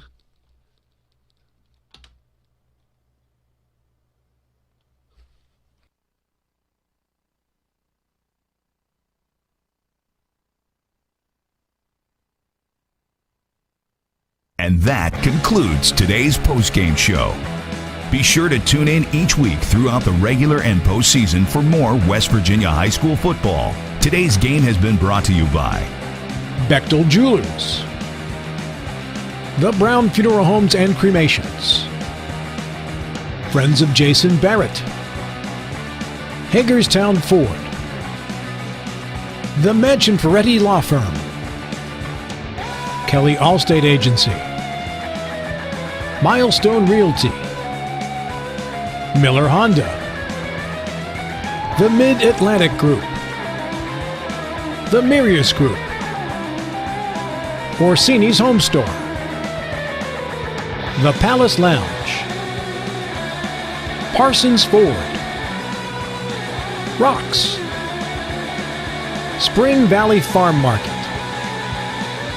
Sunset Car Wash, the Sutton and Janelle Law Firm, Smallwood and Small Insurance, and WVU Medicine, Berkeley Medical Center, and Jefferson Medical Center. For the best in high school, college, and NFL coverage all season long, keep it tuned in to Talk Radio WRNR Martinsburg. All rights reserved.